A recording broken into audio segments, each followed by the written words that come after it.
I was waiting for sound alerts to say something.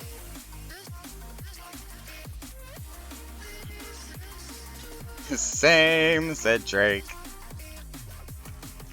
So, tonight, as it says in the title, we are going to be celebrating homosexual awareness for Pride this month of June for tonight's celebration at the Echoes Chamber. Had to specifically say gay and lesbian in the Twitch title because apparently homo is not okay by the mod and terms of service, even though we're using it in a educational sense. But even still, we already know where that's going.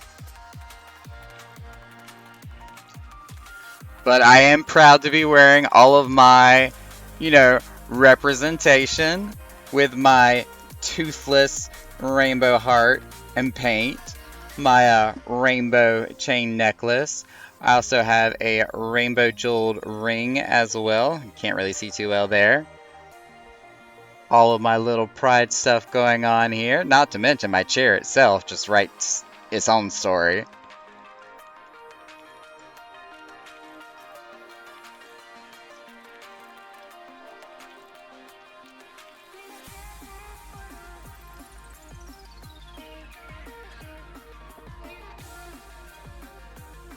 But we are just putting up the final touches, the final little bits of getting everything set up for the Echoes Chamber tonight so that we can do this celebration, talk about all the myths, facts, issues, and discussions around homosexuality, trial and tribulations, and things that we deal with on a daily basis.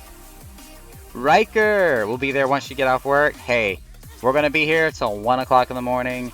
You take your time. We're not going anywhere.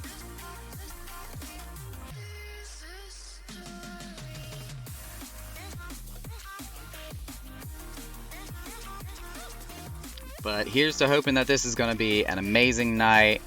I've got a whole list of stuff that we're going to kind of go over as far as statistics, issues. I just lost which window it's located in. Let me try to find it again. I have so many tabs and windows open whenever I go live. Y'all just don't understand. Actually, I need to move one of these windows here.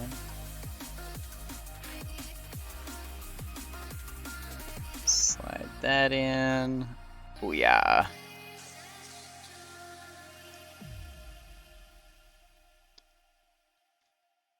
If we know you any bit, then we know. Oh my goodness. But yeah, we're going to be covering facts and statistics that cover like some vague categories here, such as health, home and communities, work lifestyles, schooling, going to universities, hate crimes, education, when we're talking about like grade school and stuff, international issues, and even in sports, where homosexuality has come up as controversial issues here.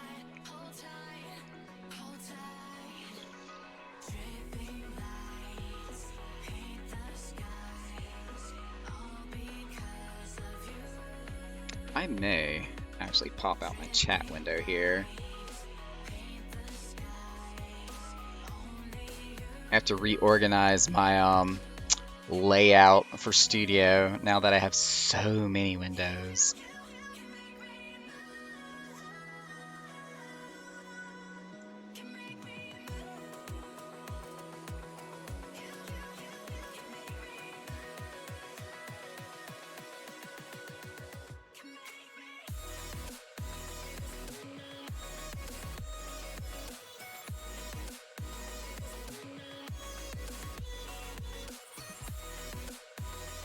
There we go.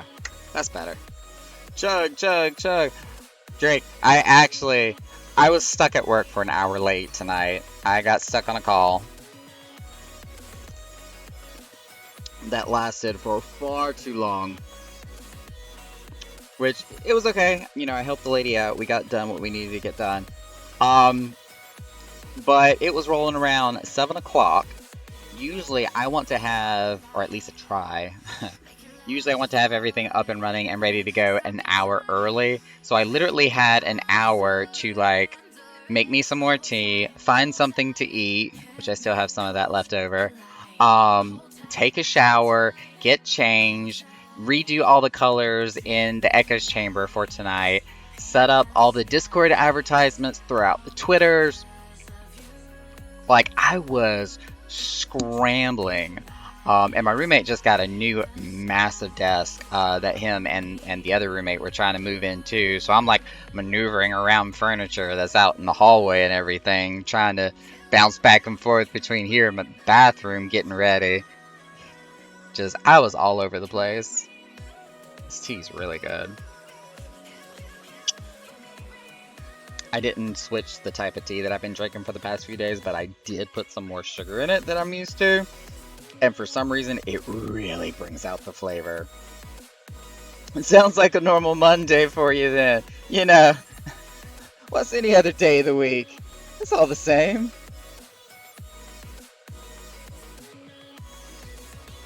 Making sure I didn't have any notifications I needed to take a look at.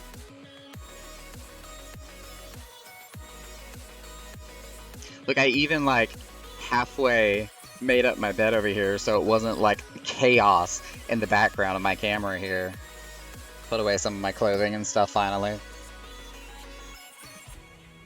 Wait, it's June? Last I checked the calendar, it was January. At least I'm pretty good about keeping up with at least the date, because I live by Google Calendar. If it wasn't for Google Calendar, I would be absolutely lost. Wouldn't know heads from tails. I have this one hang now that is driving me nuts. Excuse me while I try to bite this little piece of loose skin off.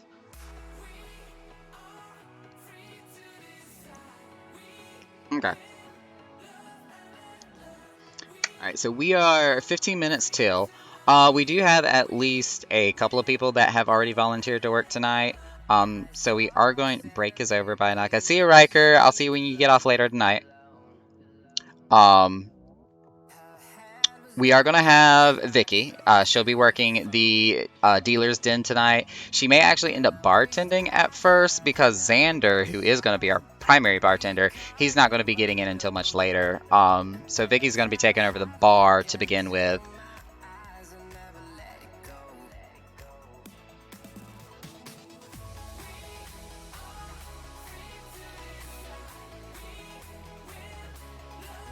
Ooh, excuse me.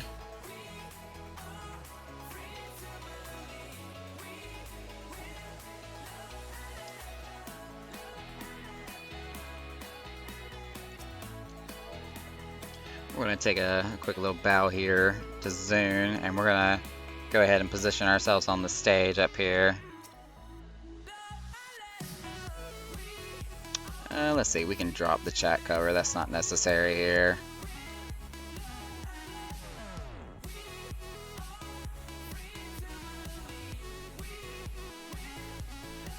The only thing I did not accomplish tonight, which I was hoping to do, was to find a podium. Not really a podium, it's more like a music stand, but I was going to set it on the front of the stage so it looks like I actually had like a perch or something that I was talking from. Time to help the hubby with Rabanasta. Get all the Ivalice done. Is this a first time clear for him, or is this like a farm?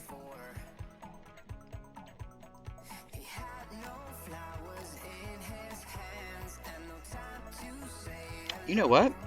Since we still got a few minutes here, I am going to get a separate mobile stream set up and going so we can hit more than one platform here at a time. Bear with me just a minute. I'm going to take off my headset, find my external battery. We're going to see what we can do here.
Alright, here we go. Holy cow, that battery is cold as all get out.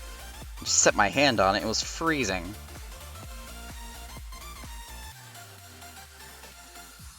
Trying to move it up here. There we go. That's a bit better. First time clear. Oh, that's awesome. So that means he'll be progressing on to the lighthouse and then doing Orobon Monastery. That's great. Had I known, I could have done something podium-ish. Yeah, I thought about it, and it was on my, like, things of trying to accomplish before we opened up tonight. But you know what? It's alright. It was, like, low priority. Hubby just been in his man period. Can't stay long tonight either. That's okay. Sending the goodest of vibes to you both. Thanks, I'm just really confident, outspoken, independent, and he's the opposite. Hey, I understand how the introverts work. Gotta have downtime and quiet to recharge rather than the other way around. Aw. It's a thing. I'm sure he'll come out alright though. Just needs to have that recharge period. Don't mind me, I'm trying to finish my mashed potatoes.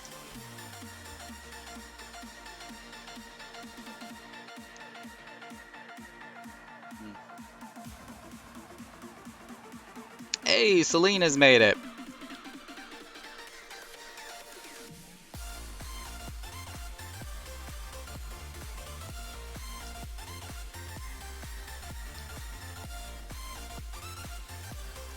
Okay, what I said did not sound anything like you just typed. These are mashed potatoes. Do not judge me. Hi, Krylo. Welcome to the stream. We got a few people jumping in now. Krylo, Kyle, welcome to you both. How's it going? Hey, there's Vicky.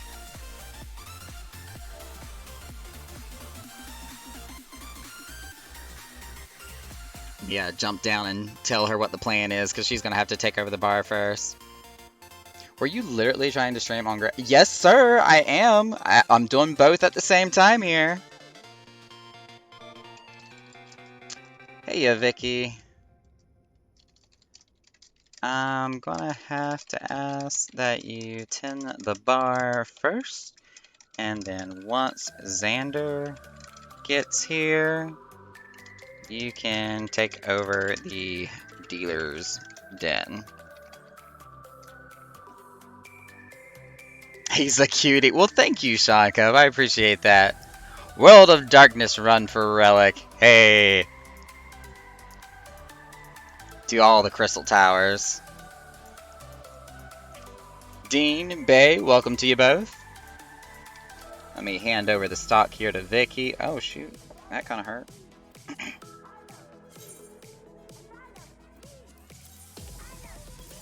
Let me... Oh, wait. What happened?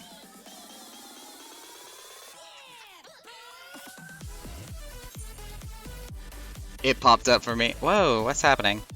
Oh, you have it already. Oh, do you? Oh, well. That's right. We never did trade it back, did we, from that one time? Well, one less thing for me to worry about then.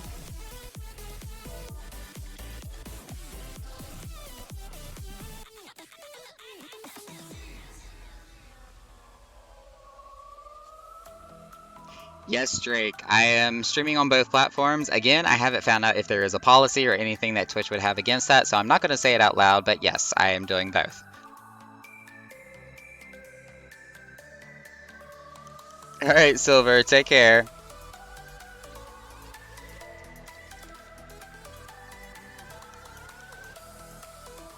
Can't wait to hang out. Okay, Effie. Be safe, enjoy the rest of the day. When you get home, relax. Hey, everybody that just popped in on the live stream here. We are currently playing Final Fantasy XIV on twitch.tv/Nakarumi. We are holding a event. I guess you can kind of call it roleplay. It's a little bit of educational, a little bit of roleplay going on here. But we are holding an event where we are talking about gay and lesbian controversial issues, myths, facts, trials, tribulations. We're going to be talking about a bunch of statistics tonight, just to kind of raise homosexual awareness and just celebrating the month of Pride in general here. I'm trying to type and talk and not doing a very good job of it here. Can we call it Grorer? I guess that would be okay. That's kind of like, you know, Lonely Pans. You know, we can say that. Hey, welcome to everybody that just jumped into the channel. Got a handful of people that are coming in. Vicky, I love the pink. You look absolutely amazing in that outfit. Oh, I didn't even update my macro yet. I might want to do that as people start coming in. First of all, website is going to be echochamberpromo.car.co/1, not 3. Let's fix that. Tonight we're showing appreciation for, we're going to change this to gay lesbian awareness. Since transsexual awareness was on Saturday, everything else can stay the same. Alright, test it out. Welcome to the Echo Chamber. Tonight we're showing appreciation for gay lesbian awareness. Please visit such website for more info. To order off our menu. Okay, everything looks good. Don't need to fix it. What server am I at? I am on Primal Famfrit. That is where my main character is located, where my free company is based out of, and where our Echoes Chamber, our roleplay venue, is located.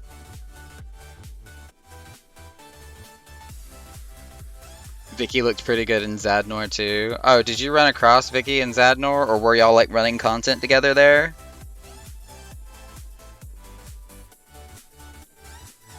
Hi, iBear. Welcome to the stream.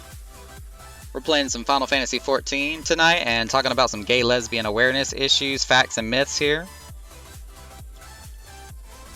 We're at least getting ready to. We technically haven't opened our venue yet. Still like 3 minutes till.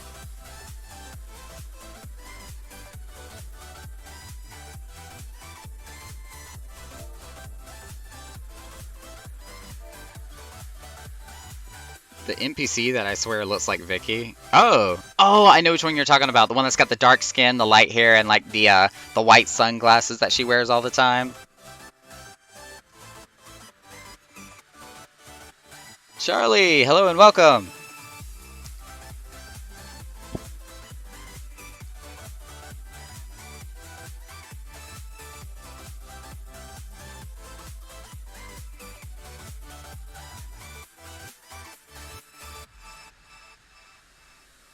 Ooh, since we are so close to 9 o'clock, let me go ahead and update the party finder here.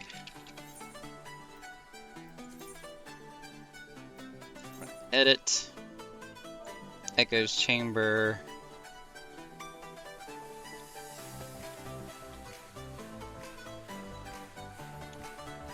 Celebrating. That's not how you spell celebrating. Celebrating gay, lesbian awareness for Pride from 9 p.m. Eastern to 1 a.m.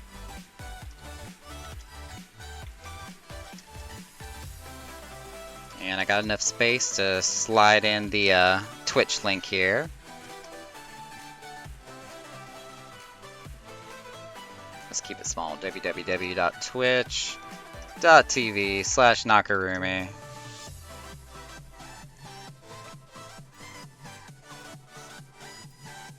Apply changes. Oh yeah, that looks great. In Baja, we were talking about Baja, Zadnor to be more specific, the newer area that they've opened up for that whole like relic scene. Save the Queen. Shout out to the growers. Oh, if only it worked that way on Twitch. One of my moderators just gave a shout out to everybody on live over here on Growers.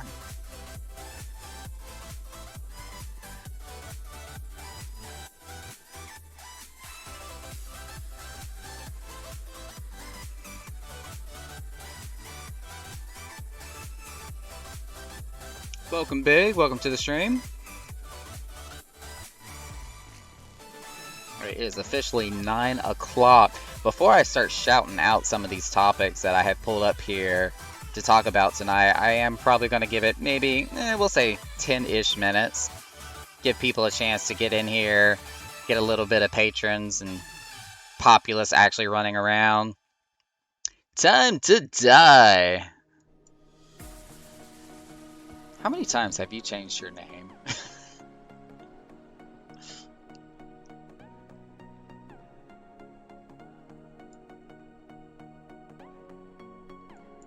Have you changed like your name a couple of times before or something? Or maybe I'm thinking of somebody else. Ignore me. Never mind.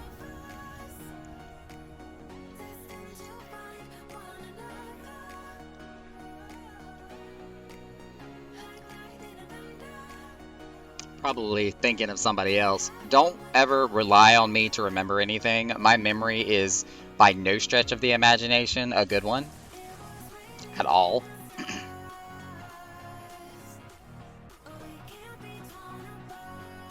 Yeah. I'm showing early signs of Alzheimer's. I forget things quite easily. I forget details. Like, I'm good with the big picture kind of stuff, but minor details or like trying to like assign names to faces, like unless it's something I've done in repetition, I'm gonna forget. And I'm not ashamed to admit it either. I will flat out go up to somebody and be like, I am so sorry, I forgot your name.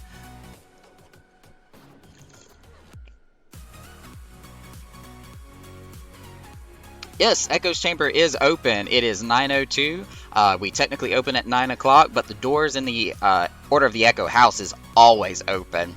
So whether or not we're running an event, feel free to drop by our house. We never lock the doors. East Coast, yes, I am. I am in Central North Carolina. Used to be closer to the coast, like towards the Outer Banks, but ever since I moved up to the city, not so much anymore.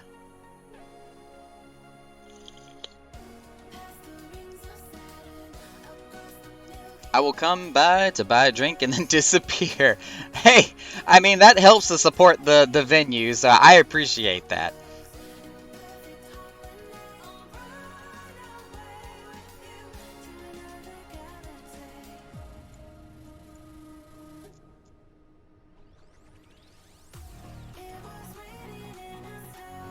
Since we're not talking about anything right at the immediate moment, let me put my character into dance mode here.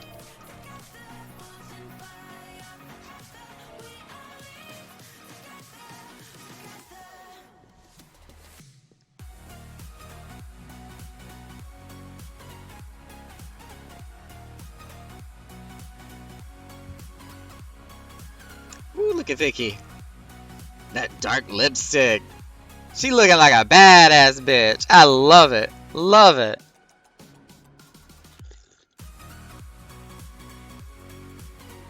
West Coast over here, and my character is in Aether Midgardsormr. I actually, I was talking to another streamer who is on Aether. I don't think it's Midgardsormr. I think it was a different server, actually. But he is on Aether, and his Twitch name is Astral Gamer. He's a really cool guy. I enjoyed talking with him for a little while. But we're both kind of looking forward to when the data center visitation becomes available. So I guess like streamer to streamer, we can end up doing content together or do like some type of co-stream. We think that would be pretty awesome. So we're kind of like keeping ties with each other until we can actually visit each other across data centers. Dipping into the lighthouse, mod down, mod down. That's alright, Drake. If I need something terribly bad, I can, you know, step up to the plate and mod my own channel. Yeah, data center visitation is really, really going to make the game so much better community-wise.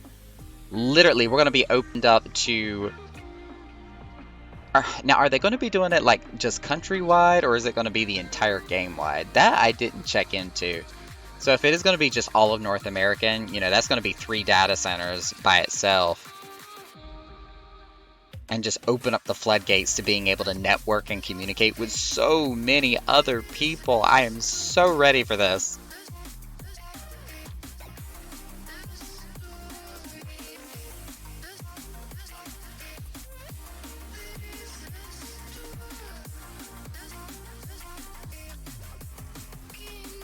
I want to guess just countrywide.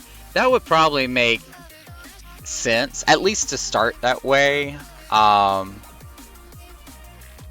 Because I fear, especially when you start going to other, well, I don't know. I mean, it would be pretty cool to be able to visit European servers as well, because I do have a handful of friends that play on the EU data centers.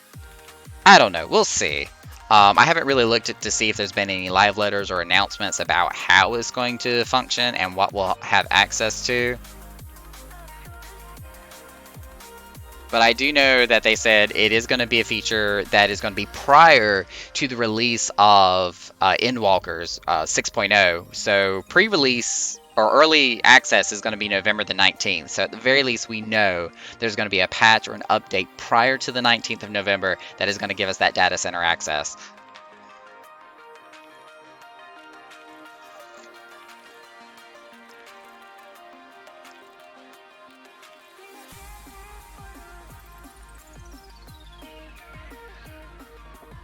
Until then, I'm working on 2 relics. Oh, don't get me started on relics. I have like the base, well, not the base, but I kind of have like a halfway done relic for every single class that I have, except for the crafters and gatherers, because expert crafting terrifies me. But yeah, I've got every single relic on a different step. Am I crazy? Yes, I am. Yogi! Hello and welcome to the stream! Ooh, look at those nails, girl. Yes, please. Those bright pink acrylics, I'm gonna slash your throat nails.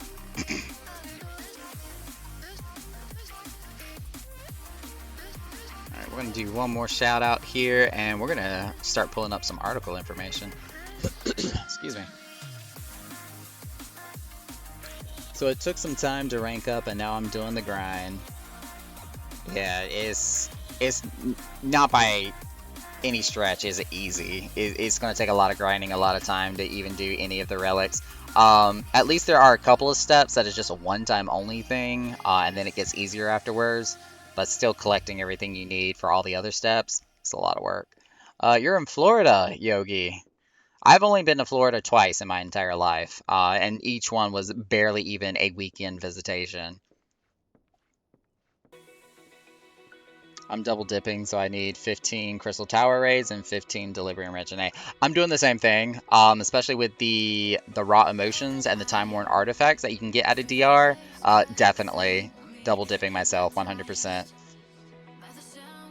I love it here. Oh, in Florida, you love it?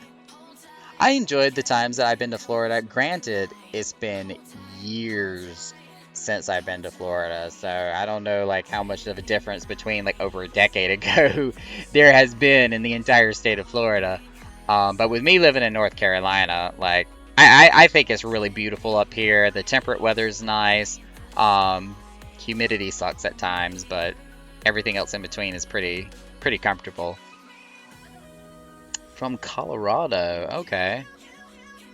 Can't say I ever migrated from one place to another. I've been in North Carolina my entire life. I was born, bred, and raised here. is North Carolina for me. I've visited other places, but I've never moved outside of my state lines. Woo! You got your drink and you escaped. I saw that. I was looking in the chat for it. Well, it was lovely chatting for a bit. I gotta get ready for work, grave shift and all. I'm sorry about that, Krylo, but enjoy work, at least to the best of your ability. Don't let it stress you out, and you have a good one.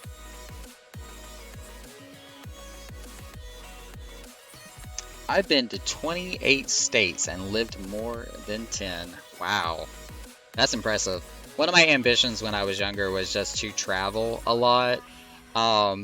Of course, as I've gotten older, that's changed a bit. I still enjoy traveling. Like, one of my most zen, calming moments is when I'm actually just driving in the car by myself down an interstate while listening to the radio and not have to pay attention to anything else but the asphalt in front of me.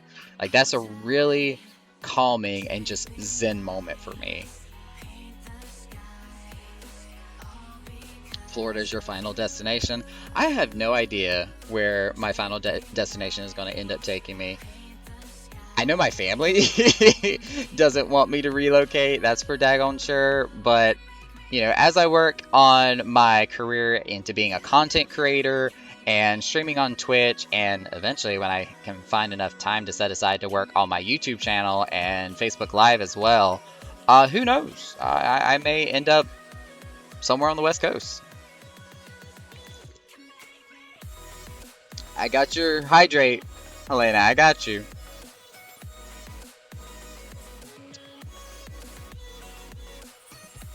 I'm not opposed to any channel points being redeemed for hydrate whatsoever. This tea that I made today is super delicious. And like I almost filled the cup so much that it was kind of teetering on the edge there a little bit. So I'm going to be highly caffeinated tonight.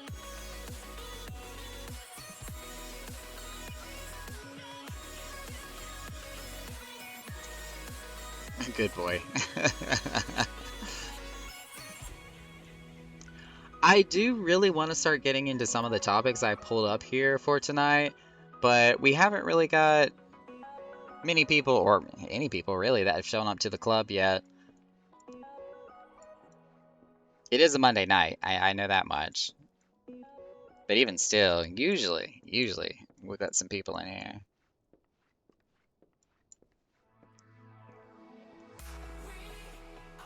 But to be honest, that is no reason to stop us from talking about it on stream. So let me go ahead and pull up a couple of things here.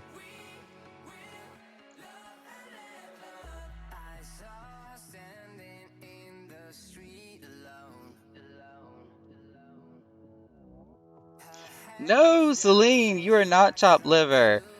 You're I'm definitely glad you're here, but you're like one of the crowd, like within our circle. So it's almost like an expectation for you to already just by default to be there. Not to exclude you from being the awesome patron that you are, but you would literally be the only person that I would be shouting this out to in the club right now.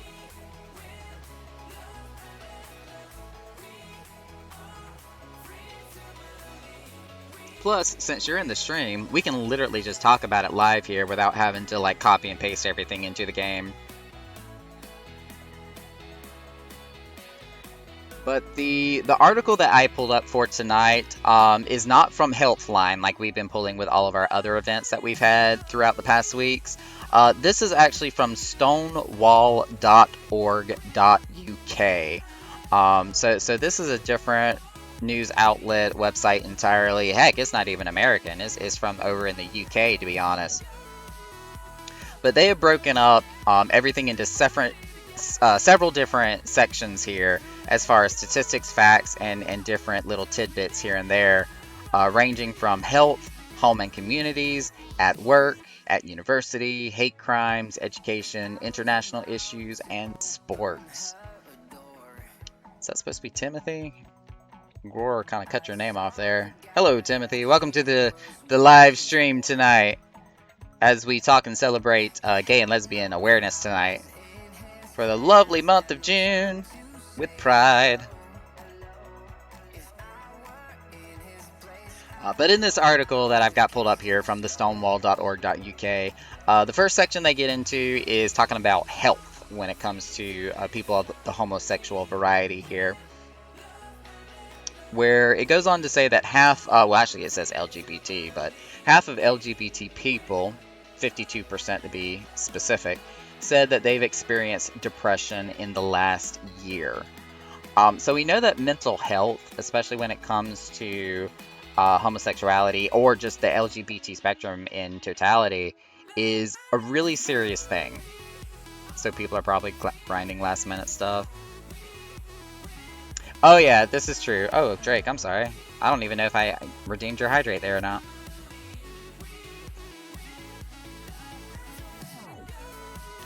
But yeah, when we talk about mental health and depression and stuff, as people of the LGBT community, we have dealt with a lot of oppression, prejudice, discrimination, um, backhanded comments, uh, the glares, the looks, basically anything that kind of alienates us from the heteronormative society.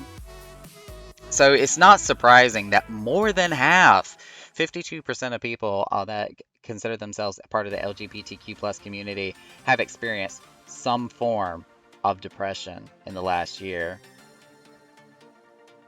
I was actually trying to see if there's a date on this article to make sure I'm not saying like last year within the like 1990s or something. Okay, here it is. This part of the article was posted in 2018, so this was talking about from 2017 to 2018, which hasn't been that terribly long ago.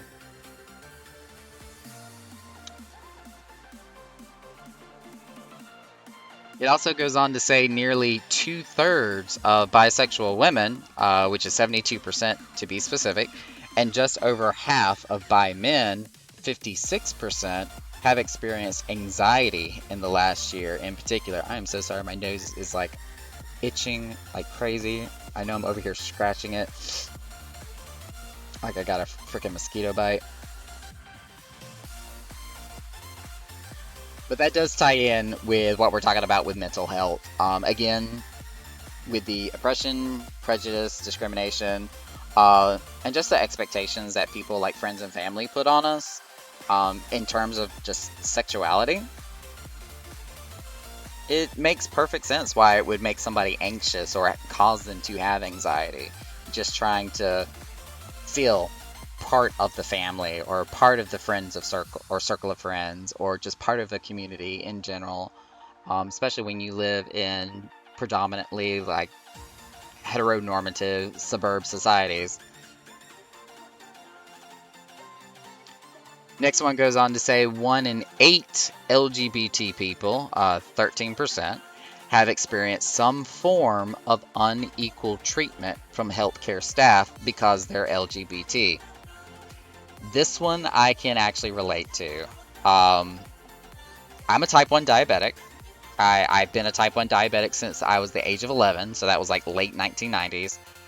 And I've had several doctors. You know, I've had to go from specialist to all sorts of pediatricians. Just I don't have enough bones in my body to tell you how many doctors I've seen since I was diagnosed with diabetes and other conditions during that time frame.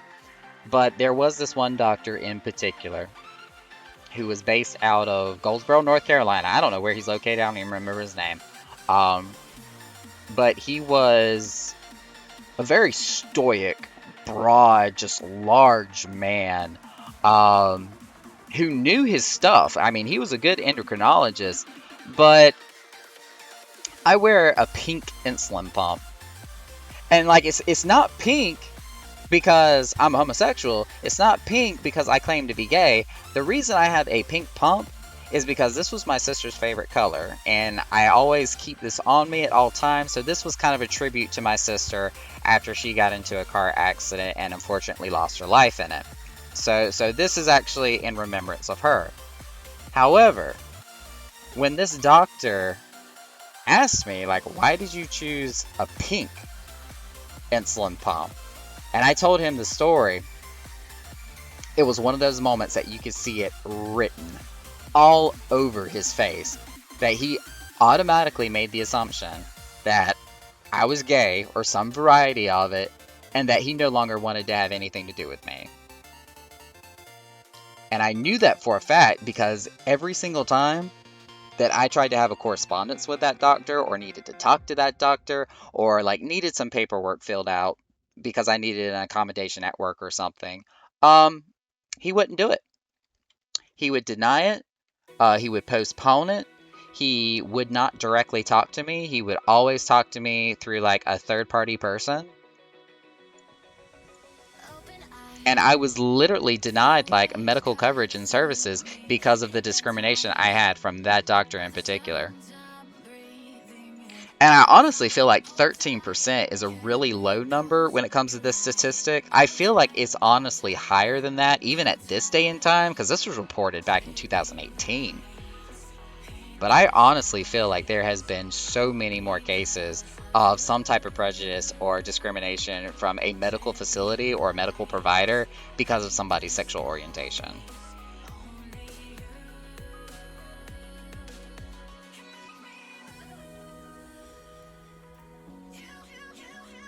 Sorry, I kind of went off on a tangent with that one. But yeah, I've definitely had personal experience with that kind of thing. Almost 1 in 4 LGBT people, 23%, have witnessed discriminatory or negative remarks against LGBT people by healthcare staff. Again, this kind of coincides with exactly with what we were just talking about. So this is a higher number, 23% we're talking about this one. But literally, whether it be medical assistants, nurses, the doctors themselves, even in dental care, vision care, people will try to make side comments behind your back or, try to like whisper to somebody, of course, some type of gossip that they have about you or rumor or whatnot. And they never realize that they're much louder than they think they are. And you overhear a lot of stuff, especially even behind closed doors that they think is a sound barrier when it's really not. Yeah, no.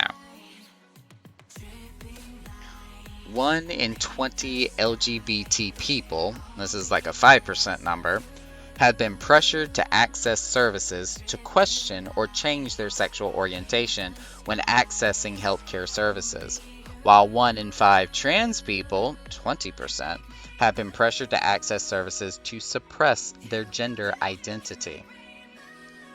So this goes into like gay conversion therapy, for example, where there have literally been healthcare providers that have pointed people into conversion therapy or something that's almost downright abusive to make them heteronormative.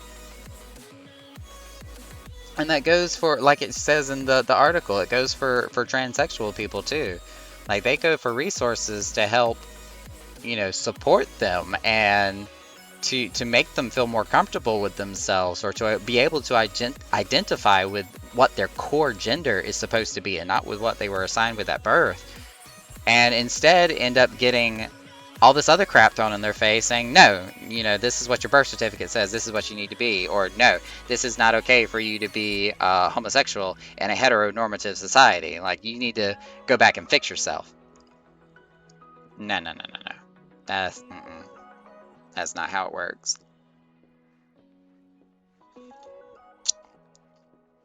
And anybody who thinks it does is going to find themselves on the wrong side of history. 1 in 7 LGBT people, 14%, have avoided treatment for fear of discrimination because they're LGBT. So this goes into the consequences and the results of what happens when people do these things. When they are talking about people behind their backs in healthcare facilities, or doctors are refusing treatments, or not agreeing to cooperate with a patient, or anything of that nature, that discourages people from seeking help and services for in the first place, which definitely is not healthy. I'm a very, very proactive person when it comes to like, if you feel like there's something going on, if you don't quite feel right, or if you think that you've got something that needs to be addressed, find the help that you need. Ignoring it and not going to go see a specialist or a doctor is not going to make it go away, nor is it going to make it any better. You need to have the gall to address it. Because it does not go away through ignorance. Nothing ever does. Alright, let me make my shout out here for everybody in the club. We got some people coming in now.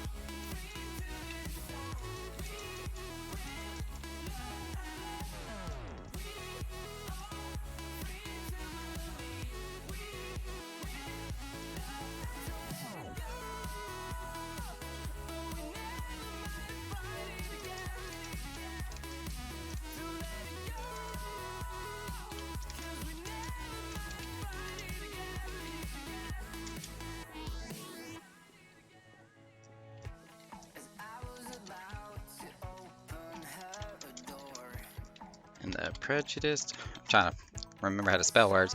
And the prejudice involved with those in the LGBT community.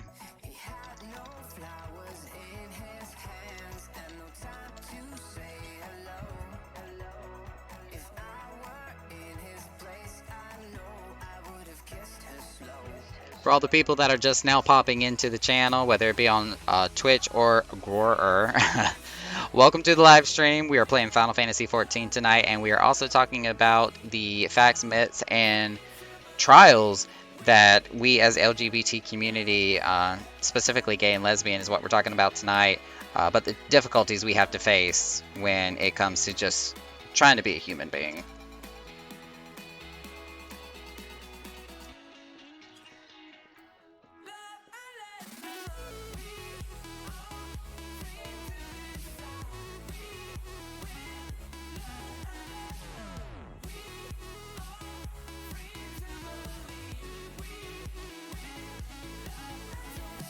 Hey, thank you for the favorite. I appreciate that.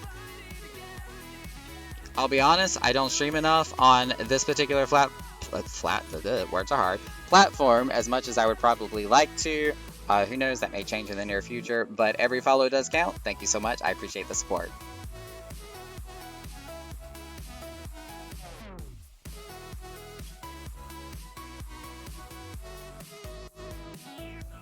It's too bad y'all can't hear the music that everybody else is listening to, too.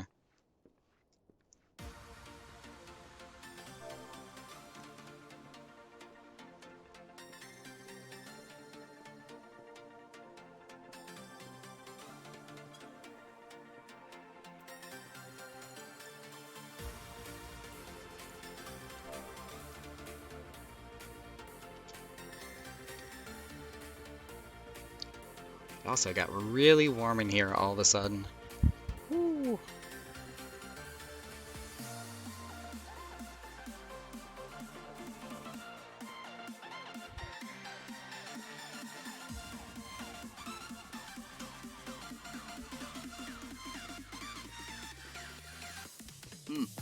Almost made a mess. Don't mind me.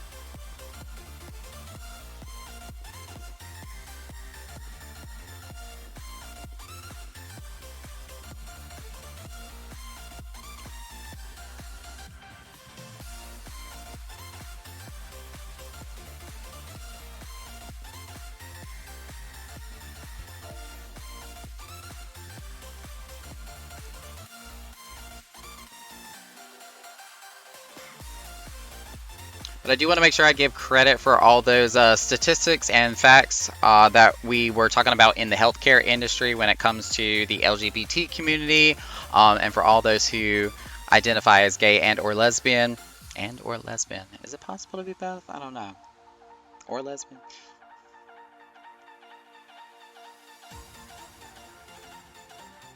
I mean, if it was and or both, that would be either pan or bisexual. So...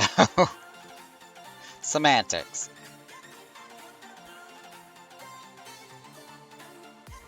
But yes, I did want to make sure I gave credit to the LGBT in Britain.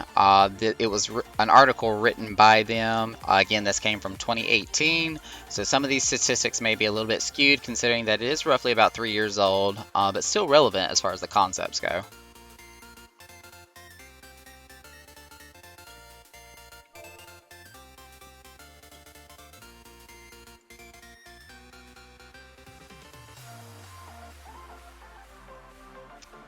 Now with the next section, where it's talking about home life and communities, as I try to lose my voice there, this is also taken from the LGBT in Britain, just a different section that they also wrote in or about in 2018. Excuse me. And let me open it up here.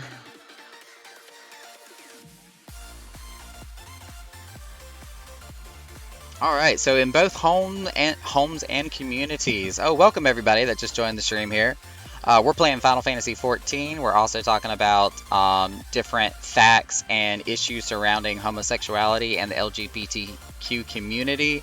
If you want to join in with what's going on in the game and what we're also discussing in our roleplay venue that we have, just visit twitch.tv/Nakarumi. I've got the username in the description, and you can also join the discussion from the Twitch side of things too. But the first topic when it comes to homes and communities is only half of lesbians, gay, and bi people, 46%, and trans people, 47%, feel able to be open about their sexual orientation or gender identity to everyone in their family. I think that's something that everybody can relate to. When it finally came to a point in your life, even if you ever did come out first and foremost, but when it did come around that time to try to tell your family and friends your sexual orientation, I feel like everybody's got a story. I know for me in particular, I was somewhere in the ballpark of maybe 15 or 16 years old. Me and my sister were walking down the street. My sister being a severe asthmatic, and I say that here because you'll understand here in a second. But we're going down the street, and she pops out a cigarette at, only hardly 13, 14 years old. And in my mind, my first immediate thought is, oh God, my sister has severe asthma, and she's trying to smoke cigarettes. Like, this is going to be her downfall, and she's not going to, have a very long life. I need to go tell my parents or my mother about this. And then it's like one thought started cascading into another. It's like, oh no, my sister's also the only other person that knows I'm not straight. If I tell on her about cigarettes, she's probably going to tell on me about, not being straight. So, my compromise to this situation was to dash home. Like, I sprinted well ahead of my sister, ran straight up to my mother, said, my sister's smoking and I'm bisexual, is what I said at the time. And then I ran into my room and shut the door and locked it. And that was officially how I came out to my family. I didn't get in any major trouble or disown, at least not by that side of the family. My family was divorced back then. But it did end up in a very long, sit-down, almost family discussion, which was extremely awkward, about, safe sex practices and, making sure to be careful about people and possible issues that I may run into in the future. In hindsight, it was actually a really positive reaction from at least my mother's side of the family, which I was very thankful and appreciative of. But it was a bombshell that I literally just ran up to my mother, for all intents and purposes said, I'm gay, and then ran away, is what happened.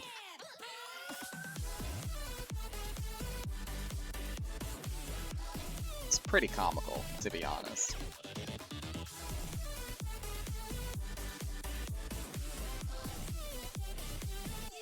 But for other people, I know that they have not had as lucky situations.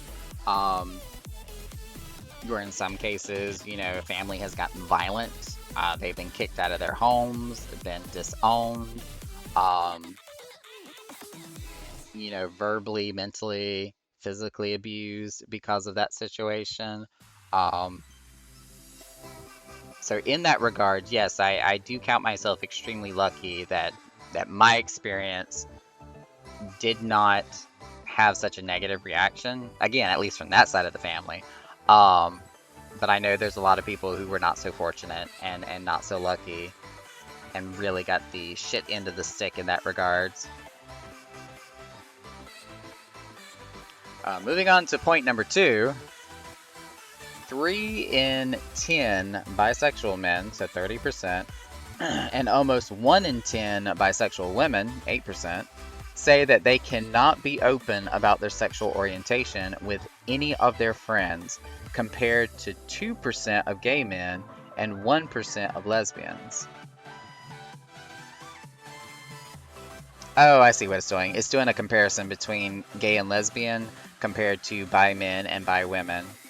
So in a nutshell, it's saying that for...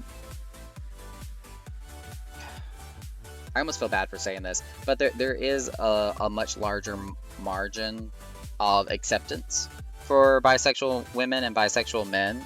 Um, because at least,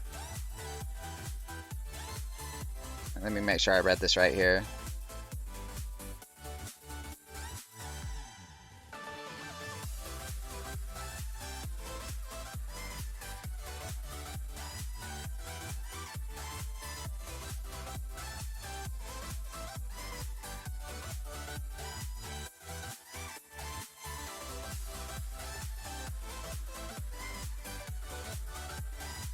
Oh, hang on, I got my articles mixed up. Haha, bear with me a second. Naka made a mistake.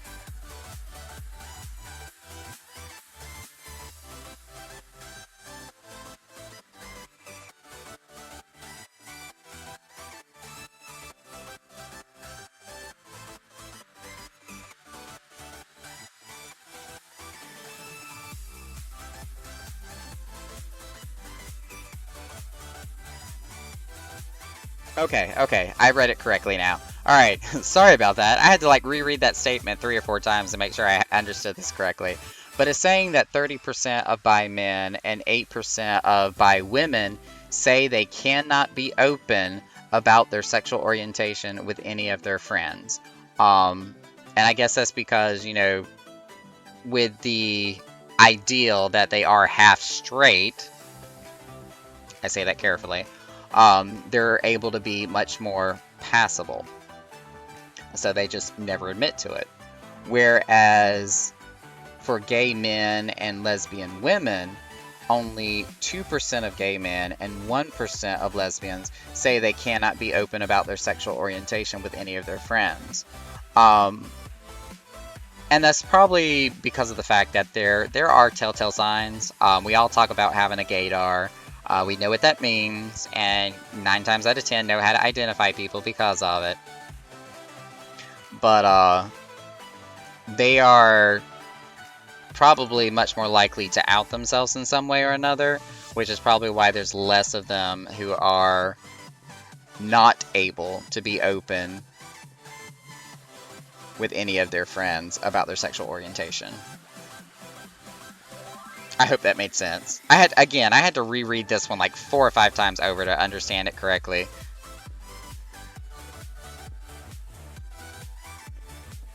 Bear with me just a second. I just got a private message. I want to check to see what that was real quick.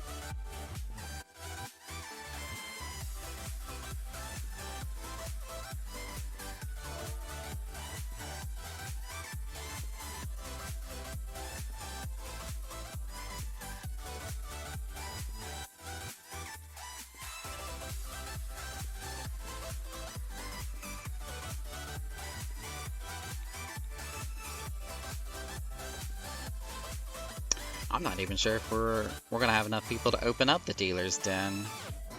Let me change our party finder a little bit here. Advertise that we do have our casino open.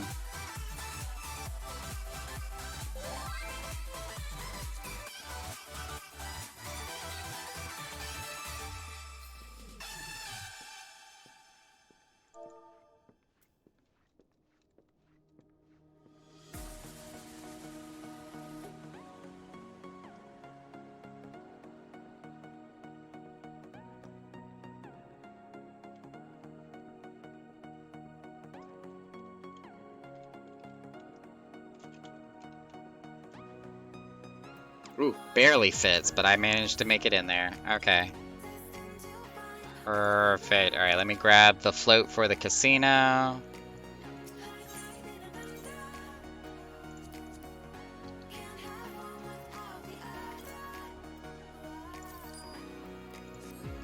I'm sorry, y'all. I'm still technically a club owner, so I have to do some side stuff here. Hey to everybody that has joined the live stream here on Grower.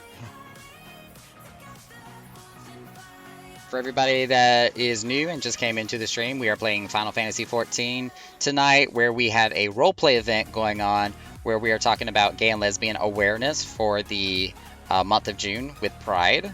So we're going over a bunch of different statistics and topics, talking about difficulties and issues that we face as a community of LGBTQ+ people.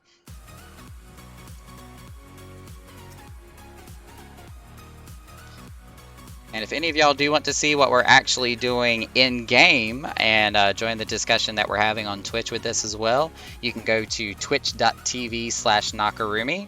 My username is actually in the description for Nakarumi, so you know how to spell it. And you can kind of see what everything is going on in the game and on the Twitch side of things. My nose is killing me. I need to take like an allergy pill or something.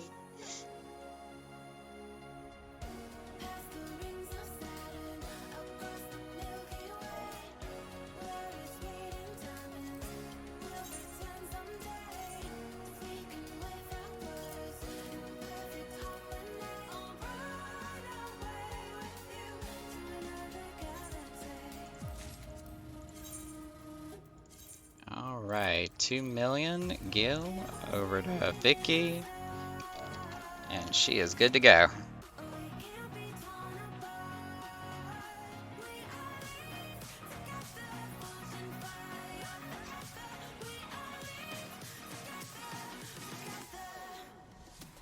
going to put myself back on stage, and then we're going to cover the rest of the topic here for homes and communities with these facts and statistics. Xander, sir. I was about to say, you are right in front of me.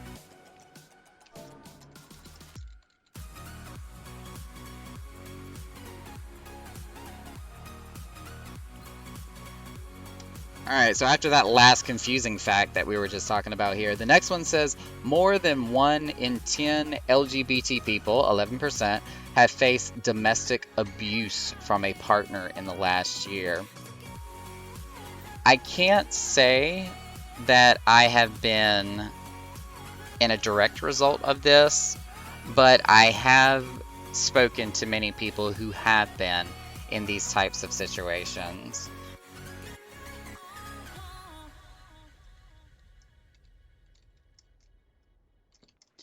Let me see, issues, healthcare, facilities, as we discussed before, but also in homes and communities. Alright, I can uncover chat now.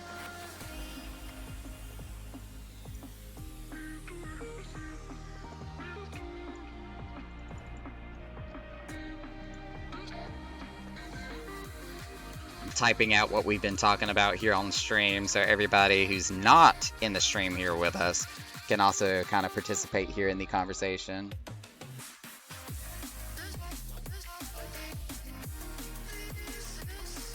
But yes, 11% of people who face domestic abuse from a partner in the last year.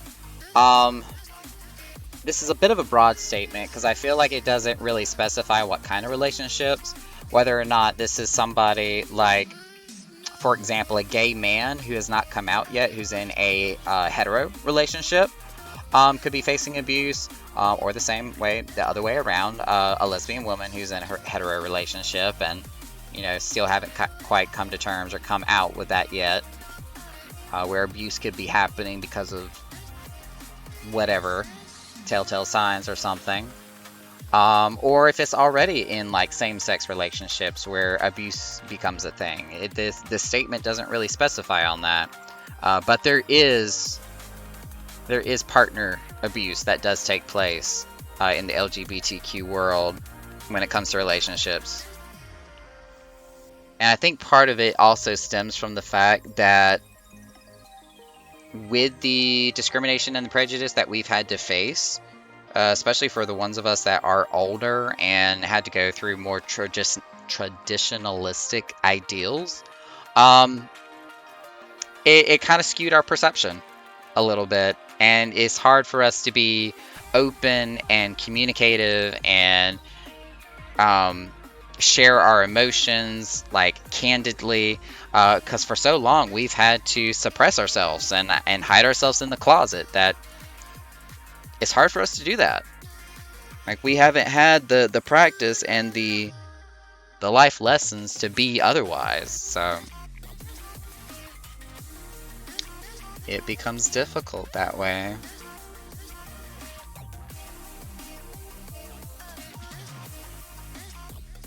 I know me myself, I was actually in a 8-year relationship with the same man. Um, 7 years of it, we were simply in like the dating status. And even though we got married, or had a ceremony, I should say, we had a ceremony 5, 6, 7, almost 9 years ago. Wow, it's been almost a decade. Um, yeah, 9 years ago, we had a ceremony where it wasn't legal yet, and it wasn't until just about 3 to 4 years ago that we were able to actually get a certificate and make it legal. But that relationship did turn sour, unfortunately. Um, when my ex-husband's mother became terminally sick with cancer, MySpace, I like that name. When his mother became terminally sick with cancer, something in him just switched. Like there was already a bunch of red flags that were going on at the moment, but when that event occurred and his mother got sick and there was kind of past the point of no return, um, everything got 20 times worse. I couldn't even hardly go out the front door without being accused of trying to go see someone to cheat on him with. Um, he became verbally and kind of mentally abusive. Um, there was one situation where it became pretty much physical, whether or not he intended it to be or not. He did. I tried to get him to stop, and he wouldn't when I said no more, and it became a problem. Um, so we very much went our separate ways when I finally realized that it wasn't getting better. Even though his mother was literally laying on her deathbed, I know it was a bad time for me to be like, nope, I'm out. But at the same time, it was either I get out when I did, or more abuse was coming to follow. So I left.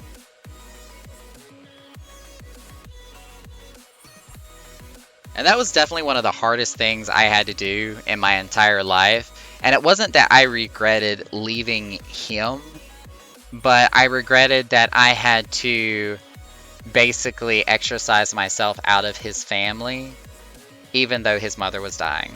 Because I loved his mother to death. To this day, I still consider that woman to have been my mother-in-law, and she was an amazing person. And it killed me from the inside out that I couldn't be with her, especially during her last days. But unfortunately, my ex-husband made it that way, and it was what it was.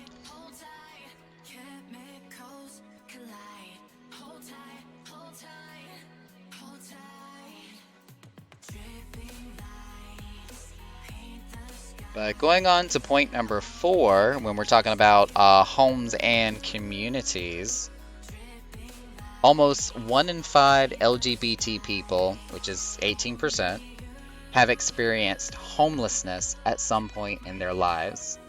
So this kind of goes back on where we mentioned, especially family members being disowned or kicked out of their homes, and have nowhere else to turn or nowhere else to go, especially children. Oh, I'll get heated when it comes to children. Oh boy.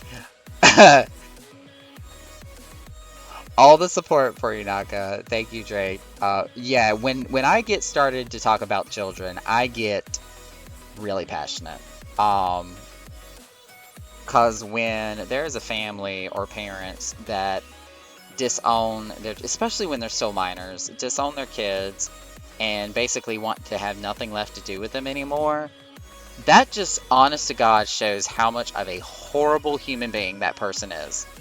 Not the one they're kicking out, but them, the parents, the family. For something that makes up so little of who somebody is, just their sexual orientation, to be like, we have nothing to do with you anymore. You don't belong in this house. Good luck finding, shelter and food on your own. Like, we have nothing left to do with you anymore. That should be illegal. Honest to God, that should be illegal to do that.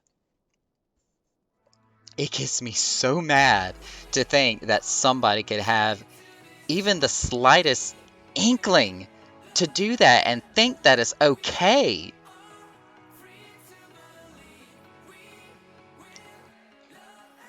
Makes me mad. As somebody who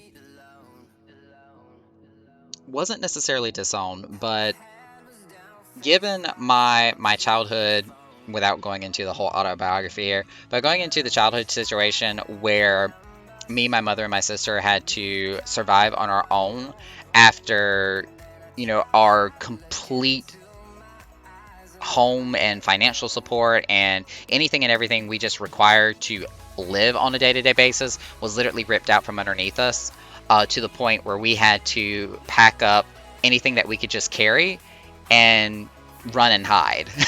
Like, I'm not kidding. My childhood was a bit of an HBO Showtime movie. But we did. We had to kind of just grab what we could, pack up our things overnight, and run away, literally. And had to survive on the good graces of just like other family members and friends of my mother's. That was how we got by. Basically living on scraps, to put it simply. So, considering how much I saw how bad a child could be treated, and at the same time how much a parent can love and support their child, and because forever I will put my mother on a pedestal for everything she did for me and my sister. But after seeing both examples of everything you shouldn't and should do for a child, when I see somebody who mistreats their children, disowns their children, or wants to have nothing to do with them anymore, simply just again because of sexual orientation, takes everything in my willpower not to pick up the nearest blunt object and start beating the living crap out of somebody. Legal disclosure, I would never do that. I'm not going to commit assault and battery. But I think y'all know what I mean.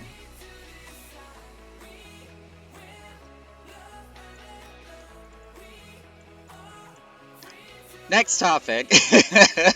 I gotta calm down after that one. Whew. Okay.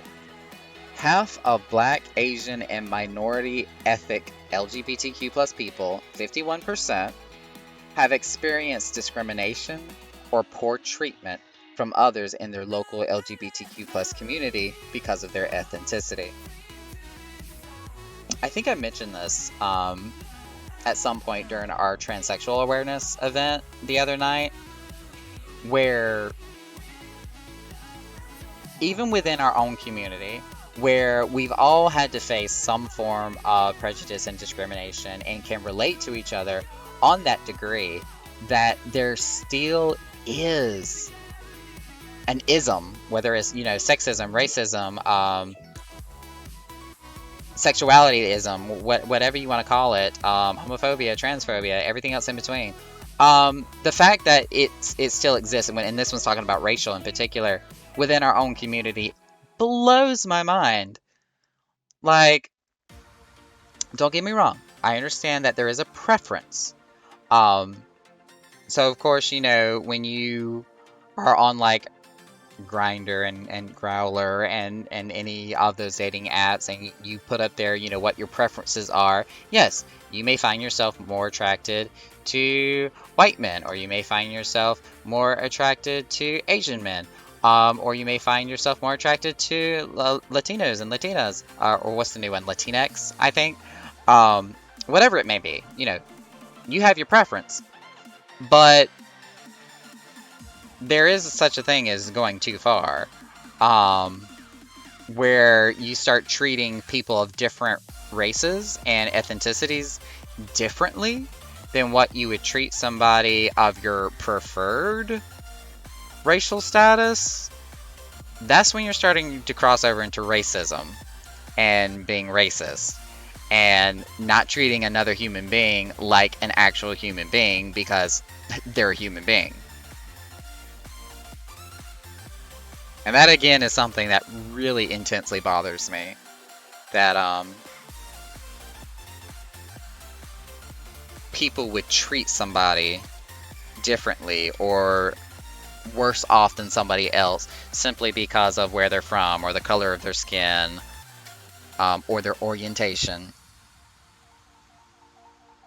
It's like all of a sudden you forget there's still that person is still a person, regardless of what their color or status is.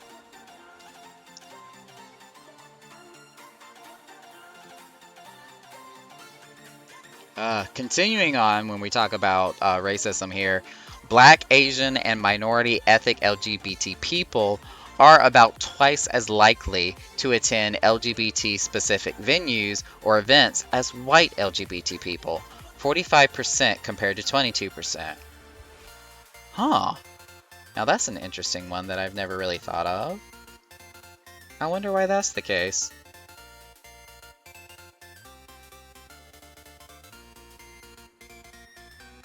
Not to like be the white knight on my Pegasus horse or whatever when I try to say this. I'm not trying to sound like that, but I guess that's something I've never really noticed or paid attention to. Because I am very much an advocate for, treating human beings like human beings, regardless of what you look like or what your status is. Um, but no, that's something I can't really touch on too much because I've never noticed that. At least not personally. Now, I mean, for anybody that's in chat, whether it be Twitch, or Growler here, I'm gonna keep laughing at myself every time I say that. But again, I'm just trying to make sure I'm following terms of service as far as advertising other platforms. Um, but is that something that y'all have ever encountered or noticed throughout your time? Where again it says Black, Asian, and minority ethnic LGBT people are twice as likely to attend LGBT specific venues or events as white people LGBT people are. I mean, it gives us the number of 45% compared to 22%.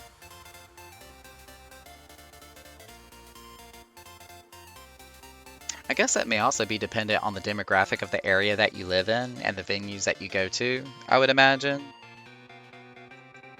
Again, that's never been something I've personally noticed.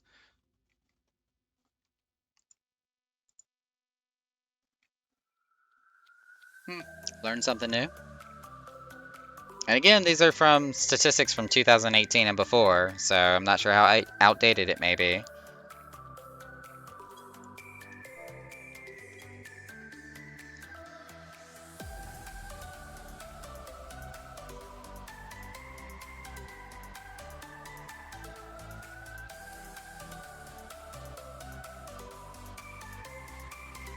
Anywho, next point here, when we're talking about homes and communities, states that 3 in 10 LGBT people of faith, so that would be 29%, take part at least once a month in a collective activity connected with their faith. As somebody who is not actively religious, I guess is how I want to say it, I don't really practice. I don't go to a service.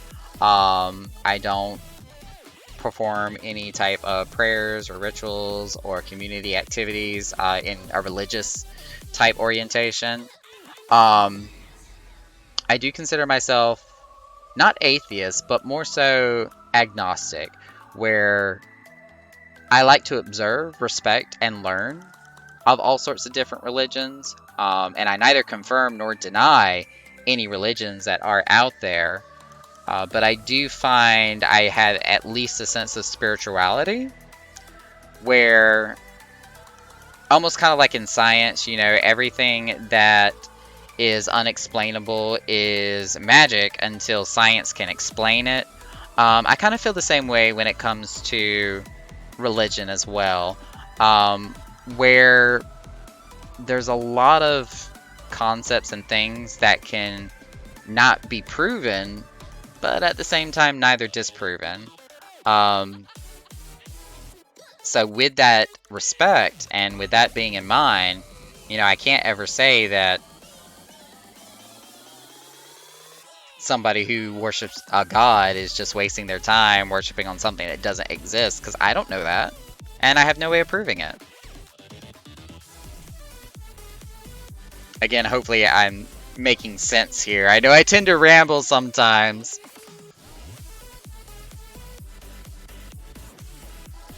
But in the respect of being a gay man, I've never been to a like specific religious function or service that was aimed or geared towards the LGBT community. The closest I've even come is when I've seen like churches at pride events. That's the most I've personally encountered.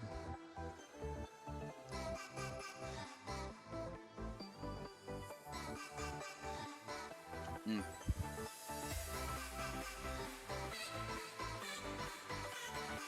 Let me make sure I share that one here in the game as well.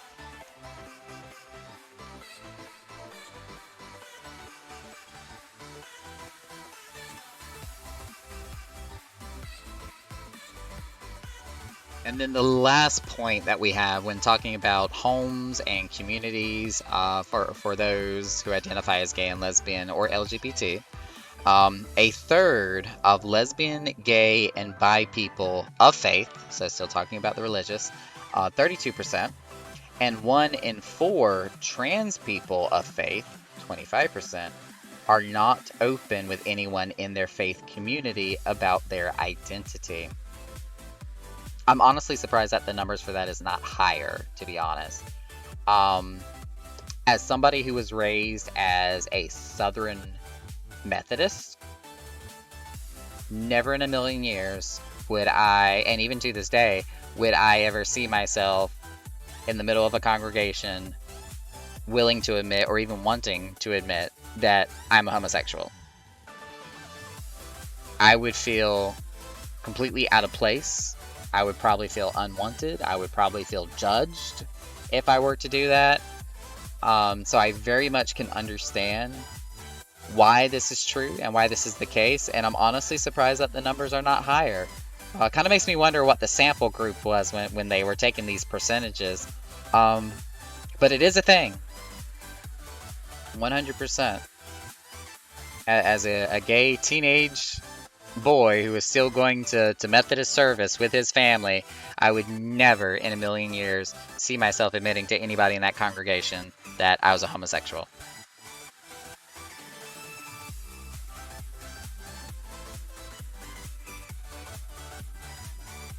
But that does bring us to the end of all the points brought up for homes and communities, which was taken and sourced from the LGBT in Britain. I'm assuming this is like either a magazine or some type of tabloid type situation. I'm not familiar with this news branch, but the LGBT in Britain is what it's called.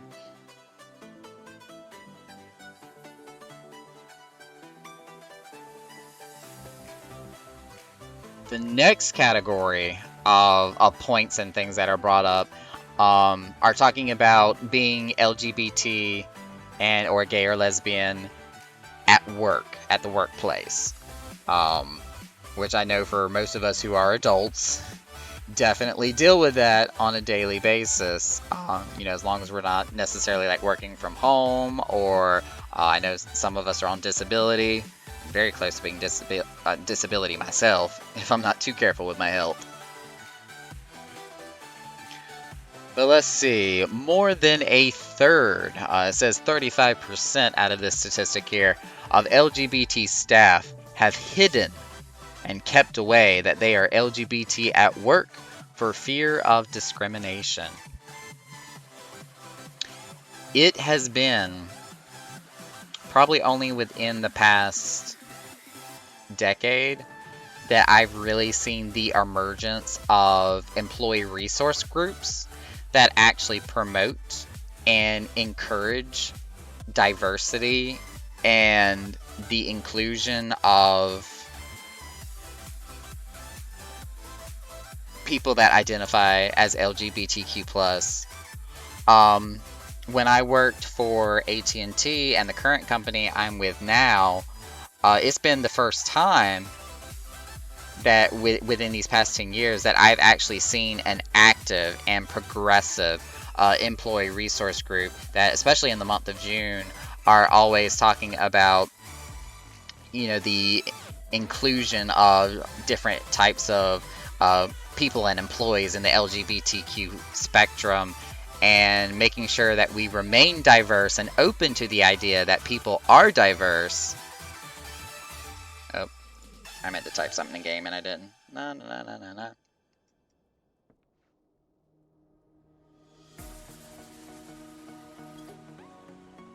Oh. Sorry about that. I had an email sent to me from my manager at work, talking about work. It's like his ears were burning or something. Unrelated though.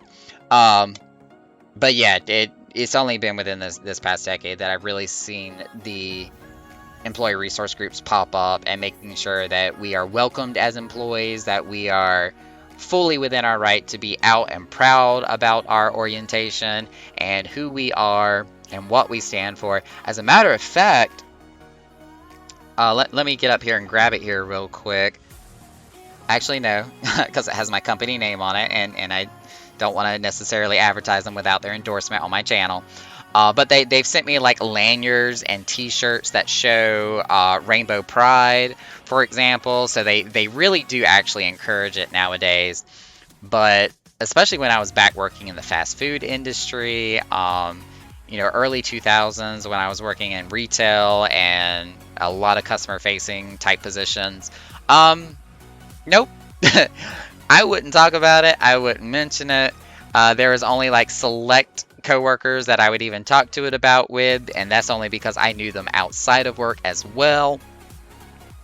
And that seems to be the case with a lot of other people too, especially if you're working in an industry or a company that has a lot of older generations or kind of traditional, standardized type views and possible political outlooks. It's hard to be open about your status in that type of environment, because you're afraid that you're going to be looked down upon, and that is going to affect your career and your job negatively because you identify as a homosexual or on the LGBTQ spectrum. And it's not fair. And there's been a lot of motions and passing of law to help prevent that type of discrimination, but it doesn't completely stop the fact that it does happen.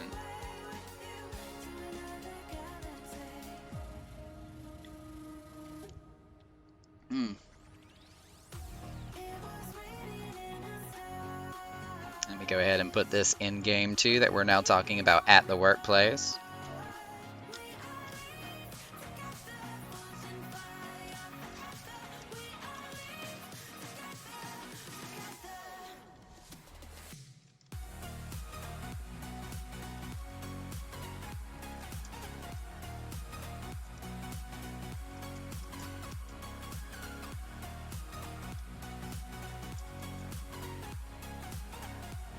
Oop, I don't want auto-translate, thank you, but no.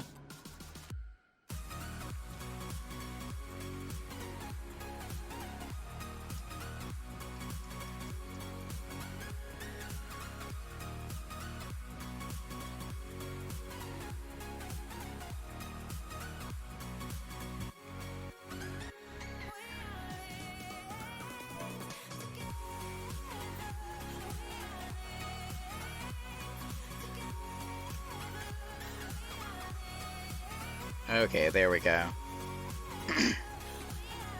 Point number 2 when talking about at the workplace for the LGBTQ plus community here. Ooh, excuse me. Excuse me again. Almost 2 in 5 bi people, 38%, aren't out to anyone at work about their sexual orientation, compared to the 7% of gay men and 4% of lesbians, while 1 in 4 trans people, 26%, are not open with anyone at work about being trans. So again, this goes to compare where it is harder for bisexuals and transsexuals or transgendered to be out about their status, even more so than gay men and gay women. And again, I feel like because it has to do a lot with, again, being passable as heteronormative, that they are more upheld and obligated to feel that they need to hide their status. Whereas when being homosexual, um, like there is no margin of being passable other than just completely suppressing any type of homosexual tendency whatsoever. So I guess it would be more common, if not forced upon us, that we do have to come out as either gay or lesbian than what bisexuals and transgendered have to do. I honestly feel like that should be the other way around, but I could be wrong. Or maybe it's just a different culture, because again, this is coming from the LGBT in Britain. So of course, over in Great Britain, a lot of the issues are similar, but it is a different culture and people there.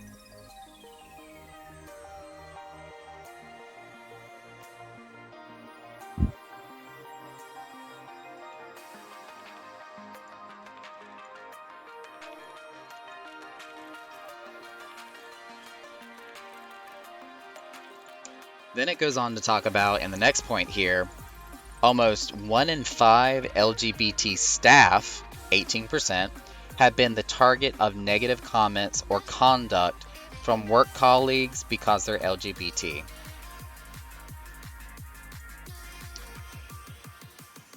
I have not been, in my personal experience at least, I have not been a direct target of any type of abuse or discrimination in the workplace because of my sexual orientation, but I have seen it happen to other people. Talking about AT&T, the previous company I worked for here, I unfortunately saw one of my coworkers who was gay, but did not openly admit it at work, where unfortunately some pornographic material had been exposed or found of him. And when another coworker approached him and actually teased him about it, within the next 2 weeks, he was gone. He left the company and started working somewhere else. And I am 100% convinced that it was because he was teased about it at work. And he was completely embarrassed and decided to find employment elsewhere because of it. I'm sure it's not the first time something like that has happened. Pretty sure it won't be the last, but he was made to be very, very uncomfortable about his status and ended up getting teased about it when it shouldn't have even been a topic of discussion at all.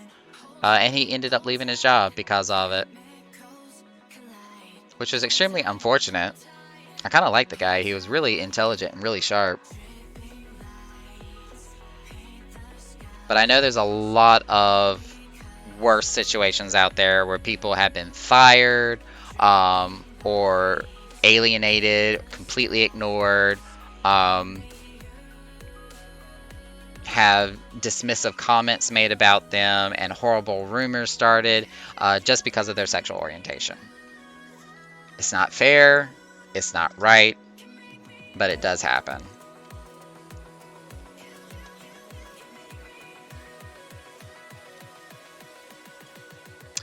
Honestly, it wasn't even a guy, actually, Drake. It was a female that had teased him about it.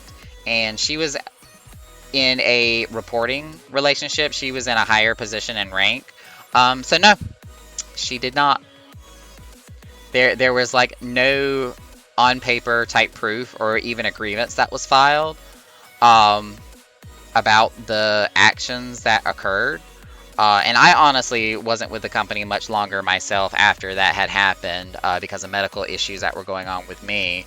So I didn't really have a standing leg to report it on myself at the time.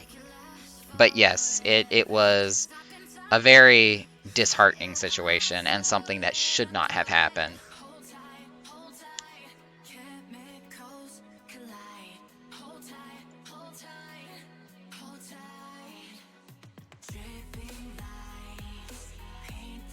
Going on to the next point, though, almost 1 in 5 LGBT people, 18% again, who were looking for work said that they were discriminated against because of their identity while trying to get a job.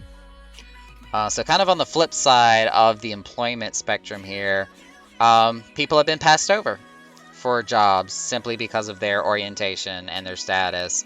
Have been passed over for promotions just because of their orientation.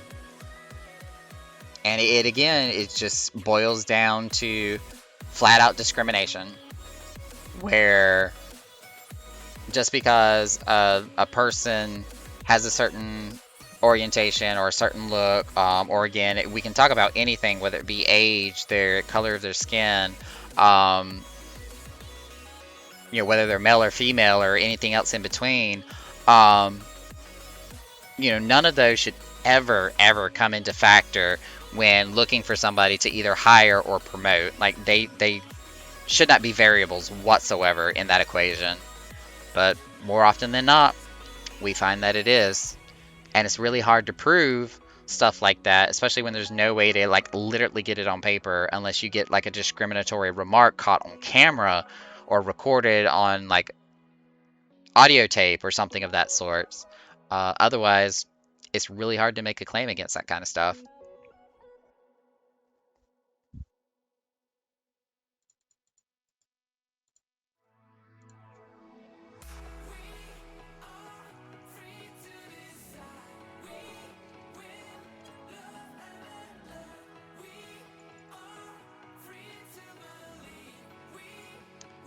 And for the last point that we've got when it comes to at the workplace, being gay, lesbian, or LGBTQ+, 1 in 8 trans people, 12%, have been physically attacked by customers or colleagues in the last year.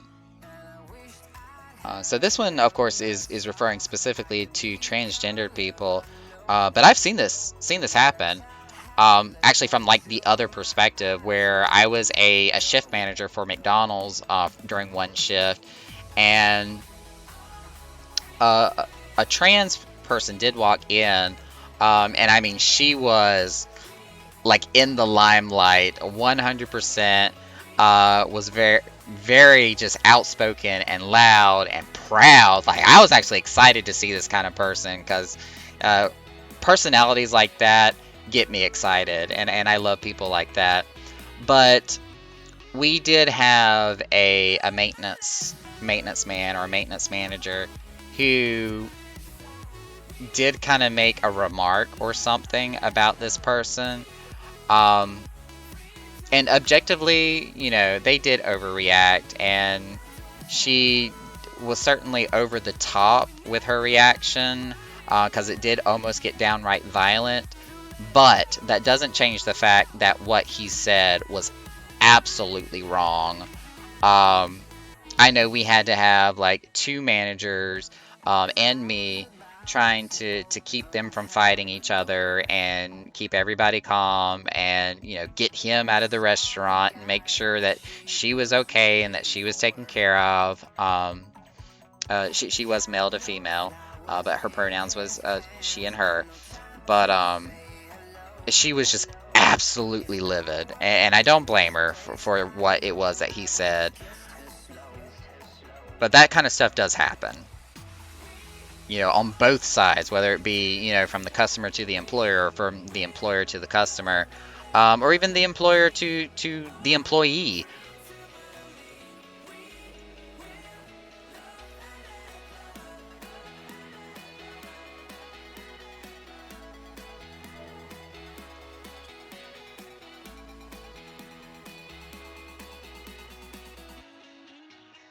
So there was really only just those 5 points when it comes to at the workplace. But again, this did come from the LGBT in Britain from the same article in the work category from 2018.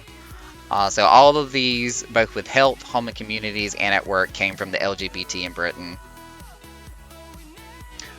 The next section, again, comes from the LGBT in Britain. It talks about at the university, so at the college level, with statistics and things that happen when you get into college and getting that education. Let me type that out here.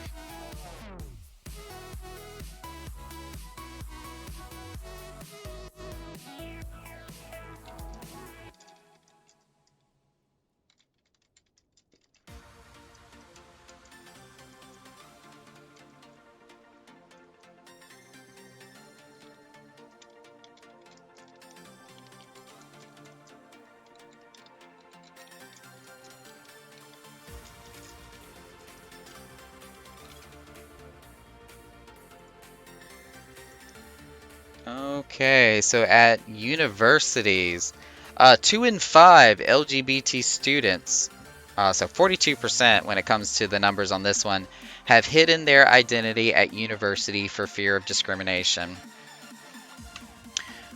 By the time that I was in college and started out in my local community college after getting out of high school, I was fully out by that point in time. I was fairly lucky. I was able to come out at a somewhat early age.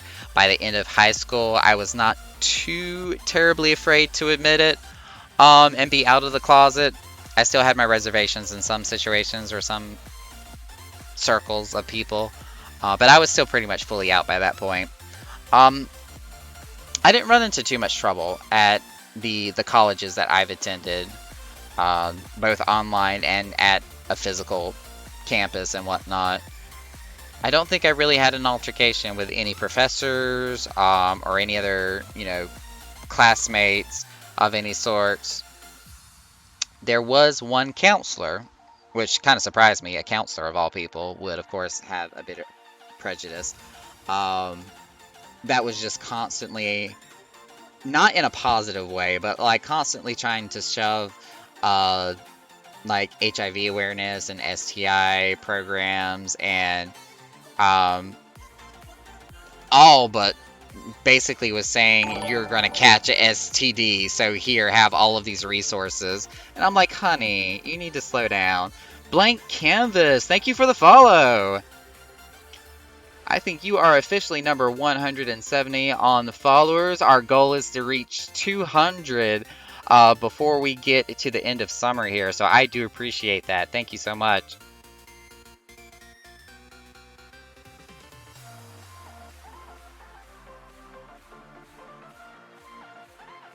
Now I'm sure. Now, of course, I said I haven't had a problem when I was going into college or university, other than like the awkwardness of that one counselor, just again constantly trying to shove like STI and HIV and all these stuff, even when I didn't ask for it, in my face. Um, but that's not to say that other people haven't had situations. Especially when you get into bigger universities where, you get into fraternities and sororities, and it is all about more of the social networking and the social circles, more so than it is just straight up going into the education. Like, I can easily see where there would be situations, where prejudice and discrimination would come up.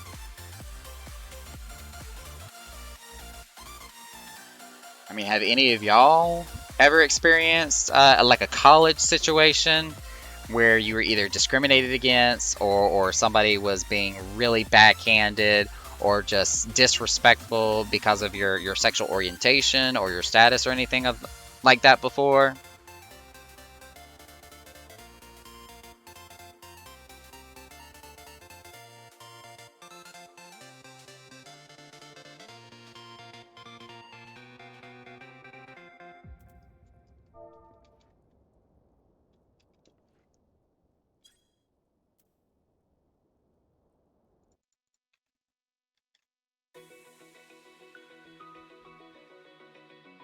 Ooh, all drinks are now free thanks to Mr. Farseer. Hey, bar's been bought out.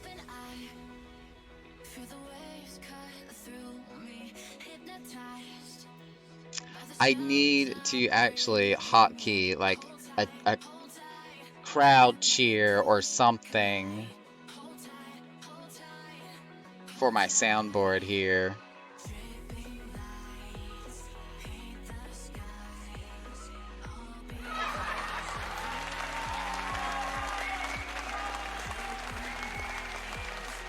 Not quite what I was going for, but you know what? It's close enough.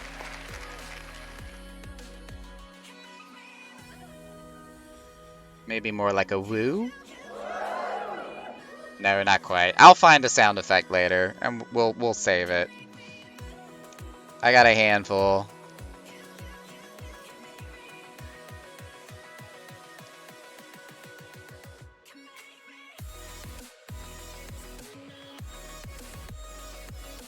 See, moving on to the next point when it comes to being LGBTQ+ at the university, more than a third of trans students, 36%, and 7% of lesbians, gay, and bi students who aren't trans face negative comments or conduct from university staff because they're LGBT. So kind of going back to that counselor that I mentioned, again, it was more so awkward than flat out like discriminatory. But I did find it kind of discouraging that even when not asked or even hinting towards looking for resources when it comes to STDs and STIs, the fact that it was constantly being shoved in my face anytime that we crossed paths was not okay. And I know that there are situations that are much, much worse than that, especially if you have a professor that is all but trying to fail you from their class just because of your orientation and their discrimination against you type situation. I mean, that's just absolutely horrible and petty above anything else.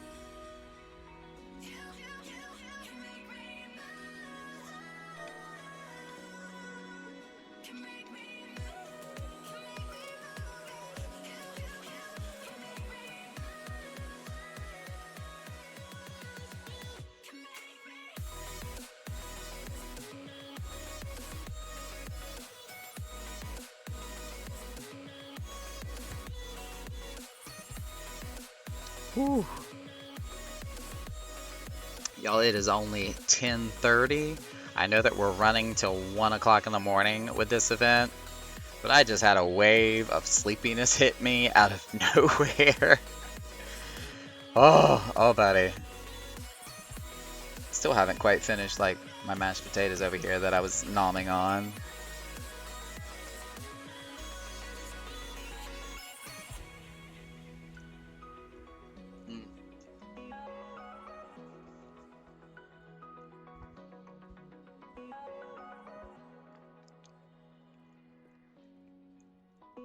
Ooh, those are good. That's like a 4 cheese mashed potatoes that I had whipped up before I sat down. So good. Mm.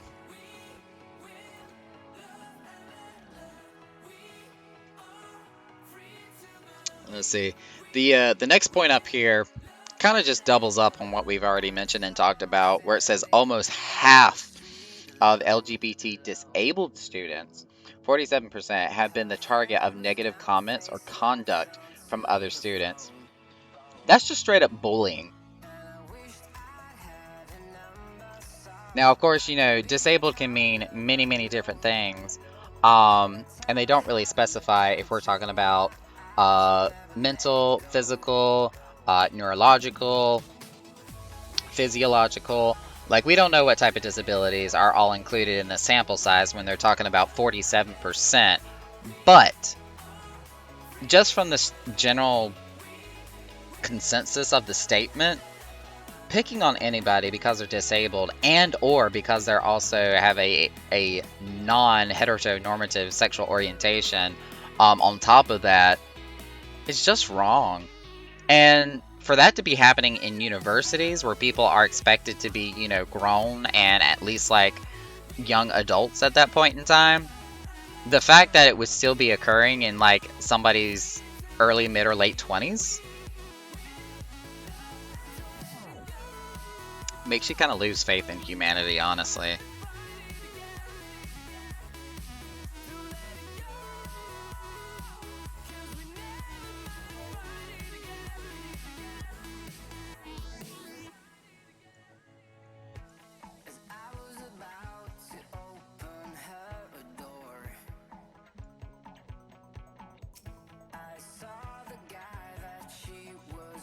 Let me do a quick snipe on here and find out how many people are...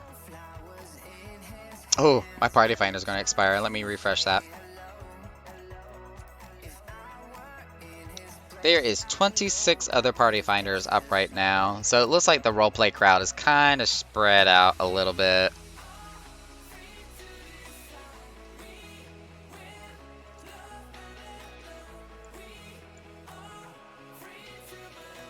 And again, it's a Monday night. It is going to be a little bit slow.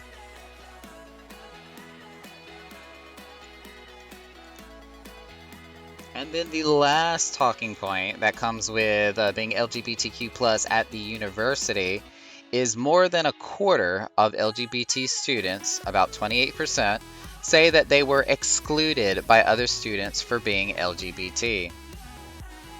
This is just another form of bullying. You know, whether or not you're attacking somebody directly because of their orientation or disability,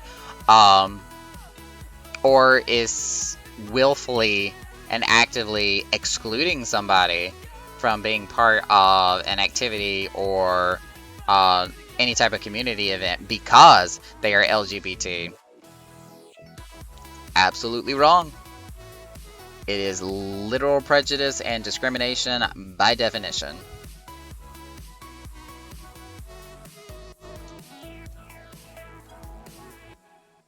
I can't say any specific experience or event comes to mind when I think about being excluded from something because I am LGBT. Well,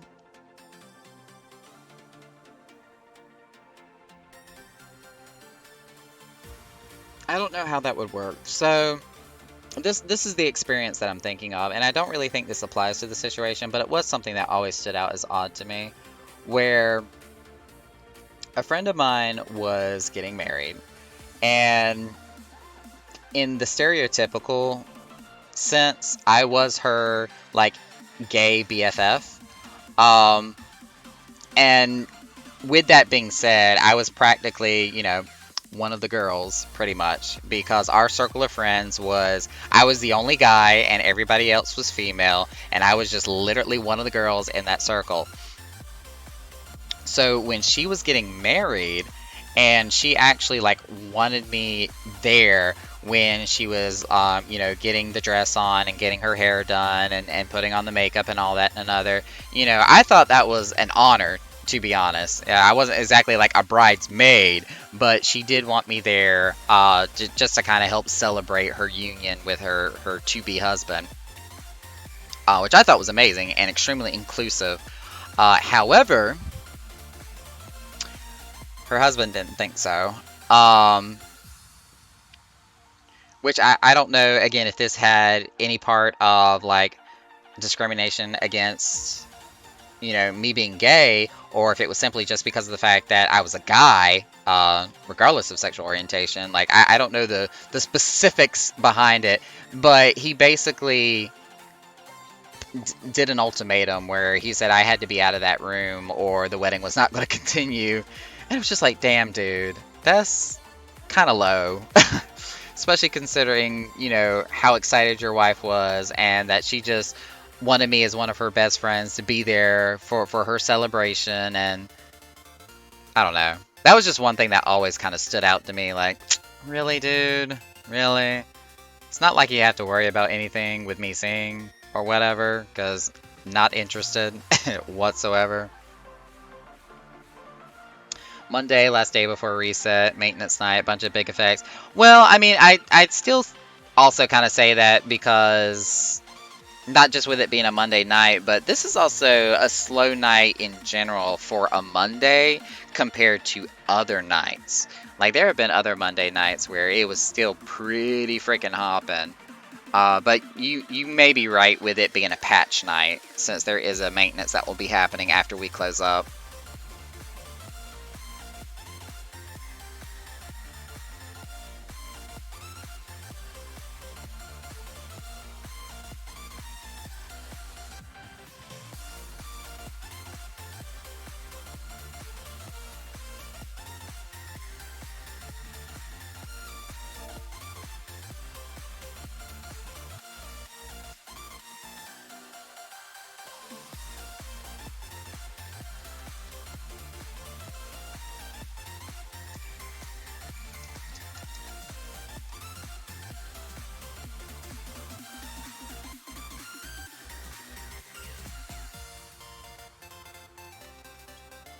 Alright. So now we're no longer talking about the university, which all of those points and facts again came from the LGBT in Great Britain. The next category, which is hate crimes, is actually taken from the Gay British Crime Survey. So this is actually a little bit older. This was sourced from information both in 2013 and 2017. But the first one goes on to say that 1 in 5 LGBT people have experienced a hate crime or incident because of their sexual orientation and or gender identity, words are hard, in the last 12 months. It doesn't say whether that was actually sourced from specifically 2013 or 2017, but basically saying in a year's time, more than 1 in 5 people have experienced a hate crime.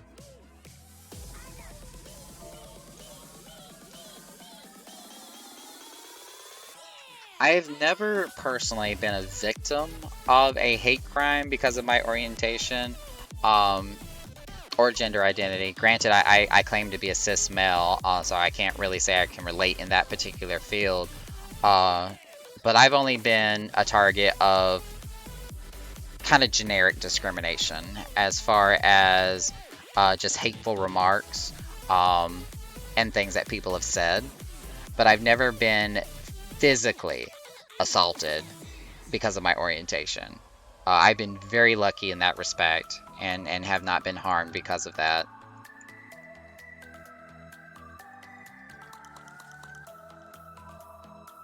Second point that was made here is 2 in 5 trans people have experienced a hate crime or incident because of their gender identity in the last 12 months.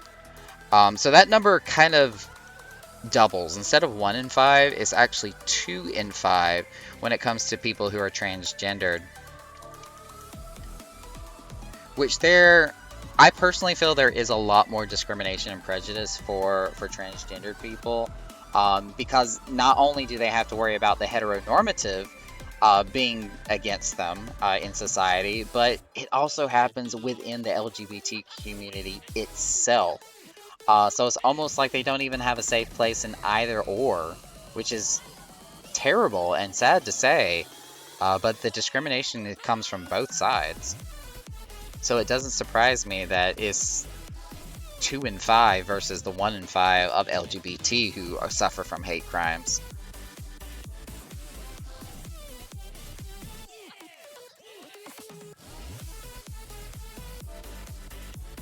Then we've got the third point where it says the number of somebody did a typo. The number of LGBTQ plus people who have experienced a hate crime or incident in the last year because of their sexual orientation has risen by 78% since 2013. All right, so here it actually says between 2017 and 2013, the number has risen over 78%. And I guess as more people have come out and be more open and expressive about their gender identity and their sexual orientation, that kind of does make sense. Because with the more exposure, it's bringing it up to the attention of more people. And when they react, sometimes they react violently, which again is completely wrong and they should not do that. But it does happen.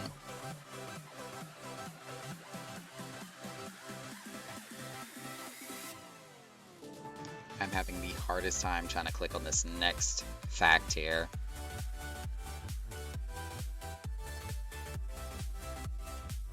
See, 4 in 5 LGBTQ plus people who have experienced a hate crime or incident did not report it to the police. Upon reading that and saying that, it makes me think of rape victims. Whereas the statistics for it is actually has kind of a bit of a margin of error because of the people who don't report when something like that happens. I feel like this is the same concept, the same scenario, where, again, 4 out of 5 people, that is what, 80%, do not report to the police when they've experienced a hate crime. A lot of that having to do with police not even taking reports like that seriously, or laughing in somebody's face when they try to report something like that has happened, like a hate crime. And it's not okay. You know, those are supposed to be the people who are out there enforcing and protecting us from these hate crimes and these illegal activities of assault and battery. When it turns around that a lot of times they may not care, or even just allow it to happen. Now, I'm not saying that is all the time the case, or that is always the case. There's definitely a lot of good cops out there, a lot of good law enforcement, a handful which I know personally as well, who would definitely stick up for a person in a heartbeat in a given situation like that. But it doesn't change the fact that there's also a lot out there who are the opposite. I mean, literally boils down to kind of like good cop versus bad cop. There's some of each. And unfortunately, it's the bad cop situations that are the ones that become the most well-known amongst people and cause the most dysphoria.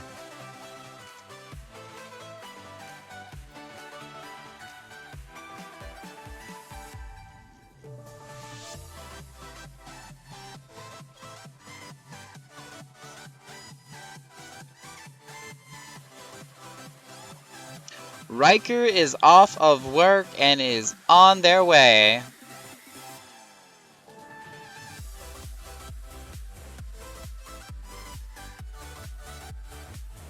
That is not bad timing, Riker. We are only about halfway through the article of everything that we were talking about tonight.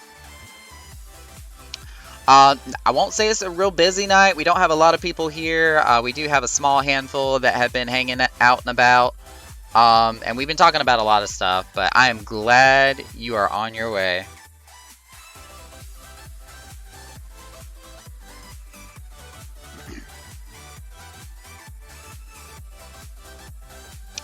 And let me tell y'all, I'm gonna sleep like a rock when we get done tonight. I am tired.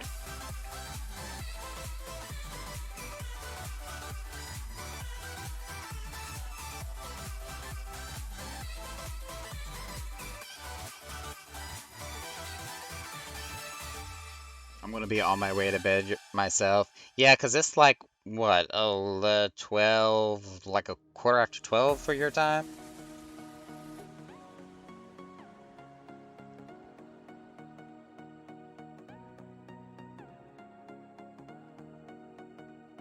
Yeah, I had to do the math in my head. It's like an hour and a half ahead of my time. Yeah, after we close up tonight, I'm only gonna have an hour to like process payroll and do everything because the servers go down 1 hour after we close. But at least we're still able to have our event tonight. I was really worried that when I saw maintenance, it's like, oh god, we're gonna have to close up.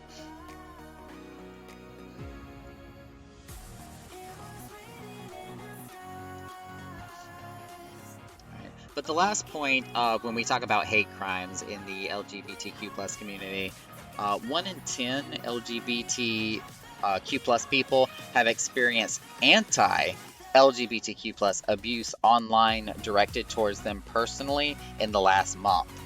This increases to 1 in 4 for trans people directly experiencing transphobic abuse online in the last month. As we have, and again, these are statistics and things that were reported at the latest 2017. So it's now been 4 years since that information has been updated. And as we've transitioned from a more hands-on and face-to-face community to, especially with the pandemic, to everything now being online, everybody has kind of gotten the keyboard warrior courage, where they get this sense of self where they can pretty much say and type anything that they want to on the internet and not face any consequence because they're hidden behind a computer screen, which only really goes to show that they are worse people and worse human beings than we would have guessed if we were to meet them face to face. They don't feel like they're as accountable or responsible for their comments or actions when they're online. So that really turns people into just horrible, horrible examples of human beings.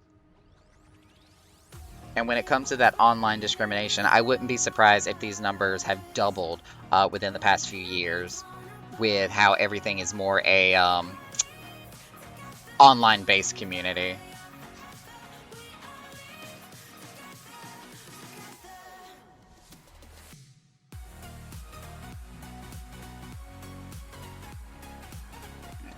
But with all that information we just talked about, talking about hate crimes in the LGBTQ plus community, this was taken again from the Gay British Crime Survey, which was sourced in 2013, and also again the LGBT in Britain hate crime article, which was sourced in 2017.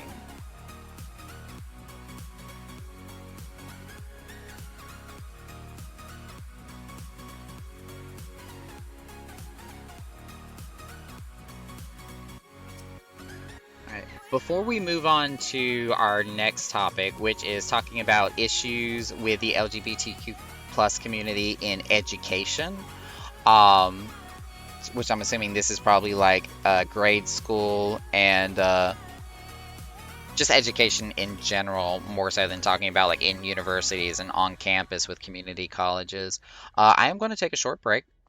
I'm going to take kind of a 3-minute advertisement here to kind of run to the restroom, freshen up, if you want to call it that, and probably get me a little bit more water because this tea is getting to me here. So I'm going to take a few minutes to do all that. Um, I will turn up the music for y'all so you got something to listen to. Before I say it out loud and almost mess myself up on Twitch, Grorer.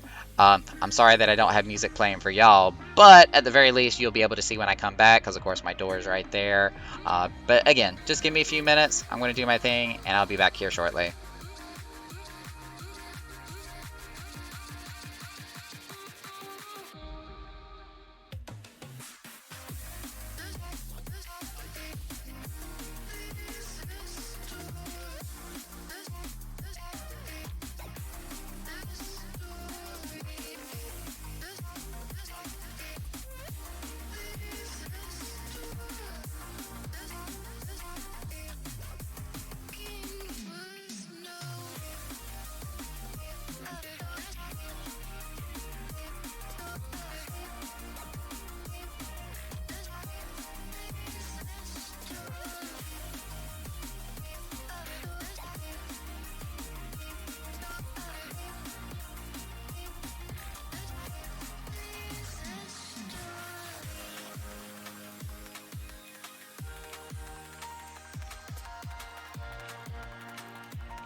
Feel the waves cut through me, hypnotized by the sounds I'm breathing in. Hold tight, chemicals collide.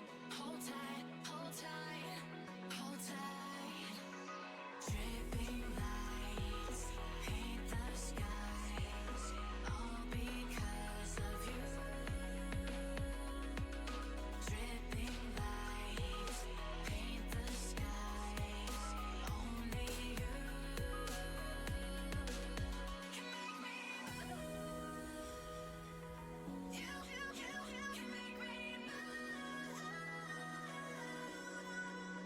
can make me move. You can make me move. Can make me move. You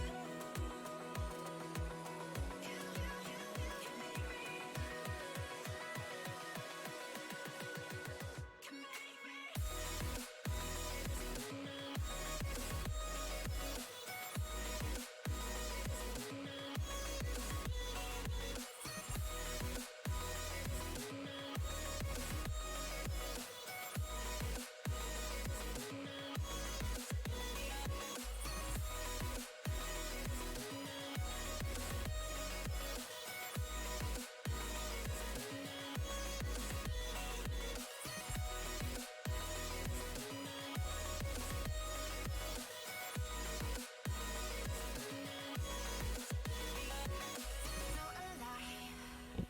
Make it last Alright, I have returned.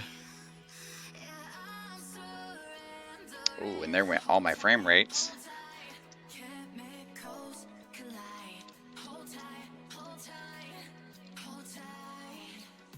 Dripping lights paint the sky, I can't type. all because of you. Dripping lights paint the skies. It actually got a little bit chilly in here, so I had to put on my my nice Twitch jacket here.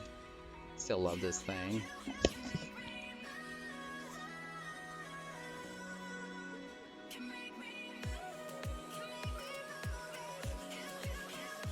But let's go ahead, get back on the article here, pick up where we left off, talking about education.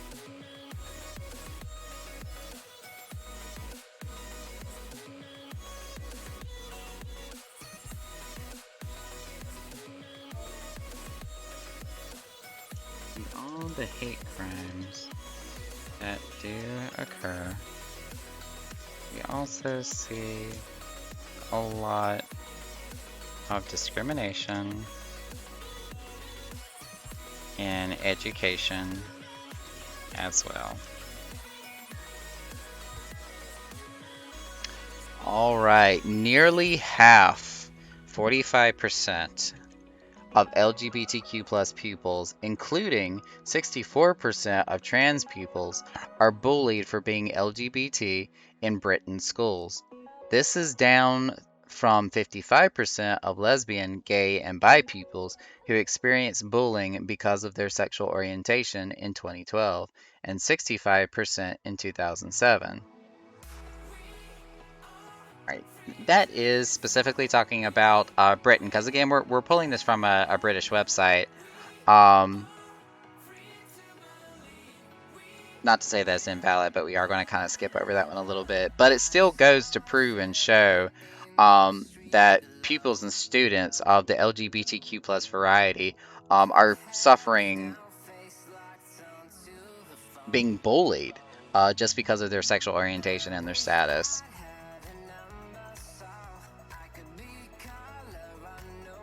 And then it goes on to say half of LGBT pupils hear homophobic slurs frequently or often at school. I can't tell you how many times being in school myself where simply the word gay is completely used in a derogatory manner. You know, when something happens or something doesn't quite go right or a bad event occurs, I can't tell you how many times I've heard my little brother, talk about, oh, that's gay, or God, that's so gay. And it's one of those where I just kind of have to look at him and it's like, really, dude? Really? That's the word you chose to explain this situation right now?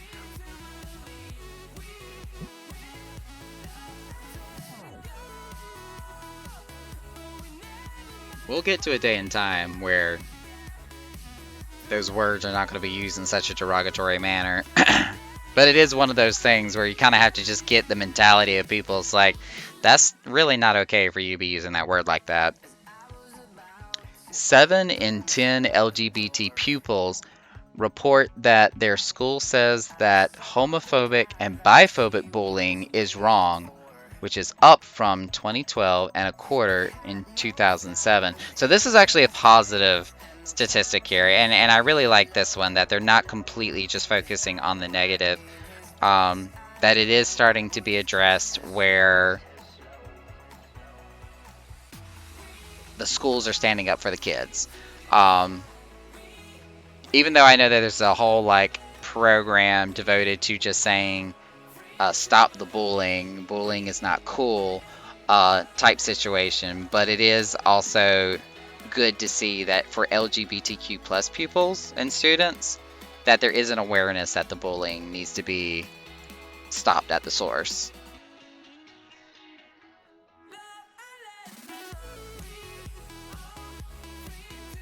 Oh, and then that same statistic turns around and gets shot down because then it says, however, just 2 in 5 pupils report that their schools say that transphobic bullying is wrong. So 7 in 10 say that their schools will defend them for being LGBTQ plus. But when it comes to being trans, only 2 in 5 say that the schools will stand up for them and say that it's wrong.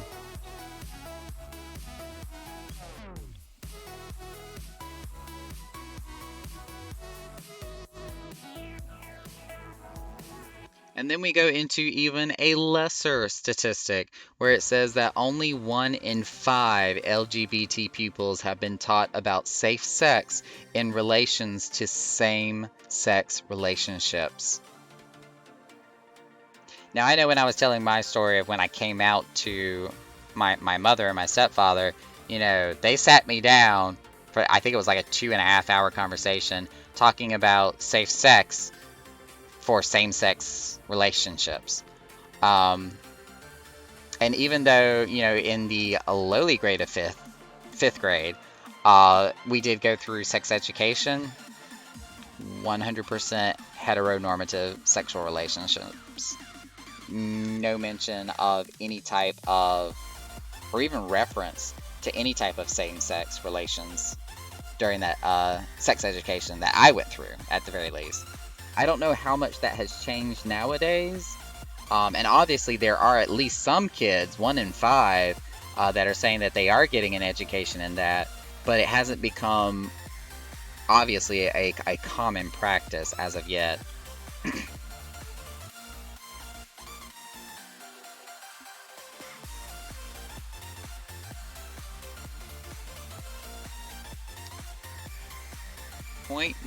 6 in the educational systems. More than 4 in 5 trans young people, tongue twister, 4 in 5 trans young people have self-harmed, as have 3 in 5 lesbian, gay, and bi young people who aren't trans. So this kind of goes back a little bit to the mental health that we talked about towards the very beginning, where because of alienation, prejudice, discrimination, bullying, cyberbullying, and everything involved in between, it really does affect a person. Even to the point of causing self-harm to themselves. One of my best friends, kind of like my would-be sister in high school,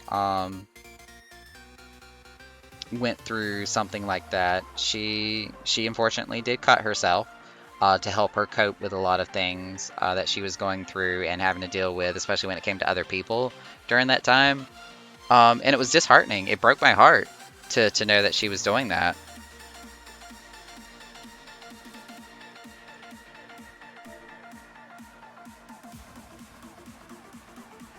And back then, it was really hard to find proper and actual supportive resources to help a person get past that type of thing.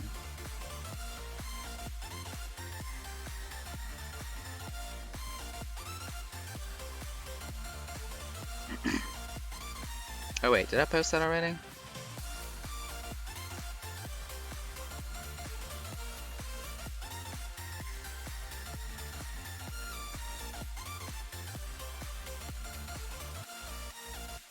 Oh no, I haven't gone over this one. This last one is really, really a disheartening one. More than 2 in 5 trans young people have attempted to take their own life, as have 1 in 5 lesbian, gay, and bi students who aren't trans. So that discrimination really, really goes far, as to how that affects somebody and can cause them to reach the level of being suicidal. Wildcat Kyle is now following. Thank you, Wildcat Kyle. I mean, not to be excited about your follow, of course, because we were just talking about a topic that touches on the base of suicide. But I still do appreciate the follow. Every single one helps me get closer to that 200 goal that we're trying to reach before the end of the summer. So I really do appreciate that. Thank you so much.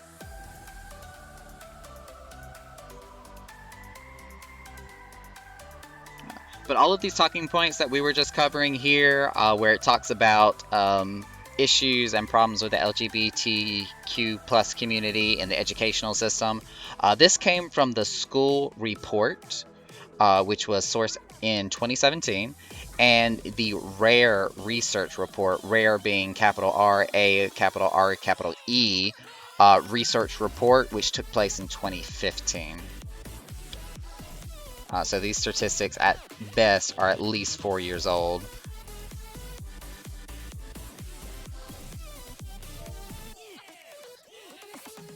Aw, somebody just sent me a heart. Yay. Oh, there's a lot of people here now.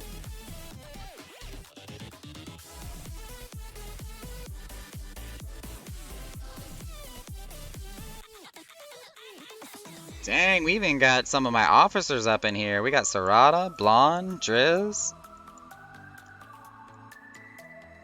I guess they kind of came to check out the event tonight. Found you on Gror. Thank you. I'm trying to actually reach out to a lot more people, other than just Twitch. So definitely that's the reason why I'm actually streaming on both platforms. But I'm glad you were able to find me, and I'm glad you joined us here on Twitch. I haven't exactly set up a static schedule quite yet, but I do try to stream most evenings, both with Final Fantasy XIV content. If I can find time, I'll be doing Nier Replicant again in the near future too. But at least every Monday and Saturday night for this month, we have been talking about different spectrums of the LGBTQ plus for Pride Month. So we have talked about transgendered and transsexual issues. We've talked about words are hard. Bisexuality and pansexuality, the differences between and what each one means. We've also talked about asexuality and all the different types of asexualism that is out there. What else have we touched on thus far? I think that's everything we've covered up to this point. And of course, we're talking about homosexuality tonight, even though a lot of the talking points here cover transgendered as well.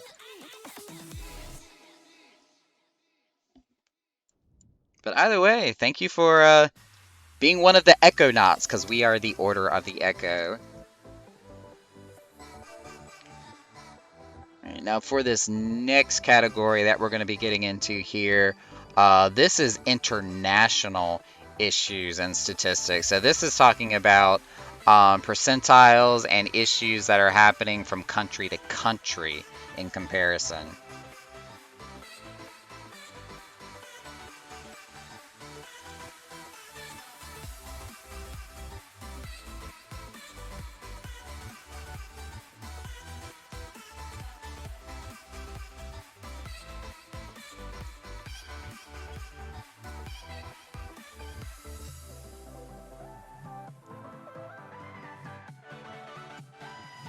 So on this first one that we've got listed here, it says that 72 countries criminalize same-sex relationships, and in 45, the law is applied to women as well as men.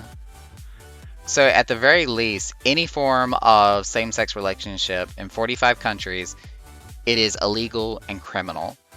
While in 72 countries, or at least, let me do math here, difference between 72 and 45.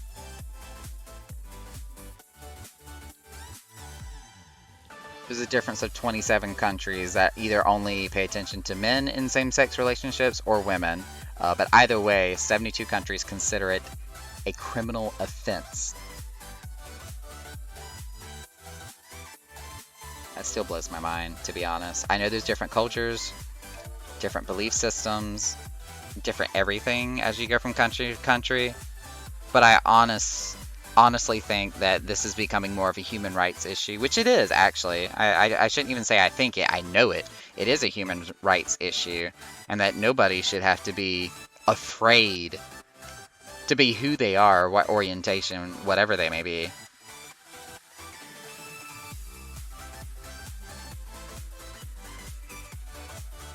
The death penalty is either allowed or evidence of its existence occurs in 8 countries. Oh my god, you can literally die for being gay, and not because of a hate crime, but by perjury of that country. That is absolutely terrifying.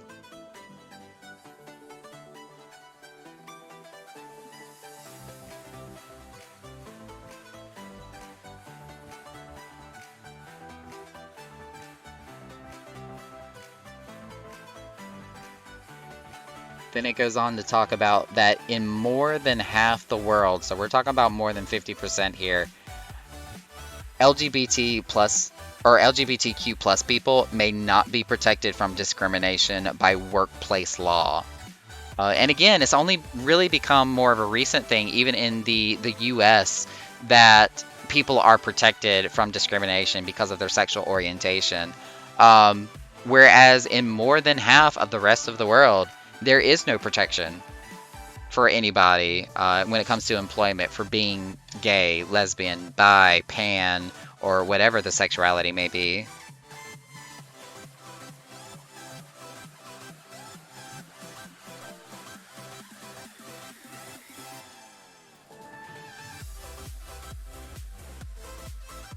Most governments deny trans people the right to legally change their name and gender from those that were assigned to them at birth.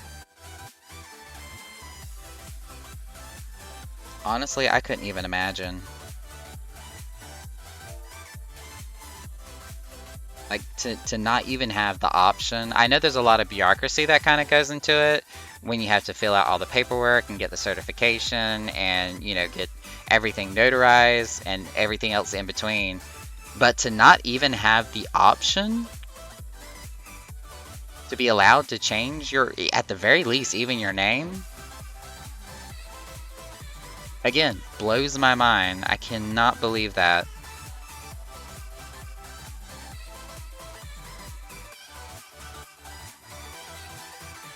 Between the years of 2008 and 2014, so we're looking at a difference of about 6 years there were 1,612 trans people, oh god, who were murdered across 62 countries, equivalent to a killing of every 2 days.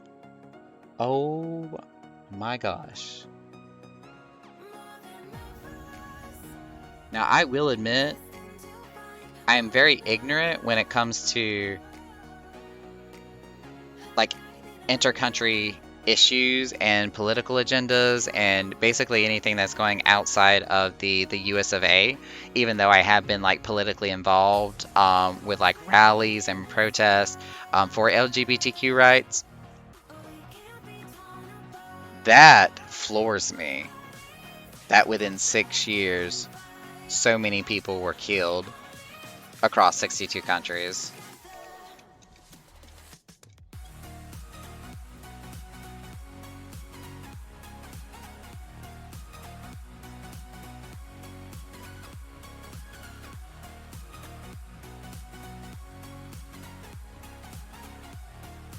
And since this information was sourced in 2016, this last talking point here says a quarter of the world's population, so that's given the entire population of Earth, believes that being LGBTQ plus should be a crime.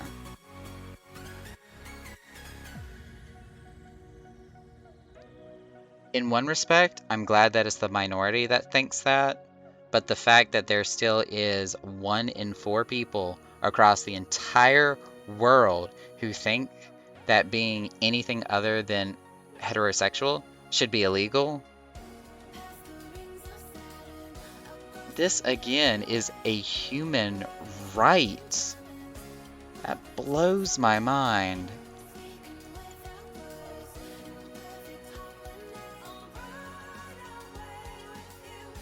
Like, this goes beyond just not only like sexual orientation in my head. Like, this goes to just the basic concept of being compassionate and understanding and empathetic to another person, just for the plain and simple fact of them being different than what you are. There is no cosmic ordained rule or some written stone tablet that says we all have to be the same. Otherwise, we wouldn't even be human to begin with. Our literal genetic makeup makes us unique and different from person to person. So for people to sit there and deny somebody the right to be who they are just because they are slightly different, just syntax error in my brain does not compute.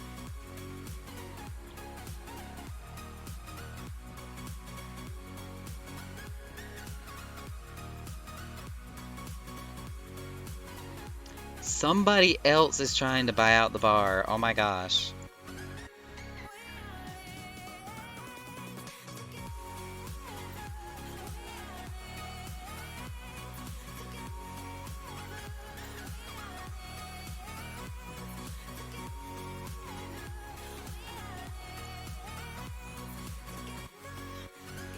I'm kind of paying attention to chat now because I see that somebody else is trying to throw money at the bar here and be like, I want to buy everybody drinks.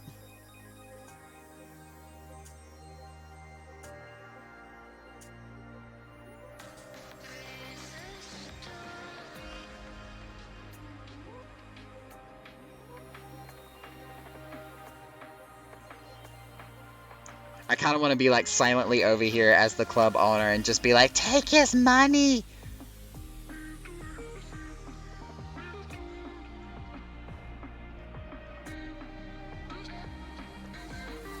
My character, Nakara, is definitely kind of a business guru. So whenever he sees the cash monies and revenue, he's like, yes, take it all.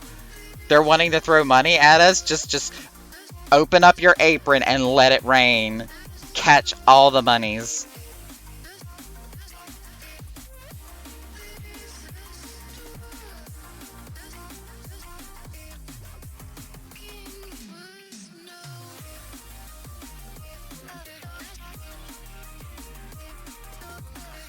Yes, Zune, get that business mind going. Oh, I love her. I swear me and her are the same person. We're just 2 different sides of the same coin. Which, for those of you who don't know, because I know for everybody on Grorer, you're not really able to see the Final Fantasy XIV side of things that's going on here, because we are holding and celebrating this event within Final Fantasy XIV.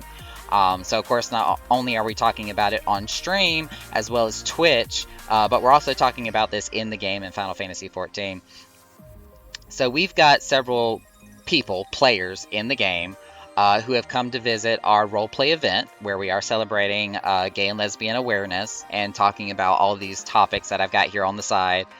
And somebody's come in and is wanting to buy out the bar, so everybody can order like food and drinks and not have to pay anything. Zune, the person that I mentioned here, she is actually the club manager. She actually takes over the club every Tuesday night. She's looking to open it up every Friday night as well. But she is the manager. She takes care of the club for everything that I don't do. So when I see her perk up about talking about pricing and making that money and, you know, getting that cash monies in my cash register, I get excited. So that's what's happening right now.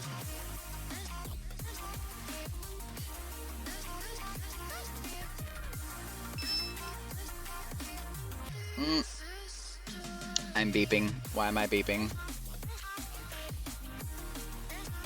Okay. Blood sugar starting to go up a little bit.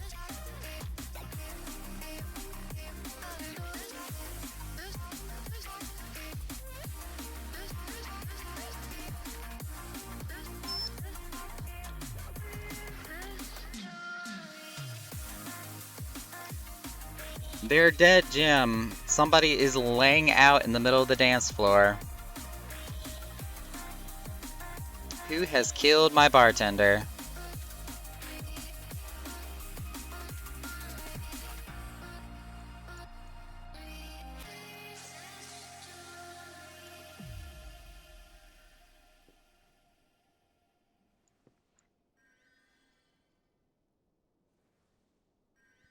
Ooh, my phone's sitting on 23%.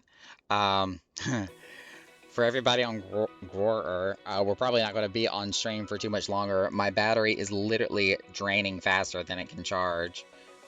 Open eye, feel the waves cut through me, hypnotized by Actually, the sounds I I'm might breathing in. Hold be able to tight, move my hold tight, charger from over near my bed to over only you here. collide.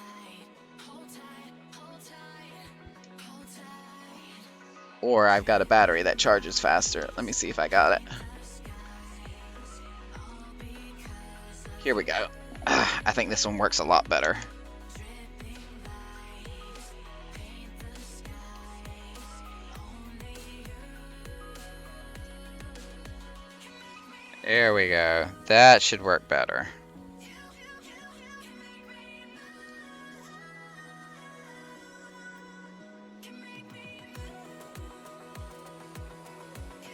$200K tip did that?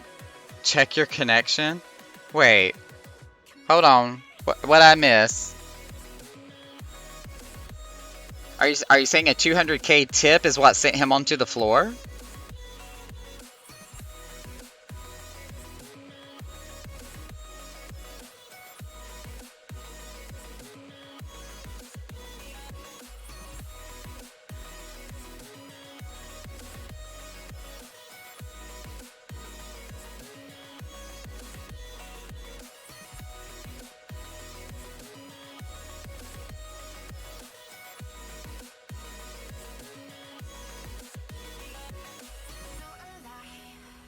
Oh my Jesus! Somebody said something about 50 million gil. Ooh, my heart. Ooh, I don't know if I can handle that much money. Not that I will say no, but your bartender passed out because of a 200K tip. Okay, all right, that's what I figured you were saying. Xander would. He would pass out from that kind of tip.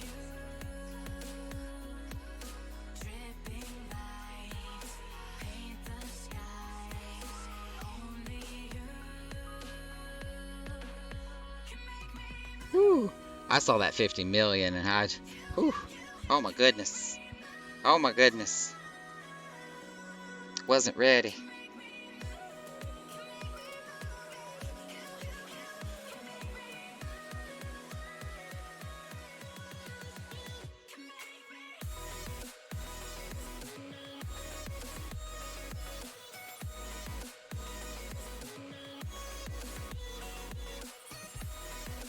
Sorry, math is like hard. Also, my wind-up Alpha is the cutest. Alpha is the most adorable thing on the face of Eorzea. Change my mind. You can't.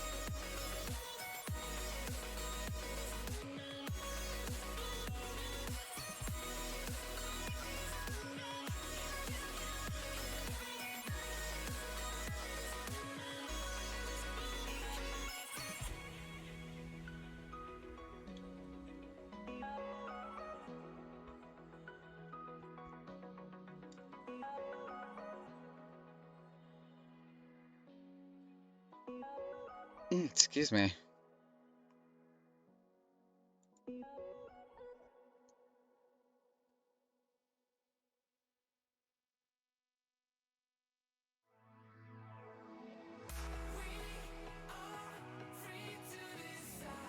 Nope. Nope. You just gonna flat out tell me no when I say excuse me? Phone, I know. I already took my insulin. Stop beeping at me. Okay, thanks, bye.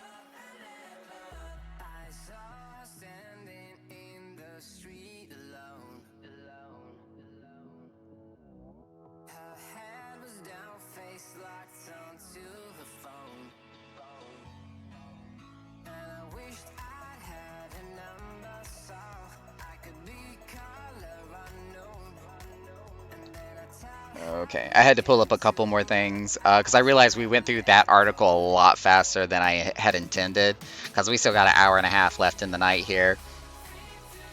But the last section talks about the LGBTQ plus community in sports. So let me type that out here.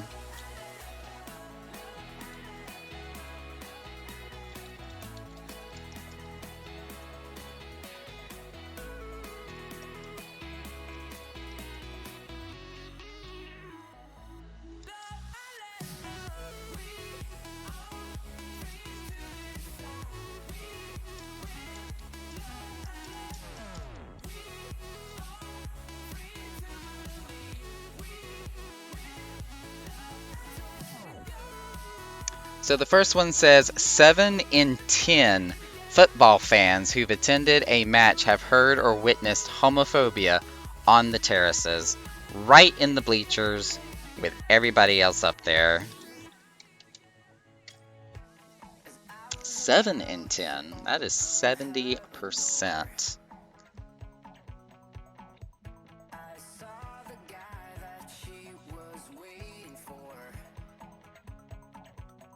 Yeah, I mean, for the stereotype, they make it seem like people of the homosexual variety is not really interested in sports. You'd be surprised. 1 in 10 LGBT people, 10% obviously, who attended a live sporting event in the last year experienced discrimination because of their sexual orientation and or gender identity.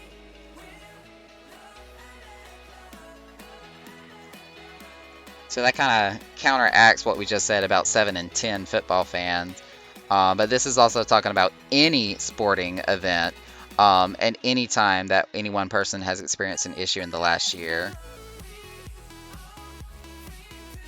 So the variables are a little bit different, but same concept. Oops, that is not what I wanted to type.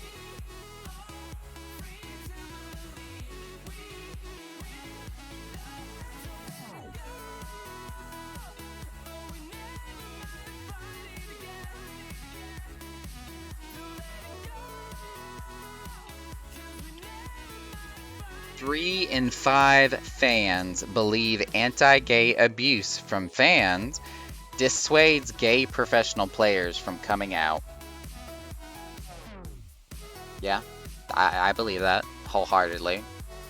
I mean, if you're a sports player and literally anybody who identifies as LGBTQ plus from your fan base gets abused or bullied, that is by far going to just make you want to clam up and stay further in the closet just so you don't lose your fan base. And that's only one aspect of that issue. That's not even to talk about the fear of death threats and violence towards you as a player for coming out.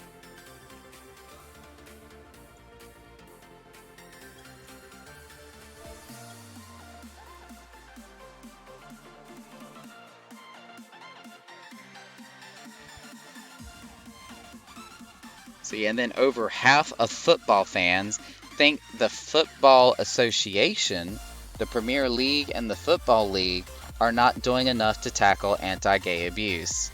Now, again, this is a Great Britain-based article, so these are associations and organizations from, of course, overseas, for those of us who are American, but that is still a fact.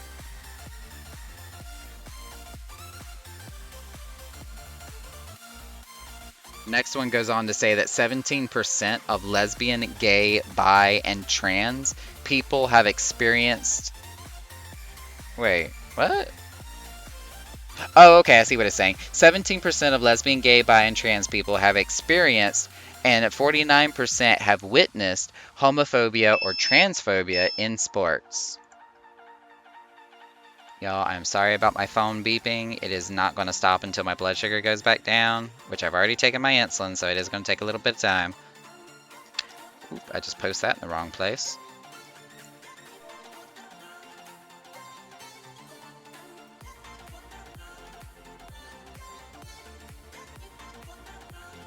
"66% of lesbian, gay, bi, and trans people felt that there were problems with homophobia and transphobia in sports and that this acted as a barrier to LGBT people taking part." I mean, that would make sense. If you find that there's too much phobia going on from a certain sport, then why would you have any reason to want to be part of that? Or even part of that community if you know that's going on and have actually seen it happen.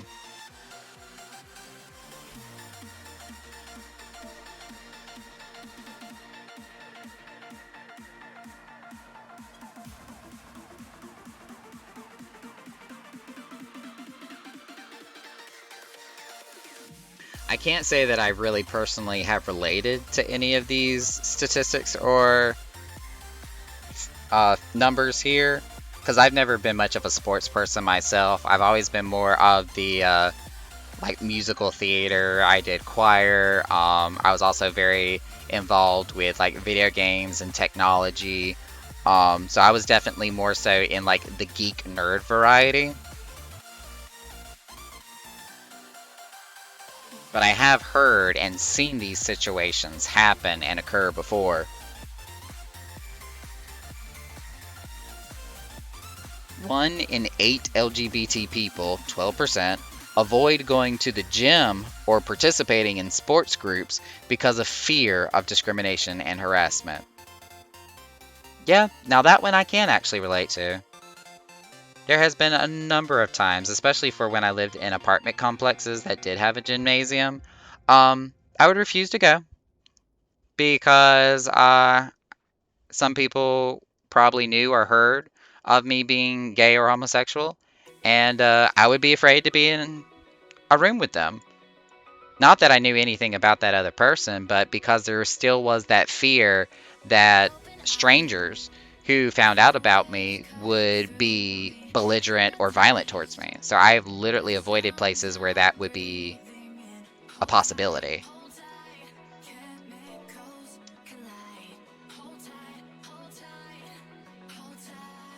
Geig is a mascot. Oh no. How? Why did this happen? Where is Geig? I don't see Geig. Oh, he's standing on top of the dealer's bar.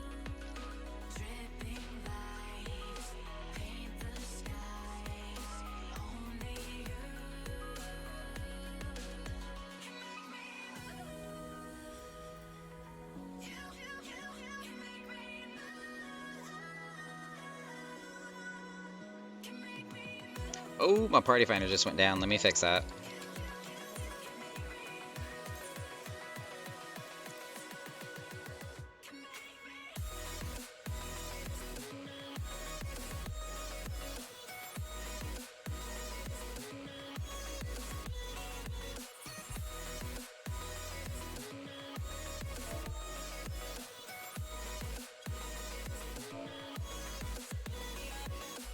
Wow. Okay, so I went to do idle cam just to kind of give us more dynamic views, and that first one looks like it just zoomed in this random spot on the wall. I have no idea what that was.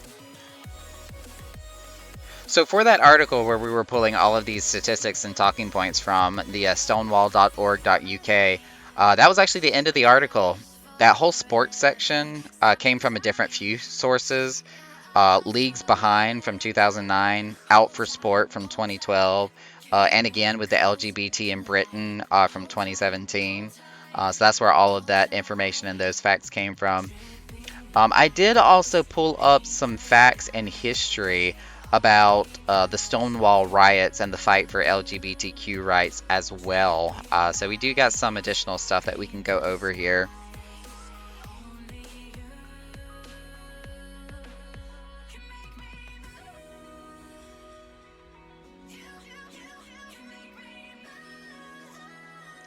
I am, at least on the Twitch side of things, going to do a 1 minute break, or 1 minute advertisement rather. Hey, my phone's actually charging. Because I have come to find out that when we do run advertisements in the middle of the stream or during any types of breaks, it actually prevents the advertisements, like the 30-second ad that usually pops up when you first come into the stream. So now that I know that, I am going to get into the habit of playing more 1 minute ads during the stream, which also gives me a little bit of a breather as well, so that we can prevent that from happening in the future, especially for new viewers. So for anybody who's not subscribed, I apologize, but you're going to get 60 seconds of advertisements, and we'll return shortly.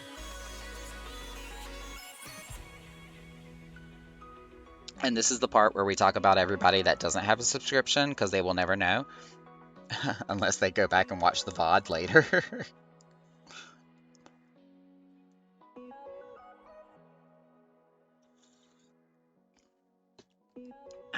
God, that tea is so good. And it's still hot, too. Like, I honestly cannot give Silver Mist enough credit for sending me this thermos. This thing is beyond amazing.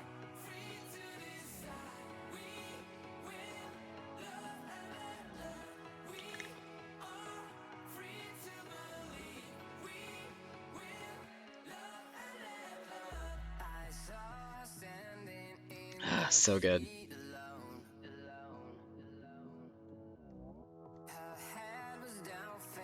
Slash return. Well, hello, Coit.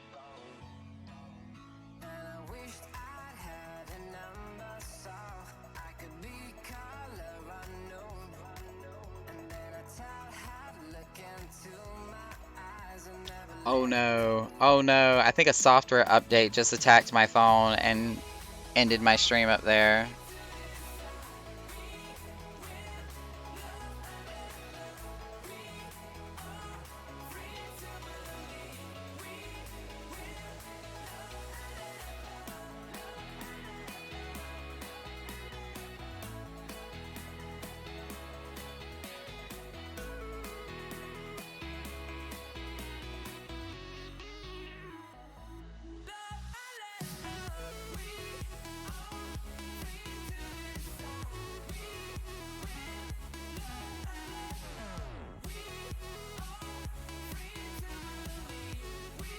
I just had a Android update attack my phone and like ended my stream with no prompt or anything.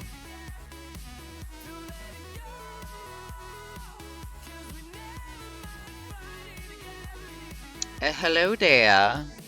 How you doing, Koi?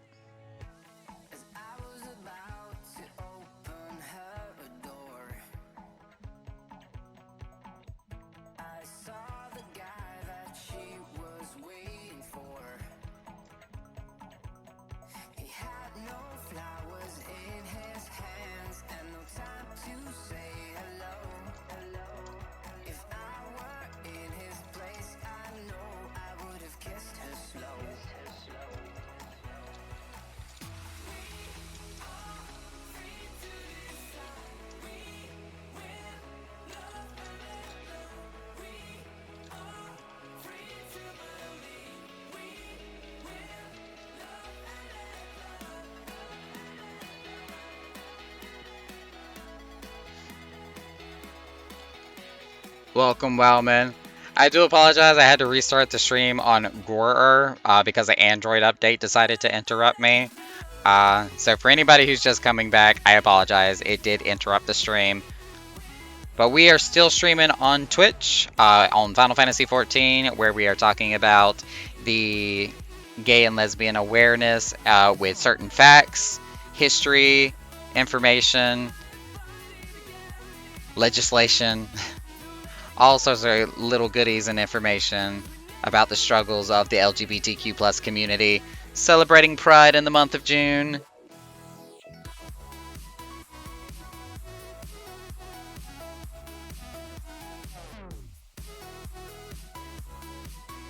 And we actually just finished going over an entire article that was presented by stonewall.org.uk that had a bunch of different statistics and interesting facts about struggles that LGBTQ plus community people have to deal with, both in home, careers, education, sports, all sorts of communities, inside and out.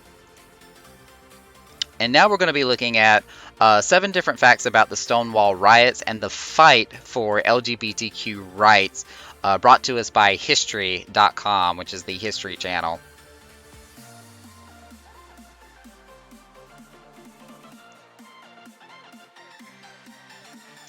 But it does go on to say that the movement for LGBTQ rights in the United States dates at least as far back as the 1920s.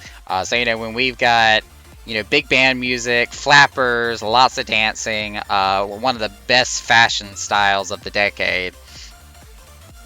And this was when the first documented gay rights organization was actually founded. Since then, various groups have advocated for LGBTQ rights, and the movement accelerated in the wake of the Stonewall riots of 1969.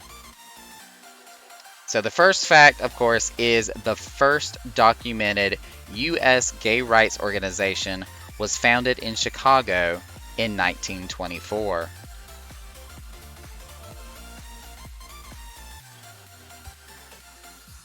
It was Henry Gerber is the guy's name. Oh, we got another Scotty in here.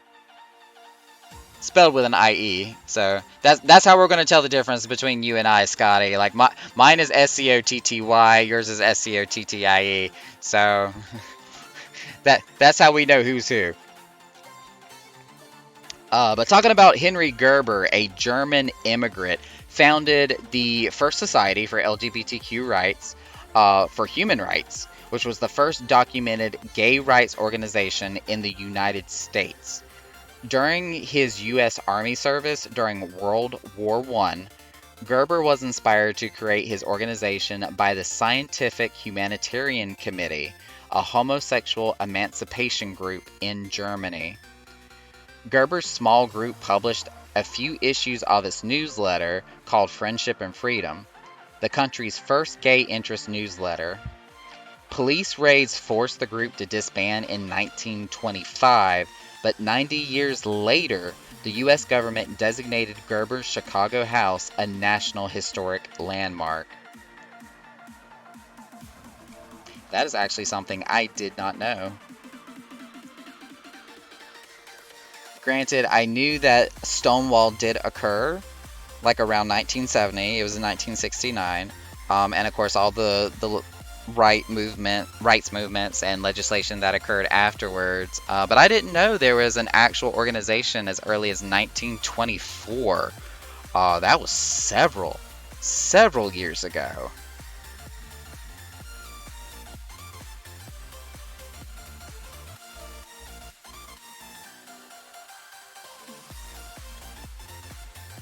So that's actually pretty interesting there.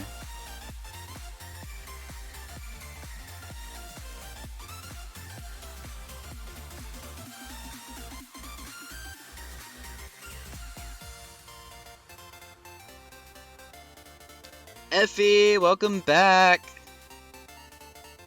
Hopefully you didn't have to work too hard.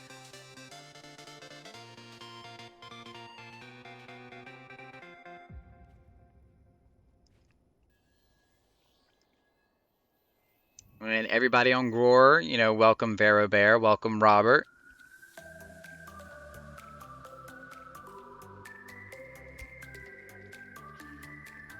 For all those new that just came into the live stream here, we are actually streaming on Twitch because we are holding an event in Final Fantasy XIV for gay lesbian awareness rights and celebrating the history and talking about different points of discrimination and trials and tribulations we've had to go through as a community for the LGBTQ plus people.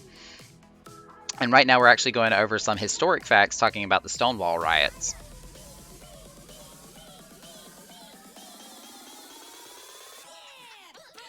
Wow, whoever's playing Death Roll and just constantly rolling the 2s is one lucky son of a bitch.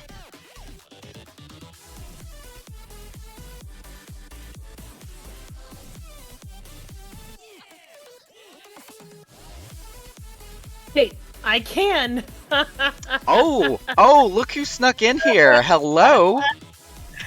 I was just telling my stream, I was like, I'm gonna go bug Naka. I bet I can't because it says staff only, which means I shouldn't be in here, but I came anyways. I was actually just telling everybody that you are like the club manager, so of course you have permissions. Oh god, I'm so sorry that you have to put up with me.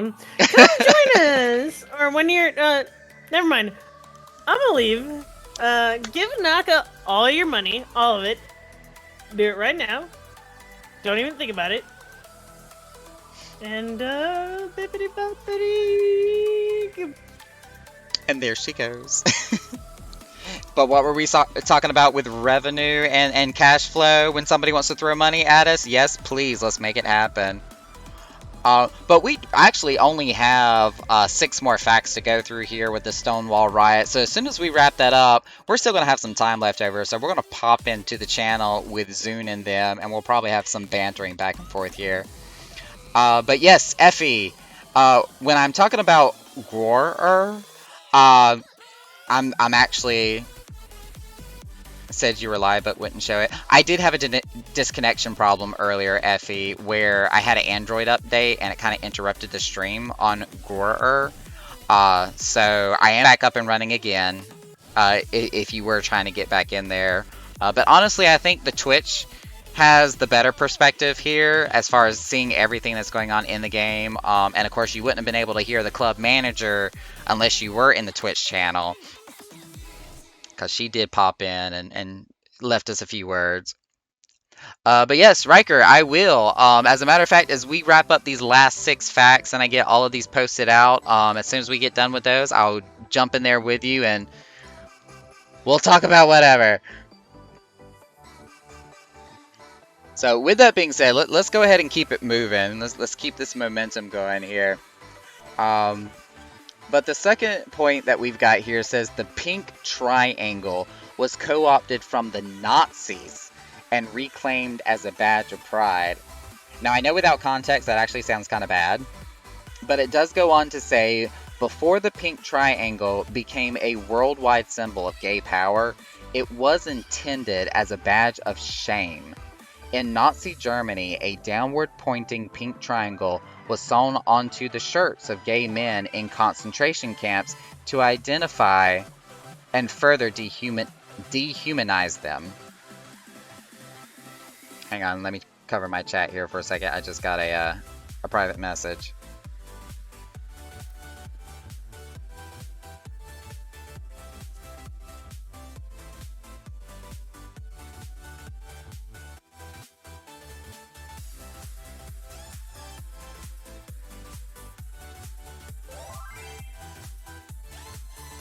Alright, we good.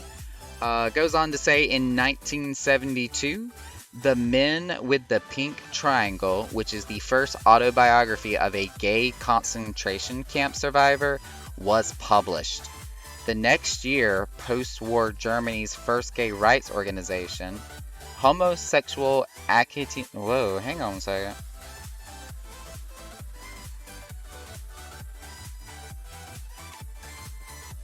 Alright, I'm going to try to pronounce this right. So the next year, post-war Germany's first gay rights organization, the Homosexual Aktion West Berlin, otherwise HAW, reclaimed the pink triangle as a symbol of liberation. I hope I said that right, because that was a mouthful.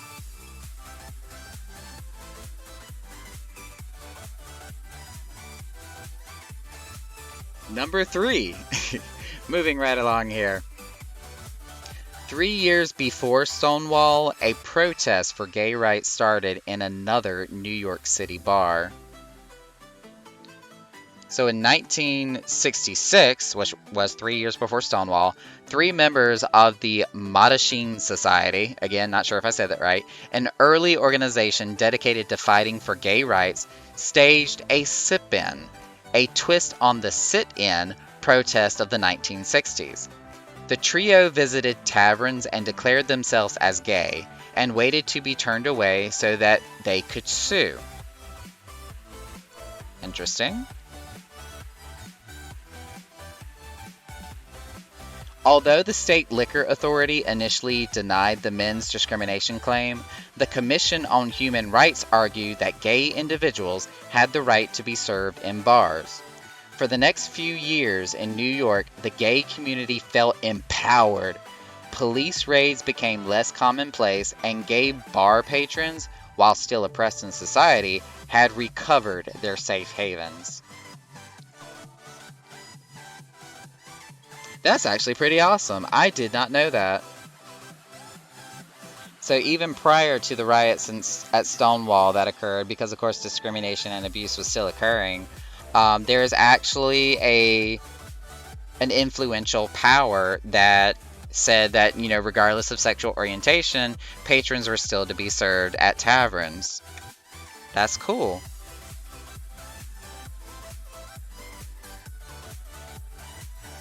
Now here's the cool one that I was looking at as I was kind of skimming over this article. Number 4, the Mafia ran gay bars in New York City in the 1960s. It was an unlikely partnership, but between New York's LGBTQ community in the 1960s being forced to live on the outskirts of society and the Mafia's disregard for the law, the two became a profitable, if uneasy, match. The State Liquor Authority and the New York Police Department regularly, words are hard, raided bars that catered to gay patrons. Where the law saw deviance, the Mafia saw a golden business opportunity. A member of the Genovese family, Tony Laurie, aka Fat Tony, purchased the Stonewall Inn in 1966 and transformed it into a gay bar and nightclub. Y'all, I am learning so much tonight. I didn't know about any of this.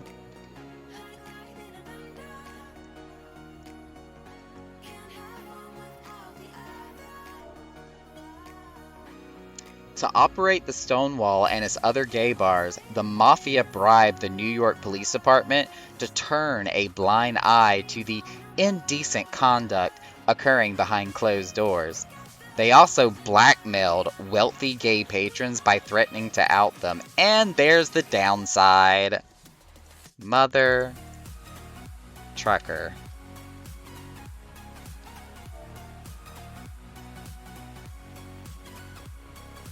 Blackmail and exploitation. Of course the Mafia would be taking advantage of that.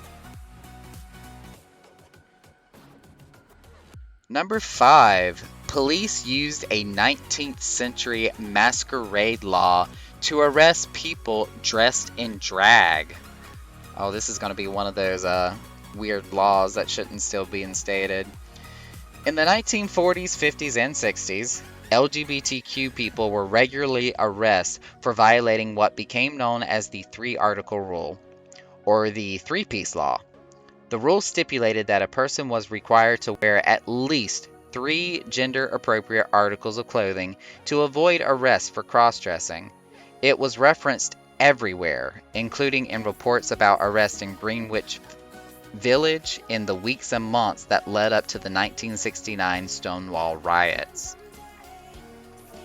Huh. Again, stuff I didn't know about. The problem is, the law technically never existed. Instead, accounts suggest that police generally use old, often unrelated laws to target LGBT people.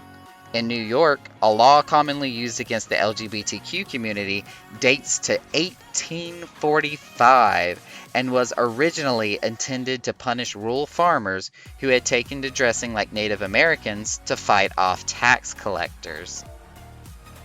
Huh.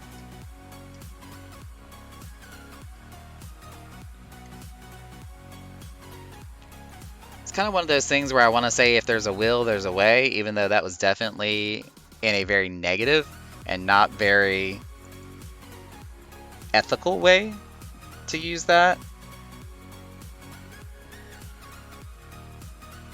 Number 6.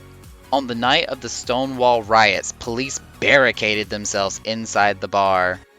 After midnight on an unseasonably hot Friday night in 1969, the Stonewall Inn in New York City's Greenwich Village was packed when police officers entered the bar. As they began making arrests, patrons started to resist and pushed back. What ensued was an uprising that would launch a new era of resistance and revolution. Close to 4 a.m. on June 28th of 1969, the mob of protesters outside the Stonewall had grown so large and unruly that the original New York Police Department raiding party retreated into Stonewall itself and barricaded themselves inside. Some rioters used a parking meter as a battering ram to break through the door. Others threw beer bottles, trash, and other objects, or made impromptu firebombs. No one died or was critically injured on the first night of the Stonewall riots, though a few police officers reported injuries. That actually paints a pretty vivid picture of what occurred that night. How the tables really did turn and how things got messy.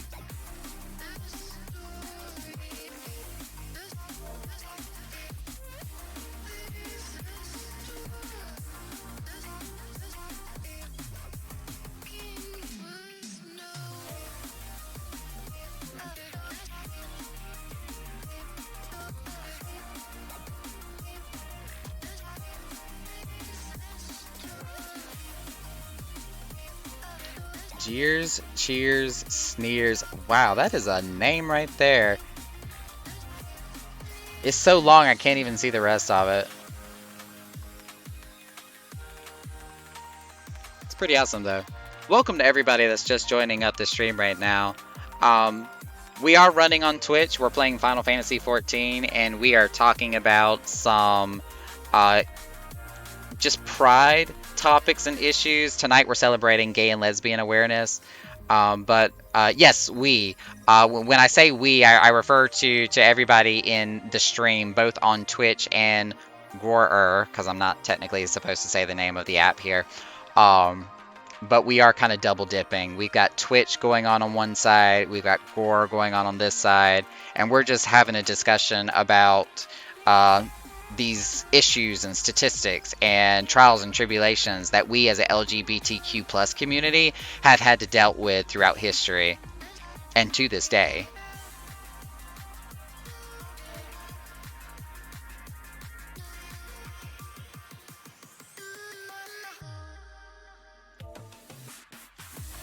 Yeah, it's actually, as I'm going through this article about the Stonewall riots and what actually occurred that night, a lot of this stuff I personally didn't even know. So I'm actually learning a lot just by talking about and reading through these articles here.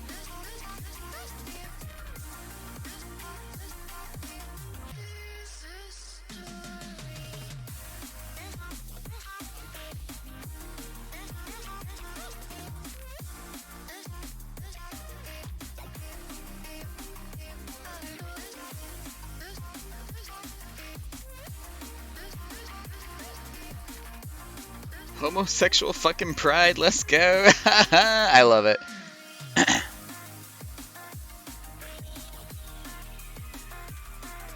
Alright, but the last point that's in this particular article where we're talking about the Stonewall riots here goes on to say that organizers of the first gay pride parade opted for the pride slogan over gay power. And of course, it's going to go into detail about why that is here. The Stonewall riots made clear that the LGBTQ movement needed to be loud, visible, and to demand change.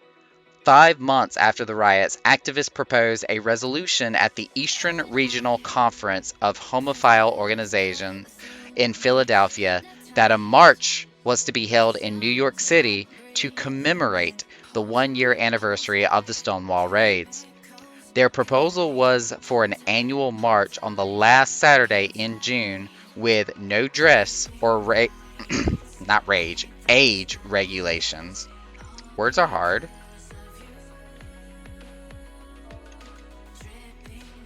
When organizers were looking for a slogan for the event, a member of the planning committee,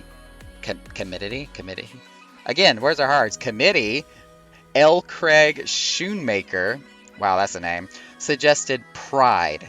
The idea of gay power was thrown around as well, but Schoonmaker argued that while gay individuals lacked power, one thing they did have was pride. The official chant for the march became, "Say it loud, gay is proud." I like that. I was worried that when it said pride versus gay power, I thought it was going to be like compared or related to like too much like the KKK with, you know, white power type thing, and that they wanted to avoid that political association. But I like that explanation better.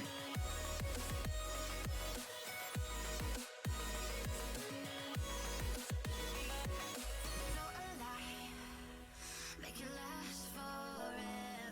Stop in time.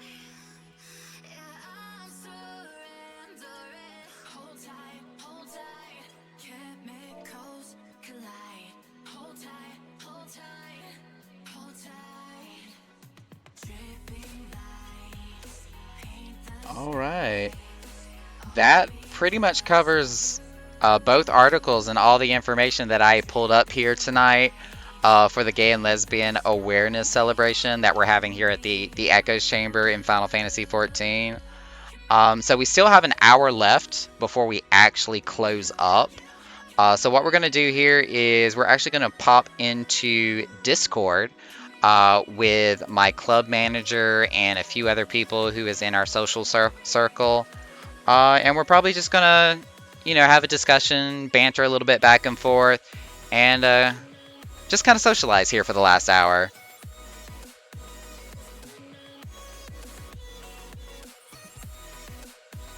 Oh, Effie, you're just going to go to bed? Alright, yeah, I figured it was going to be kind of a long day with you getting off work and getting home a little late. So you sleep well. And of course, thank you as always for coming.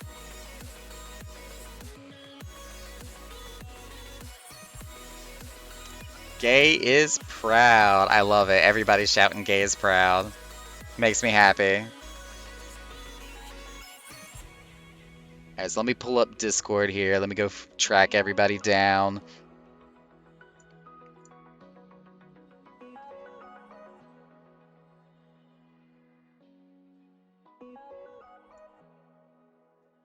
The thing we was supposed to shout! Wow! Okay, what did I just walk in onto? Gay is proud. We love Gay you. is proud! Gay is proud. Yeah. Hey! Gay We is timed that and proud. coordinated it so well. You're really pretty, Naka, okay? We did good. Okay, we did our best. I love it. Fucking nailed it. We love you. I love it. Say it loud. Gay is proud. Gay is proud. Let's go. Woo! Gay rights, or I'm gonna have all the fights. Oh, what? What? If you don't believe in gay rights, I'm gonna start all the fights. Peaceful protest? I mean, yeah. No. Fuck your peaceful protests. I'm done. I have been to too many peaceful protests. You know what? Did you see In that 2020? fucking TV show, what's it called? American Gods, angry, get shit done. Like, It's so true. So sad. hetero for life, but all have this guy as an ally. Fuck yeah, allies are super important. Naka, I am so sorry. What? Why are you Sorry. sorry? I'm very drunk. I got a Yeah. house. It is we on it. 100% okay.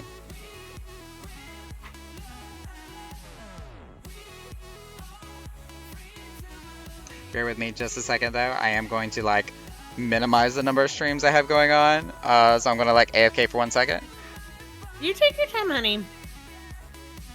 Alright, so now that we have transitioned over to, of course, talking with everybody, with the club manager and everybody that's in the Discord channel, I am going to go ahead and drop the stream for Grorer, because unfortunately I cannot hear this part of the conversation since it is coming through my headphones specifically. But if you do want to be part of it, if you want to hear everything that's going to be going on for the next hour and so, definitely join the Twitch channel, which is twitch.tv/Nakarumi. My username is in the description of the stream, so if you need to know how to spell my name, it is right there for you. But you can definitely join us in Twitch, hop in on the conversation, you know, give us a follow, watch all our other content we'll have coming up before the end of the month here, and it'll be a good time. But for now, y'all have a good night, and thank you for being part of the stream.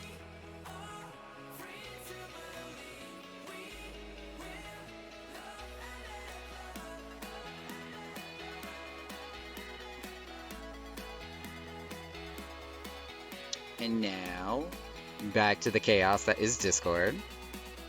But I can convince Naka to do Ace Pride all year long. Oh, it's all about the colors in the club? Oh man, I mean honestly, like I was someone who. Oh, Is it command God. random or command roll? No, I'm kind of I'm drunk gonna- right now. I'm gonna say something right now, and I'm really sorry. I do demand the floor. Hello. Yes, I was a terrible person to a friend of mine, a once upon friend that was Ace.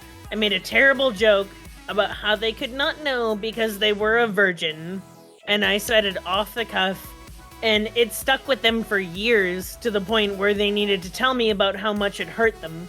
Oh no. Yeah, I fucked up really badly. Fuck. Ace Pride is something that I will always well- work towards making sure that people are more aware of, and also making sure that I don't say insensitive shit like that ever again. Yeah, it definitely does take a bit of cognitive, like, reassignment, especially considering the day and age that we grew up in, but you're right.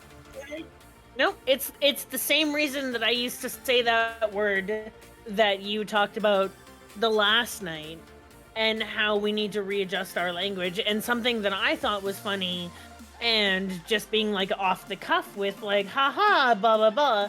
I never thought about how much it would hurt their identity, Yeah. and I grew up For- around a lot of people who didn't, who genuinely I used to think were friends, like when I was like very young, and then I moved out of like the small, very close-knit community, and like went out into the world, and like I got slapped a couple of times for saying shit that I didn't know better to say, and came out and was like, oh. Wow, and then What- I what remember the- like thinking I'm coming back, and I'm like, okay, right. And I spoke to friends of mine about it, and the division of people who were like, oh yeah, we didn't like, we should change our vernacular, versus people who were like, nah, I'm not gonna do that, and that immediately was like, huh. Well, I grew up with a lot of assholes that I didn't realize were terrible people until, wow, you don't value things that I value, and you are quite despicable people, and you know, try and better yourself every single day and make sure that you are inclusive to people, because we are. I think it's so crazy that you don't realize how important identity is until you discover your own. Like, I didn't realize how bad I had hurt someone with the words that I had said until I discovered my own identity. And I was like, oh, it meant so much for me to figure that out. How could I have ever said this about somebody else? Yeah, and that realization is so real and so heavy when it happens too. Oh my. I lost. Sorry, death roll control. Hey, you are 50, you are literally 50-50 now. I was over here like, Yeah, excuse I know. me? I'm Sorry, trying to have a sorry, it serious went moment some over way. here. But also, if that was a Sorry, proposition. What? What the fuck is my major general out? Anyways, come down to Echo if you You want know to the cry entire your night. fucking heart out.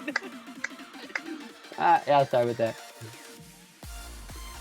I like that cute dragon boy over there. Oh. Oh. Your aura I thought he was Nyanta. I thought he was Nyanta, but he's not. Toru. I know Hey. he's not. Wait. How are we pronouncing his name is the question. Good question. Long O or short O? Zune, I'm not gonna lie, your aura obsession is starting to drag on. Oh my Uh, gosh. Hey, No. You're so funny. Here's some fucking air horns and some applause. I was already looking for a Fired. yeet This button. place. Fired. I was looking for a yeet button. Oh, I don't have one assigned yet. I'm gonna specifically find a yeet just for you now. There is a For me? yeet. There is a yeet sound effect. There is a yeet sound effect. Well, I don't have it hotkeyed. Say you yeet someone, Naka. Better yet, I'm just gonna give you this instead. Pathetic. Oh. Oh, okay. There's also the scary boop. You should give him the scary boop too. Oh, I don't have that one like as a file. That's only on my sound alerts. Okay, fine. I will play the yeet sound effect for you. There we go. We have an official Hey, at yeet least on it's stream. not- You're welcome.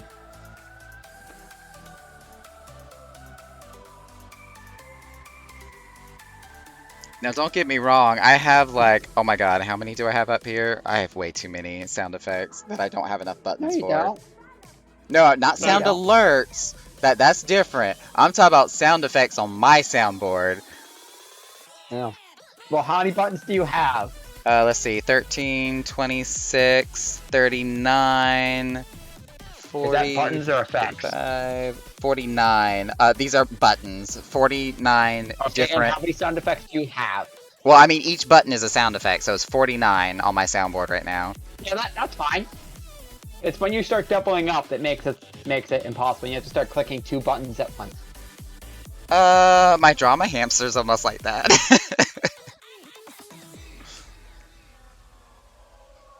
Oh, yeah. I have like 3 different versions of the dun dun dun. The overdramatic hamster, yeah. Exactly. You're a hamster. No, I'm not. I'm a potato. Both are accurate. I'm a grapefruit.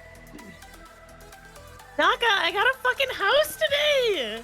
Oh, I am so excited that you did. Now, have you started doing anything with it funny. yet? I actually commissioned Yuki from our free company to build my exterior. Ooh, okay. Oh, I Oh, found Chaz, some, what up? soon. I have some outdoor furniture that I do not need. Would you like it?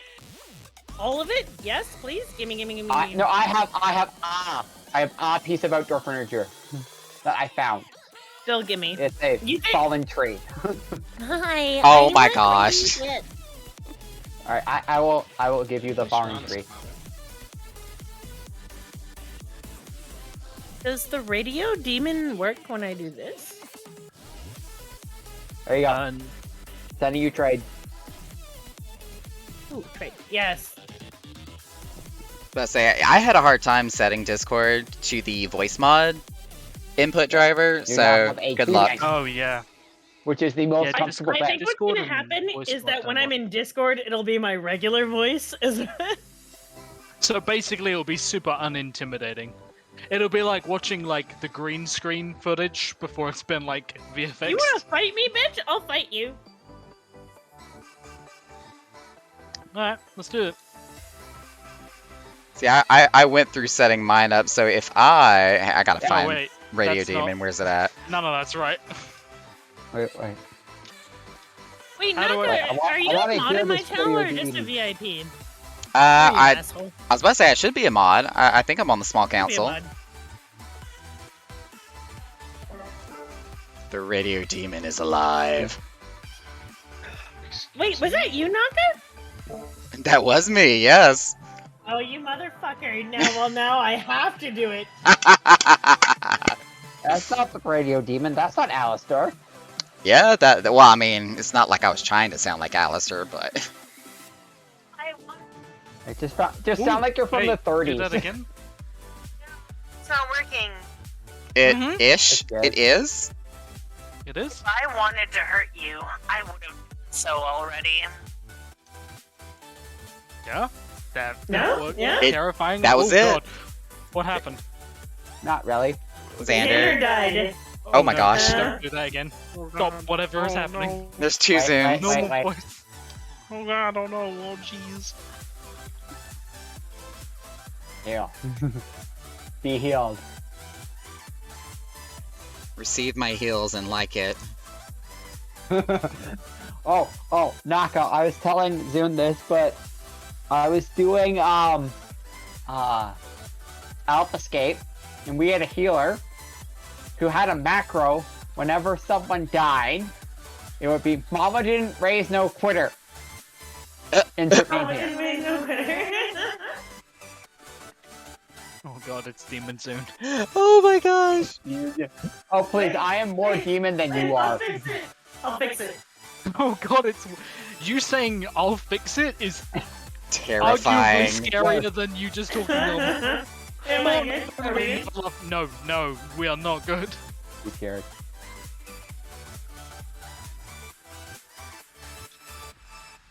She has permanently demonized herself. Hello? There you Okay. go.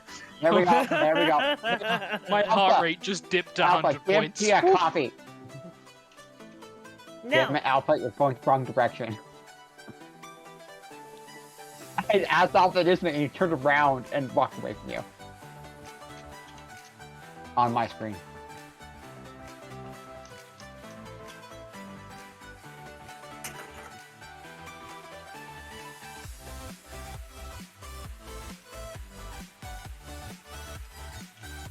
Oh, he changed clothes. Me? Dragon Daddy. Wait, I have no idea Oh. what you're talking about. wait. Notice the How, artist how put are on we his Roman pronouncing wizard hat? his name? I hadn't noticed. Means he The didn't artist get put on his hat. beautiful Roman wizard hat. Wow. That is an outfit. No. What if artist was Sky the whole time? Okay, I'd kill all of you, starting in order. What? I didn't do. What did I do? Hey, Siren's before me alphabetically. What did I do? Vicky is very low down. Okay, first person to roll higher than me in Twitch chat. Wait, never mind. Literally anyone. First person to roll higher than me in Twitch chat gets a goddamn gift sub. Mia, go fuck yourself, okay? Oh, Oh, wow. wait. I lost that off. 100% just rolled in my own Twitch chat. I'm so smart. I'm pretty. You're so pretty, baby. I love you. Okay. Can you all stop rolling just before me? How do I get it? Okay, No. I'm gonna give it Oh, to yeah. Miss Gothic, because, you're all ready. Hey, That's what you do. I am not that trash. Also, You are. um, I'm a woman of my word. I give my subs. hey Josh, Josh, you've lived near Ireland. How do you feel about the harp logger that they're making now? I have no idea what you just said. You said I've lived Oh, near Ireland. you- Harp you- something. You live close to where Guinness is made. I've been to where Guinness is made. I've had Guinness. That's like 15 yeah, minutes old. Exactly. How Wait, do you what? feel about their new light beer? The what? The harp Light beer. Their beer? new light beer. Light Nah. beer? Yeah. You realize Guinness makes like Gothic, what do jalapeno you beer. mean? Well, they don't sell it in Canada. No, they don't sell half their shit in Canada. Yeah, I know. There's a legit Two reason. things they sell in Canada. It's their lager and their Guinness. So there's a reason, and legit. Oh. If anyone is interested in brewing and stuff, the reason that Guinness tastes better in Ireland than it does anywhere else is because they have to add a Mia. preservative to ship it.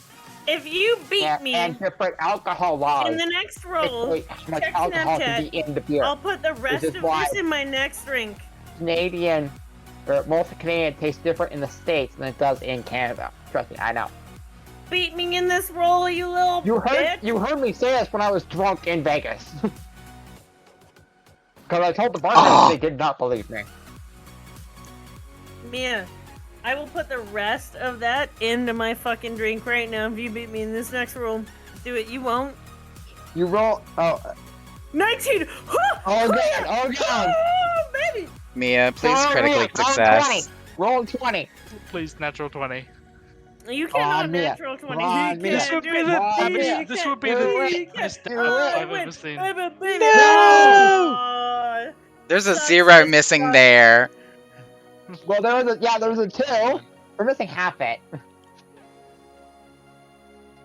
mm. I will let you choose a champion. No, Gift. I like winning things off you without money because I know how much money you have, and I know that it hurts your soul to lose. Losing is more important than your money. Where did Okay, you learn that dance, Naka? If you beat Naka at this next roll, Oh, I'll put the rest in my drink. Naka, I got roll you. it, baby. I got you. And that dance that I'm Okay. doing is the natural 9. Hrothgar dance. I just have it on repeat. What, You gotta what is- lose. You where'd gotta you lose get here, that Mia. dance? Oh. You wanna lose. Where's the light?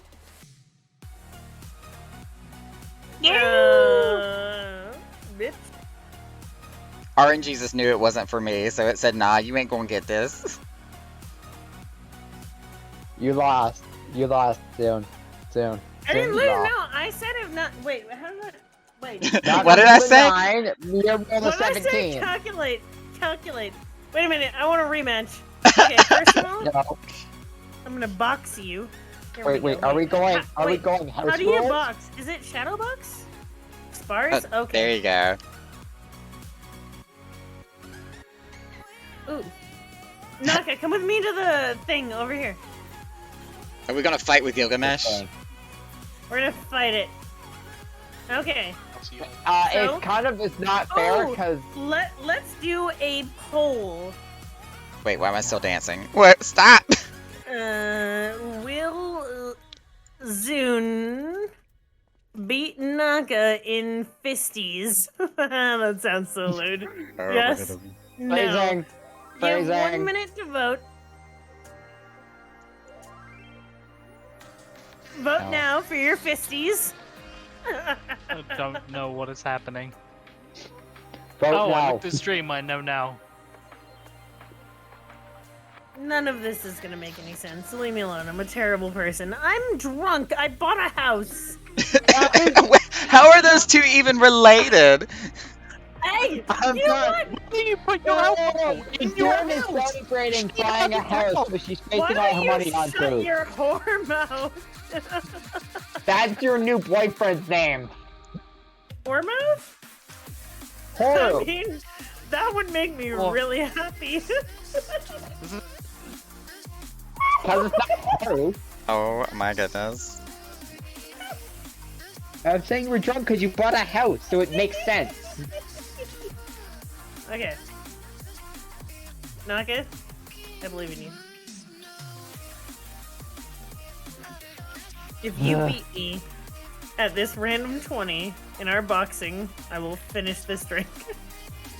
Oh, I thought we were actually gonna do the mini game. Oh, we can! We can! Because we're... Yes. We own this place! Wait a minute! Oh my god, I'm turning this song up. Oh my god, this changes everything. Okay, Mia, If I win 5 subs to my channel, if Naka wins 5 subs to them. Eh? Game time. Bitch, I'm gonna try. Who goes first? Do you want to roll for it? We gotta roll for it. There's no way. Okay, let's roll. I'm doing random. Okay? Just straight up random. Boom. Okay. You won, so you decide if I go first or second. I'll let you go first. Oh my god, this is too much pressure. Okay. Wait, the whole goal of this is get the closest to the purple line, right? The center line, yes. Boom, bitch! Wait, it doesn't tell me? I only get 25. Hang on. How do we know who wins? You got 18. It was 1892. Okay, it's your turn, Buckface. All right, gotta get better than 1892. God, that's a high score too. Yeah, I'm fucking good as shit. What are you gonna do? Oh god. Oh god. Oh god. I got this. I got this. How No! do I completely ruined it. Ah! What did you do? I got 70. Is the only way to tell is if we're both online at the same time? Wait, let me put. Hey, Naka, can you please give me permission verbally to look at your stream while we're streaming at the same time? Oh, totally. Go for it. Perfect. Okay, you actually have to say that. Enners bananas! I'm so close to running it down. Oh my god. Yeah. It's my buddy.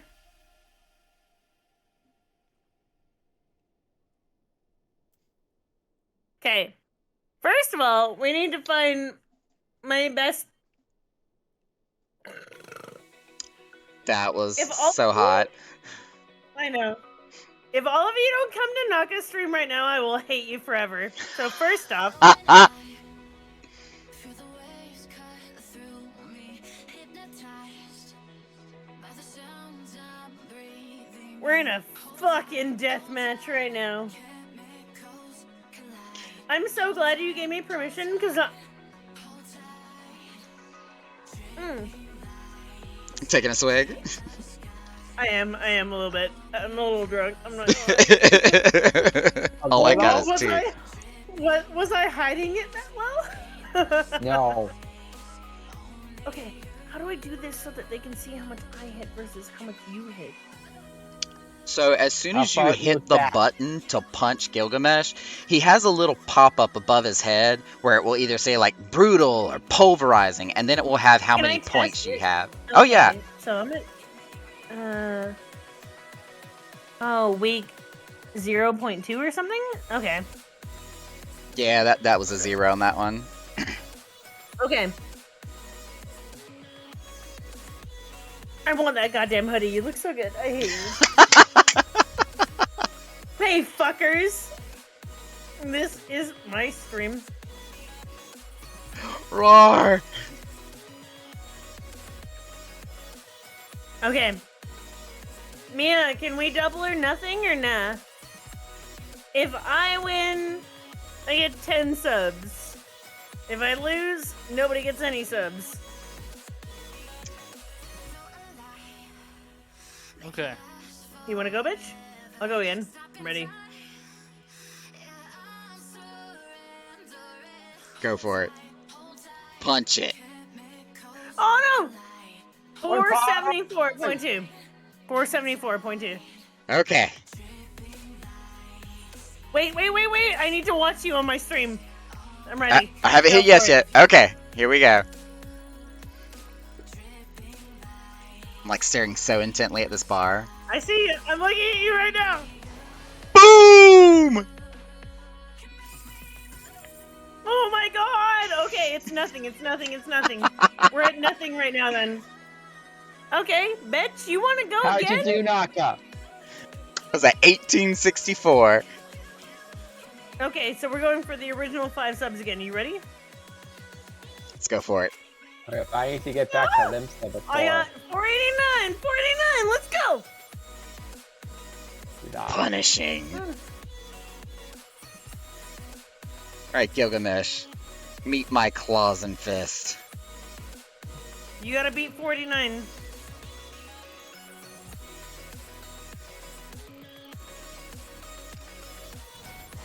Ooh, I'ma punch you in your- 1802! I'ma punch you in your fat cat mouth! Woo!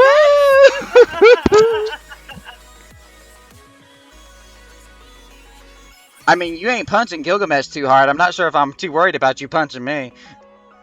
Honey! Sit the fuck down! I'm not even sure that Zoom could reach you. I just won! What are you talking about? Woo! I won by like 1,000 points. You wanna go again? Oh gosh, that was like everybody. Blank Canvas, Time to Die, Fidel, the girl. Oh, I didn't know Jeff was in here. The girl called Jeff, Synaptic Fire, Zoma. Oh, Zoma snuck in here. Ionic Flux. I can't pronounce that. Sidomolt, Helena, and role players. Tia, want us up? Hi, what's up? Hi, I'm drunk. What do you want from me?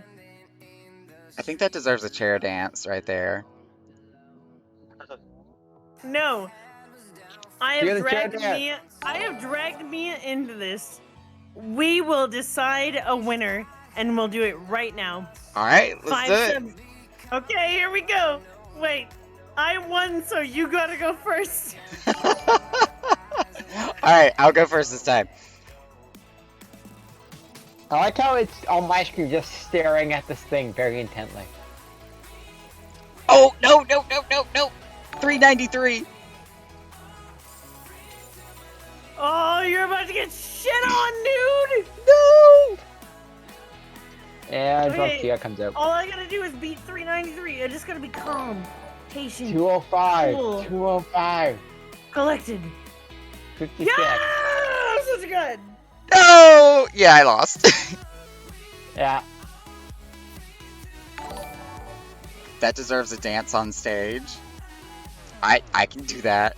I'll get fucking Would you naked like right some now. help with What are you the gonna do? dance on stage? Hi. I am- Celebrate this bitch. Hey, Mia! Let's go! Shall we cheer wave, cheer on, or cheer jump? Naka. I would say all three. I have to take off my clothes It's- manually. What the fuck? You don't have a glamour plate specifically for being naked? I actually did, but It's called the Emperor's New Blank, I it's believe. called the good stupid face. I go for alternating. It's quite hilarious. Let me take off my clothes. Oh, I can't take mine off, otherwise my colors will disappear. Just manually Really? unequip. Get I will Vicky leave up the there. stage. Vicky, can you please go? Wait a minute. Hang on, just a second. I can actually do this really funny. Vicky, can you please come to the dance floor? Vicky, to the dance floor.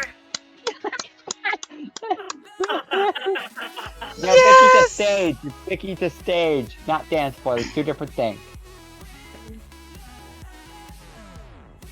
Yeah, I think The dance Vicky's floor is below gambling or you. something. Ooh. Auto-tune. Oh, I remember the auto-tune so much.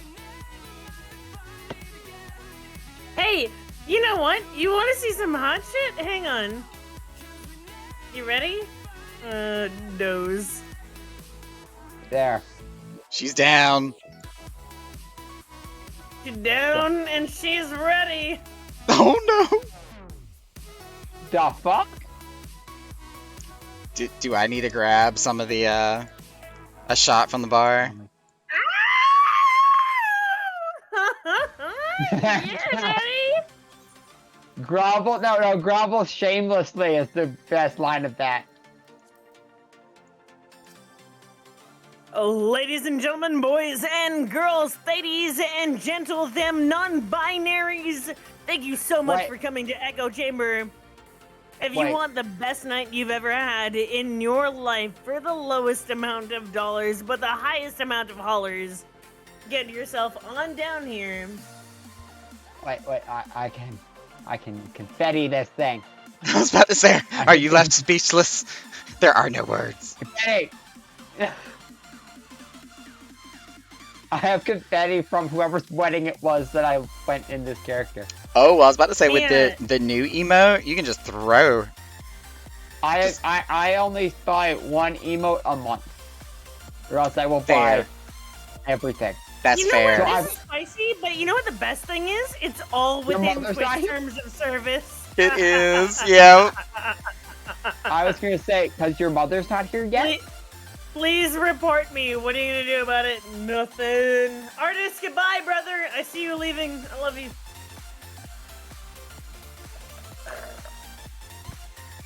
Wait, why are we talking about mothers? It's Father's Day yesterday. Cause today, Zune's mom showed up at the farm. That's why she ran out. Oh. See, I'm over here wanting to celebrate all the daddies. Yeah, but no, cause like Baby, in game, you're my only daddy. I love you. I will put mine.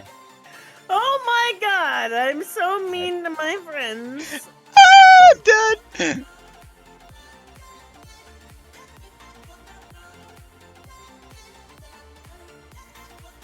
Oh my god, I am too drunk to type. You should also put on some clothes that you're off of the stage. There Yes, you go. I'm a wizard, baby, so why don't you kill me? Oh my god. Welcome to the Echo Chamber, where we go from mild to wild in 3.2 seconds flat. Also, Listen, that's why Naka, please that put is on pants. literally why you hired me. Tell me, wait, hang on. Do I still have your stream open? I do not. Fuck. God damn it. Why did you hire Zune? That's a question. Because she's Wait, what? amazing and does the best job of any manager I've ever had. I work so hard for my money. Okay, I have you on stream right now. Goddamn, look me in your goddamn camera face and tell me that you don't love me. I can't. really don't believe- I can't. Bogdan, is this a Mandeville dance right now? Is that what I'm seeing? Hey, who's Mandeville? If this is, I'm a wizard, baby, so why don't you kill me? I can't take off the shoes right now. Oh, the shoes are pivotal. You I've- have to keep them on. Oh no, like I tried to unequip the shoes, but I have too many shoes. Well, I it's transferred them. it's part of the show. It's part of the theme. You keep the shoes on. Yeah, I know, but I tried to unequip the shoes, but my inventory is full of shoes. Shoes. Oh my god. Yeah. Shoes. There, we're now alternating. Oh. Zune. Oh, we got some talking about daddies again, getting some attention. Mm, I see you. Also, Knock, I like the white stripes you got going on. Well, thank you. It's a nice aesthetic. This is the reason why I get called Oreo all the time. Yeah, I did not know you got called Oreo. Have you not met Drake? He only says it every 5 minutes. I have never heard him say it. mods! Mods! What? What? Oh no, that's not me anymore. You've I'm not done a mod anymore. great job and I love you. Mods, you've done a need great to get- job and I love you. This sounds sus. It sounds Yeah, it sus. does. Sus. I'm giving some fucking Naka, compliments, yo. we need more. Yeah, we you need sound more. sus we when you need compliment Xander. people. We need Oh, Xander see, up here. You're not a mod. Ooh, Naka, no. Oh, up here. you were talking about a mod on Twitch. I thought you were talking about in Discord. No, see? I'm not either because I work too much. I don't pay attention to chat. So I said, don't make me a mod anymore. Give me money.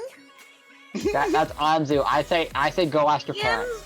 give me money. Go talk to your mom. She was just here. Give me money. No. Oh, where is Anzu? Oh, I do have the Ara. I do. It's. Let me find it. It's right here. Oh my god, you played it through Discord. How did you do that?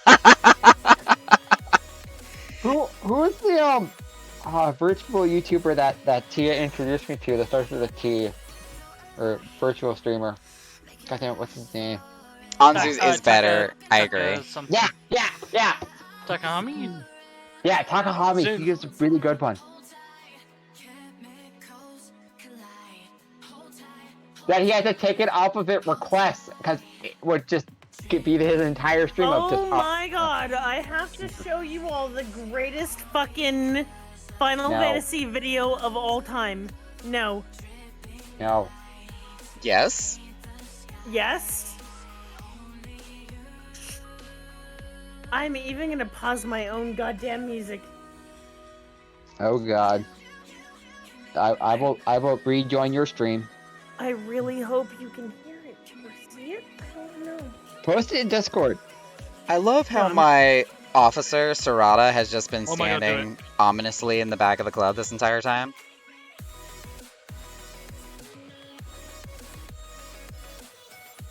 Because for the record, I will go ahead and tell you, he is not a role player by any stretch of the imagination. So him being here is kind of like, why? Look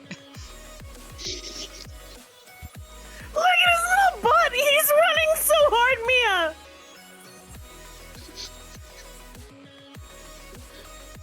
Ah! Run, little dude, run!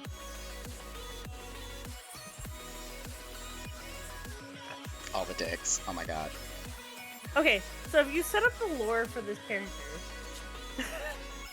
you imagine him trying to... This? Okay, I swear to God, we're gonna have a serious conversation about this. I will die. There is this little minion. Your little minion. Everybody has a minion. And they will do Alpha's the anything best. for you. They're your friends.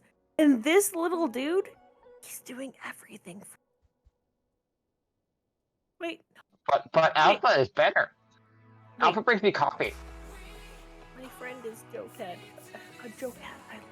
But what's more important right now? and I'll never say this again. I don't believe you. I feel like there's an error occurring in her mind Yeah, right yeah. now.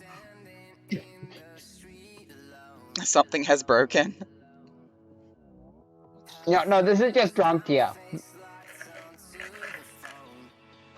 Zaddy, oh god. You know what? I have like a sound effect for everything. Daddy, chill. What did I just hear? Why Oh, did I just hear? Oh, here, let me turn it up a little bit more for you. Here we go. Daddy, chill.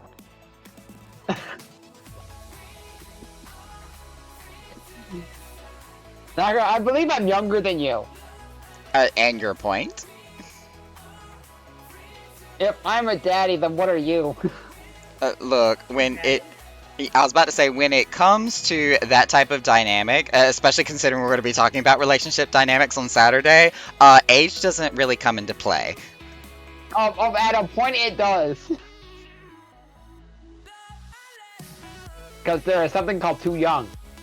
Well, yes, I mean, there is a legal restriction that comes into definite consideration, but once you have passed that point of being an adult, it's like we are not getting into that Yeah, dangerous yeah. territory. Minors are just a big Yeah, mine's just a big no. Yeah, I will not be a daddy before my brother. That is just a big no. Oh no. Disney.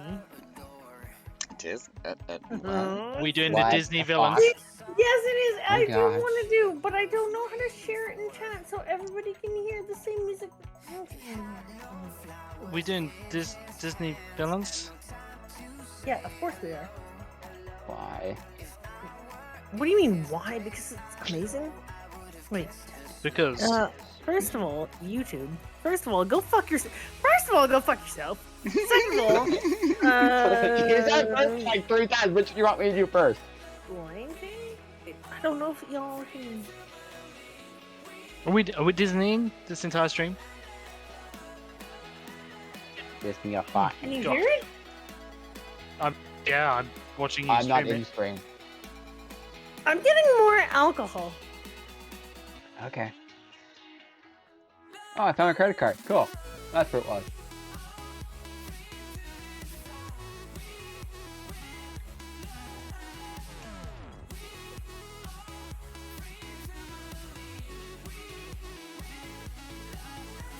Okay, now to give an order, I have to follow it. Say it loud, gay is proud.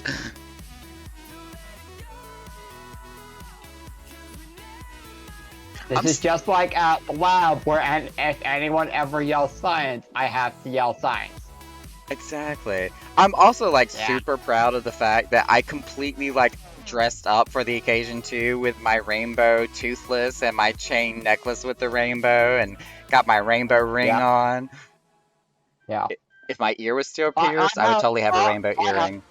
Rainbow article of clothing, I think, somewhere. But I'm not wearing it to work because I work in a factory. Yeah, don't want to mess it up. Mm-mm. Oh no, it's more of some of the people I work with aren't exactly the most accepting. Oh, and we were actually talking about that with one of our Yeah. points Yeah, there. well, I work with to not like stereotypes. I work with a lot of immigrants. Yeah, and especially when we get They to don't talking have about them. international, That's when you get into those different Yeah. cultures, yeah. Yeah. So I just don't say anything. Oh, Despite look at being Haru part of using all the- those symbols. Oh my, I love him. Zune, I approve. Round all day. I approve of this Dragon Daddy. I kind of do. I still don't trust him. Well, he already And won the me demon over, doesn't so trust him at all. that's the important part. I will. Son. If Zune gives the order, I will gladly feed him to sharks. The sea of sharks that was behind Zune during that one point in time. No, like actually, Costa del I will Sol. put lots of tiny. No. Naka, I know a way of agitating sharks. Lots of tiny cuts that are bleeding, and then toss him underwater. And just wait. And you're allowed in public? If I don't do anything, it's not a problem. God, yeah. There are many thoughts that go through this mind. Many that you don't know about. Heads up, maintenance Also, is tonight. Oh, Naka, you don't know, but Kyosuke is also kind of half demon. It's not really, like he doesn't really know that much, like how much demon he is. Okay. When he was a very young child, his dad decided to splice his soul with a demon. When he was a young boy. Young boy. Well, no, when he was 5. When he was a young boy. Yeah, Zune knows.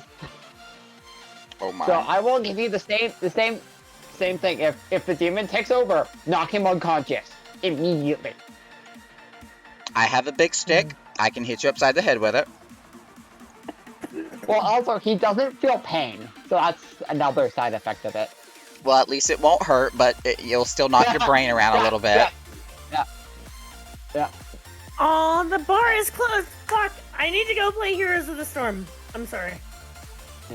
I was gonna say, Do the things. Aw. Yeah, we're only 15 minutes. We can go ahead and start collections. I'm gonna head out because I need to get back to Winsa. But yeah, Zune found out because I was at the lab and I drank a drink, and Was it the Like how you quantum got theory? drunk? yes, what happened was instead of like a physical problem, I just felt pain in waves of what I haven't felt since I was 5. 1 hour and And June 15 was minutes concerned. before the world ends. June Yo, was give me. Wait, what do you mean? Rolls are serious business, Mia. I know rolls are serious business. Are you trying to fight me? That's my lucky number is 13. And then Mia rolls a Suck my 14. dick. That happened. Is it plastic?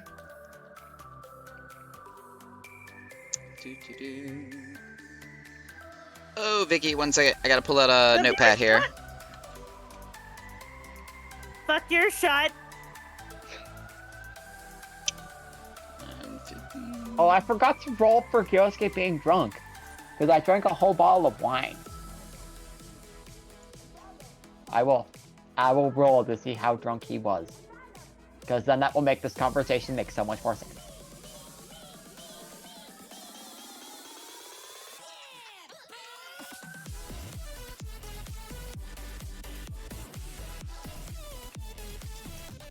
Okay, yeah, that's why Naka knows.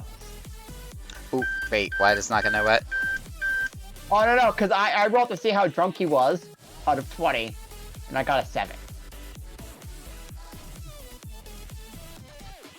I don't even know what I rolled. I typed it and then wasn't looking anymore. Oh, no. I roll on a scale of 1 to 20 of how drunk he is after a drink. Oh, okay, I'm on the same page. Sorry, I I'm like trying to rolled a do 3 7. things.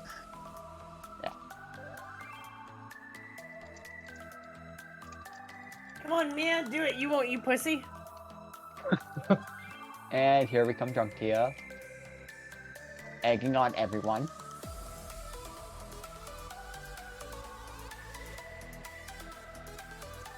Wait, I think I'll... the plague. Wait. Hang on. I'm trying to figure out how to turn my camera on so y'all can see what I look like. I'm not proud of this Great. moment. You look great. Are you using the right mic? Because you sound super far away. Oh, Me? It might be distracted because of my beard. You're talking to Riker, not me. I thought you meant me. no, yeah, I did mean you. Oh, you Oh. sound much better. No, you sound fine now. No. Okay. I am using my headphones and my phone right now. And my beard is kind of long, so the microphone was behind the beard.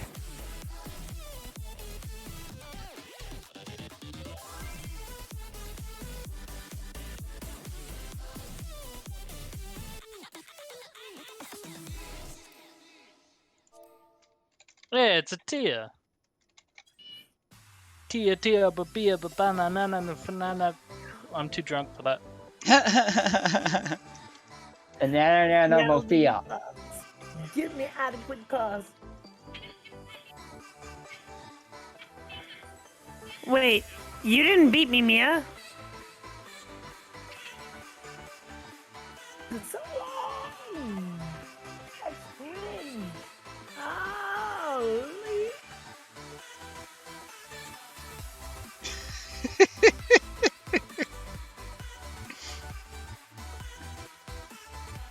Fonz, brother. Resub for 60 months. Wow. 16 motherfucking months. Dedication.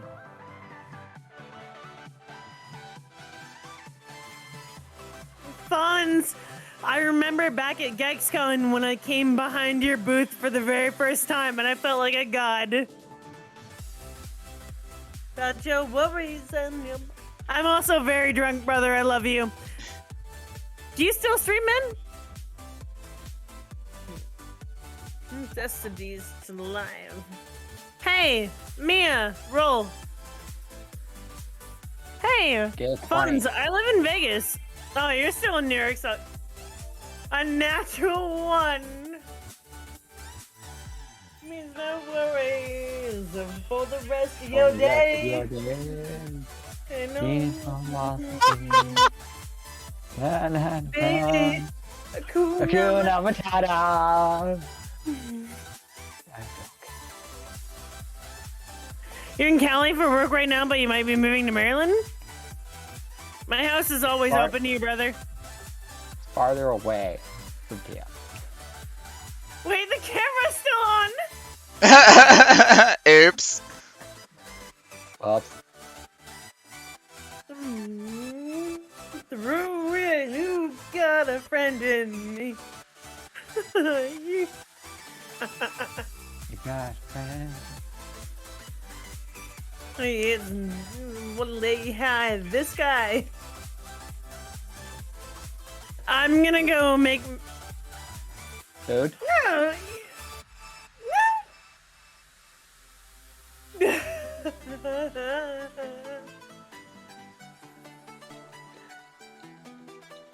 Oh, I cannot give you $1 million to the staff. I'm sorry, I'm not this cool.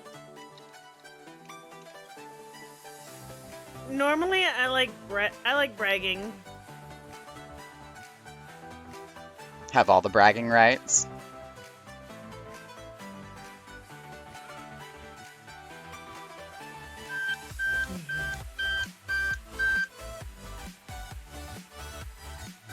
Don't know if y'all can hear me beeping, but I swear I'm not going to explode.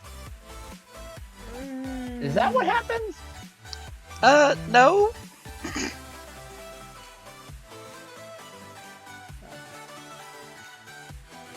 Hello. I was gonna say, I'm Naka, your streamer. with your homosexuality talk today. I remember when my cousin came out to us as being gay. We all kind of knew, but we were just kind of concerned how our I gotta elderly run. I love you all. grandparents would I'm gonna go drunk hots. react. Do it. Do it.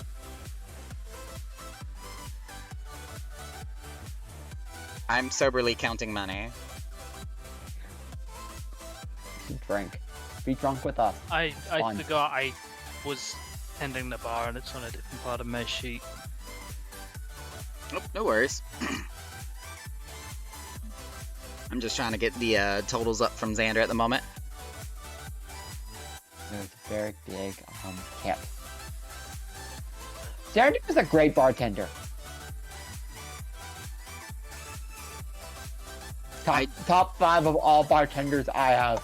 I Oh, do good to enjoy watching him from the stage.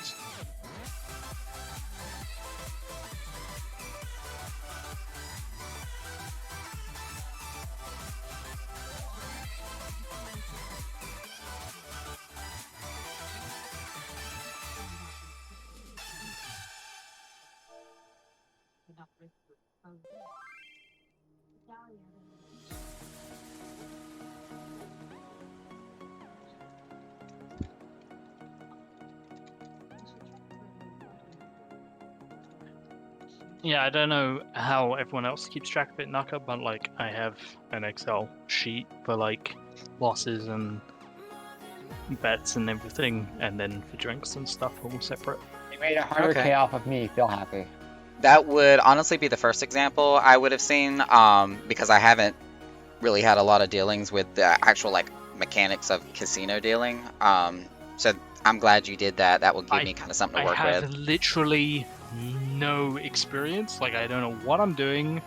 I just guessed and was like, "Fuck! I hope this is good enough." Hey, you kept a tab of what you made and what you lost. That's pretty good.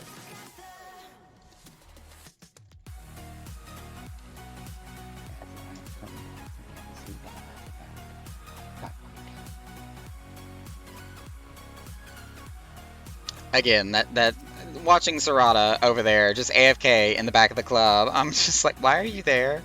Why are you even here? You're not a role player. Standing in a corner. I'll send him a message later and be like, are you trolling? I feel like you're trolling.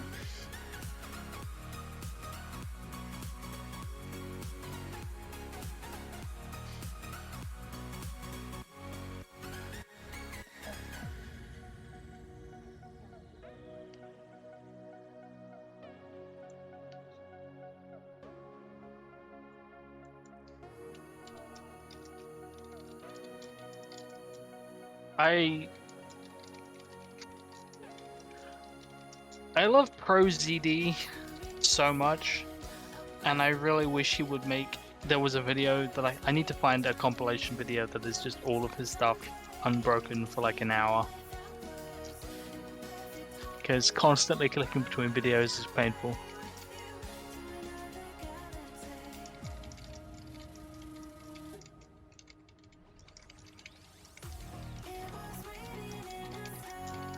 I want to come jump here. Fuck that, it's too far.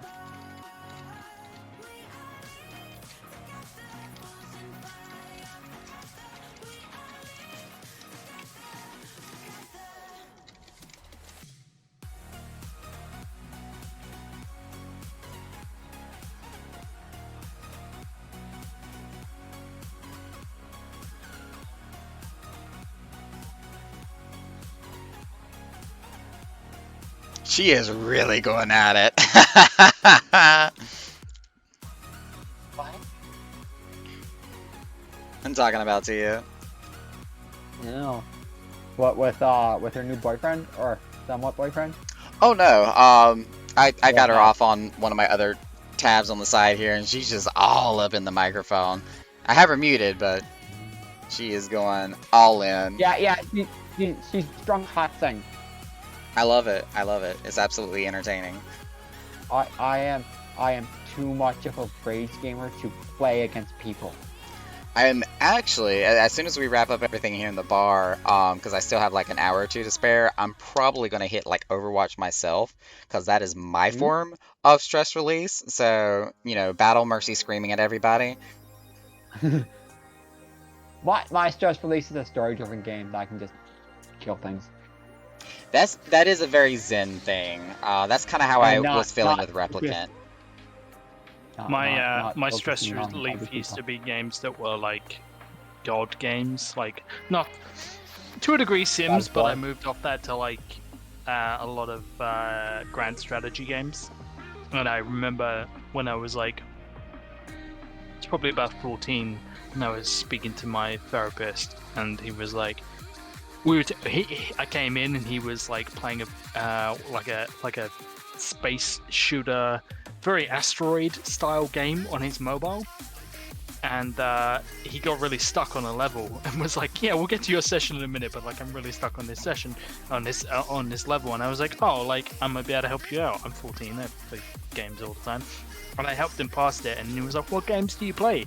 And we got talking about it for ages, and afterwards he was like, every single game you have pitched to me so far has been a game that puts you in a godlike position where you have all of the control in the world. And I was like, oh, you fucking set me up so good. Like, like my defenses were down. I was talking about video games, and he was like, have you noticed how all of your games are about controlling people? And I was like, God fucking damn it. Like, but apparently that's what I do to stress relief, is like play like Commander games. And Be in strategy. charge. Yeah. I mean, I get it, especially from the Sims perspective. I do feel like with the Sims in particular, it does get repetitive after so much time. But there is something addictive about just being able to be like, no, today you will write a book. And Oh, I you can turned try free and will stop. off. You can hate it all you want, but I will make you make progress on this book. I 100% turned free will off. Like, this is up to me. You have no choice in this matter.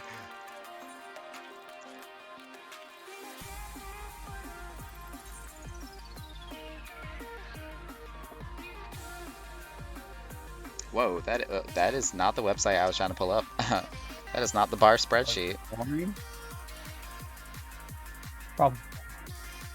Wait, what was it? Something bad. No, it took me to the Bard Macro Player website when I was trying to pull up the bar inventory in cells. It's like, this ain't right. This is not where I wanted to be.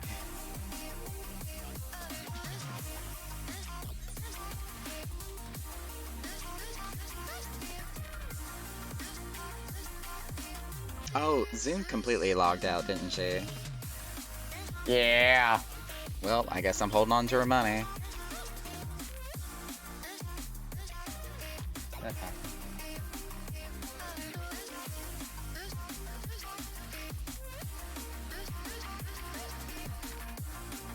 Found. Good thing is, I can mail it to her. This one. No, hold it hostage. No, because that means I have to like literally remember to send it to her, and it's just an extra No, task just- for me to just give do. her- Yeah, just send it. She's a So I will say, Famfridian now. I don't. Naka, how do you feel about that whole like trust thing that they did in the most recent expansion, where you fight with NPCs? You're talking about in the dungeon for Paglathon? Yeah. That's actually how I first went into the dungeon, was with the trust system. No. What? Oh, you're a healer, right? Yes. Are you? Yeah, I did it as tank. And it's a fucking pain in the ass. Because if any of them die, Yeah. if any of them die, I lose. Or if I die, I lose. You have to do slow pulls when it comes to tanking with them. Oh no, we were up to the boss fight. We're up to the boss fight in the shard, and then the female twin died, and I lost. I said, no. The female twin died. I died. There's no resurrection. It's just you lose. The fuck? I'm the tank. That's my job. Take all the hits, be the meat Yeah. shield. Be the meat shield, and the meat shield died, and then I lost. Like, what the fuck? I was doing my job. So I all of them are at like 72 because I've not done a single one after that. Vicky, honey, darling. Yes. I'm trying to throw money at you. Make sure it's loose coins, not all rolled coins. Those just hurt. Just a big grocery bag full of pennies. Yeah. Oh, this is gonna hurt if it's all shit. So I'm playing Mass Effect right now, Nako, and I have Ooh, to good board a game. freighter, and it's called the Ontario, and I live in Ontario. So I feel a connection to this ship in some way. Probably because I'm drunk. So this might be bad.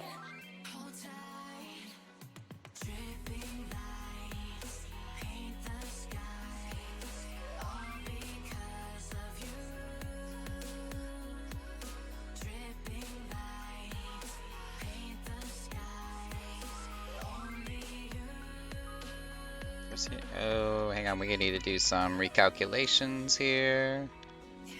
Calculating.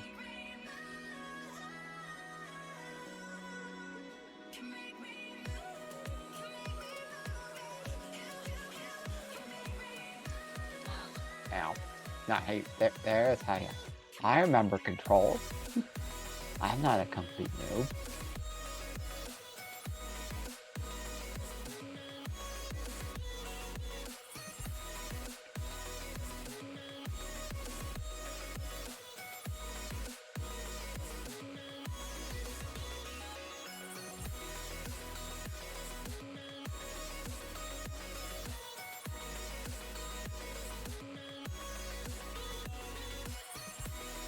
Stress relief for me is to go into a player venue and die in their hot tub.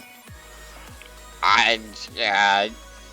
To each I their died own. in the lab and no one noticed for like hour.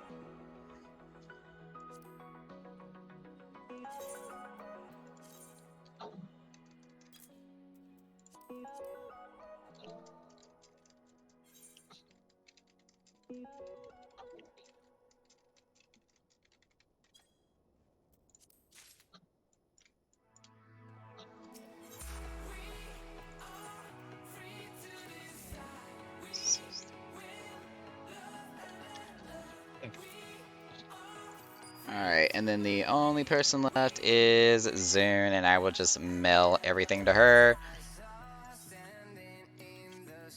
One gil. No. What does the manager make at? Well, for the nights that she's not managing, it's just regular staff pay. But for when she is managing, as a like an actual club supervisor, not like a shift manager or anything like that, but as a club supervisor, it's actually a double rate. So she gets paid the same amount that the club makes that night too.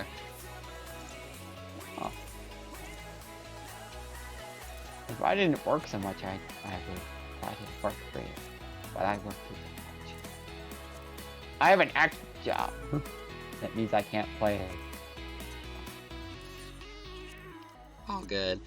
Mostly, I'm just looking for like maybe one other person to help take over 1 or 2 more nights, and kind of a creative director to help take over for planning events and putting out the promotional materials for it. Yeah. Because that's the part that takes up most of my time, where I still have other projects that I'm also trying to find time for and whatnot. I can probably do an extra night as opposed to just Tuesdays and Saturdays. I can't. I'm unreliable on Mondays because my D&D game runs every other Monday, so I don't often bowl Mondays. But I saw Furs was out, and I also saw that I was down to. I was down to quadruple digits. Like I had less than 10,000 kill, and I was like, oh Jesus. Yeah,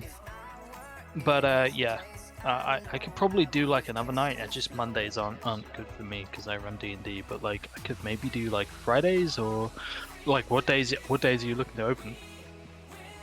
We are. Oh, hang on one second. I'm trying to do like mental math here. It's fine. I'm pretty drunk, so you know all of this conversation will go out the window by the time I wake up in the morning. But on principle, it stands.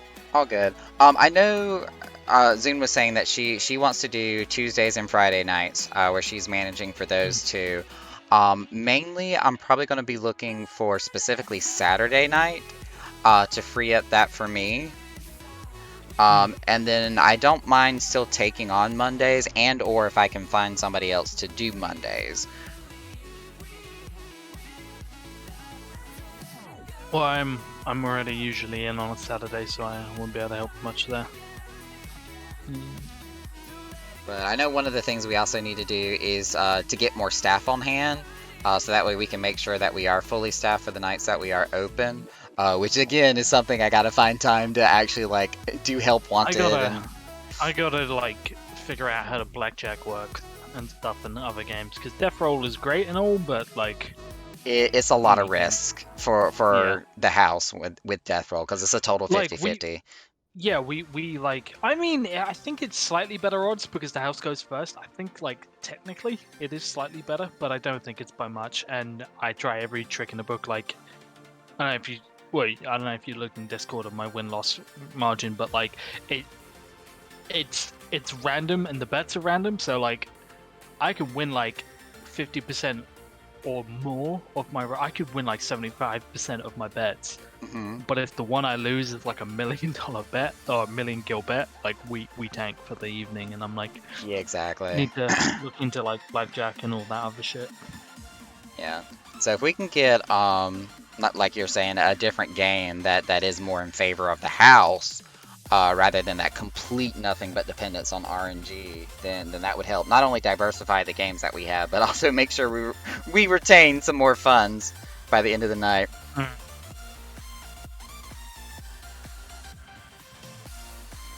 But yeah, I'm gonna go ahead and run upstairs, send off this money, log out of Final Fantasy. I'm gonna go ahead and grind on Serrata for AFK. Do it, please do it. Do it. I'm gonna come over here and take screenshots of this so I can hound him about it later. Wait, hold on. I got slutty again. Even better. Really? Did you really say really to Vicky having slutty again? Well, I'm a little I drunk. know, I'm I've not seen gonna you lie, that dance was in meant to hot be. balls. I think I've seen you in sluttier gear.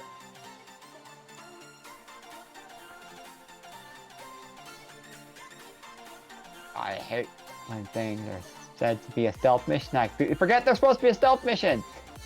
Perfect. Yay, I got I'm it. proud with the assault rifles. Yeah. I think that's all. Yeah. Serrata's Yeah. definitely like my IRL friend, so I will be sure to harass him about Yeah. this. Be like, what's that about?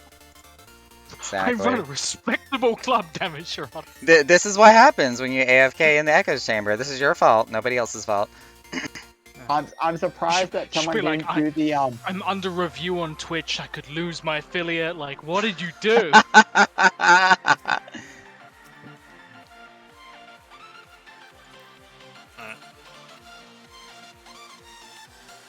the perks of being a hero. Yes. I am honestly far too drunk to be so. Yeah, bye. Bye. Bye.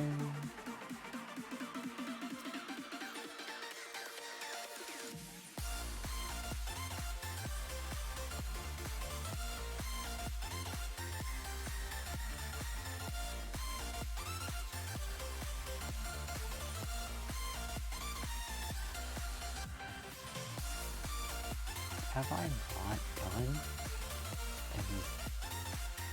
Alright, and of course for the stream, we're going to go ahead and call it for tonight. I know for this last hour we just kind of played it by ear, laid back, chill, talked about some crazy stuff. But overall the night was good. We went over a lot. I learned a lot of stuff actually, between the statistics, the history on Stonewall, everything that we did talk about with some of my own stories and a couple of testimonies that were in there. I enjoyed it. So for tomorrow night, again, it's going to be Zune's Happy Hour where drinks are all half off.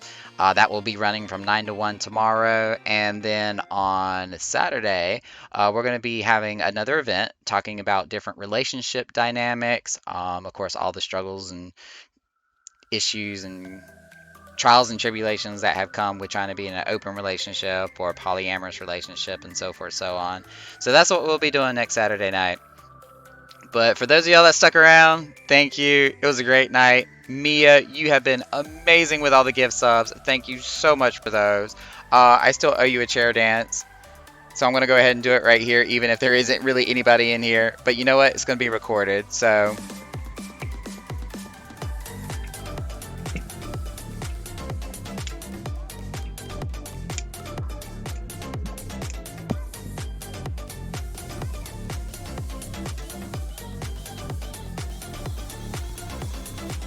Okay, I did my chair dance. Let's see who we can raid here. Dang, that actually made me kind of dizzy. Oh my god.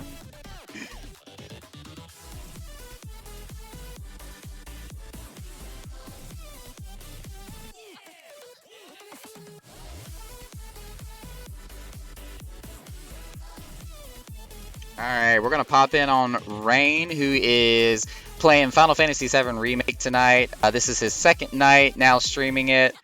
So not only are we going to raid him, but I'm going to personally watch him too as I do some Overwatch here on the side. But thank y'all again. It's been fun. Have a good night. Let's now go attack Rain Yatsu. See ya.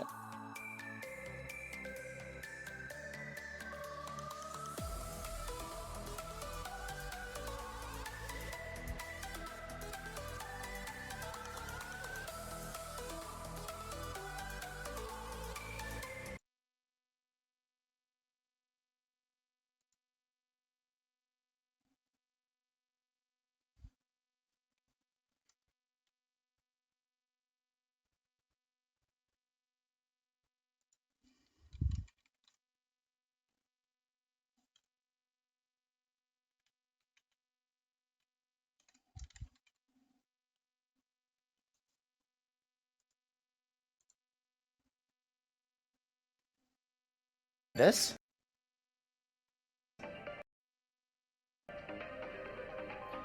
Okay. Leaderboards: Wedge. Wedge, Tifa, Jesse, Johnny, Marl, Barrett, Biggs, Finn, Nelly, Narjian. So I guess Wedge is the best at darts, huh? Alright, I guess this is how we kill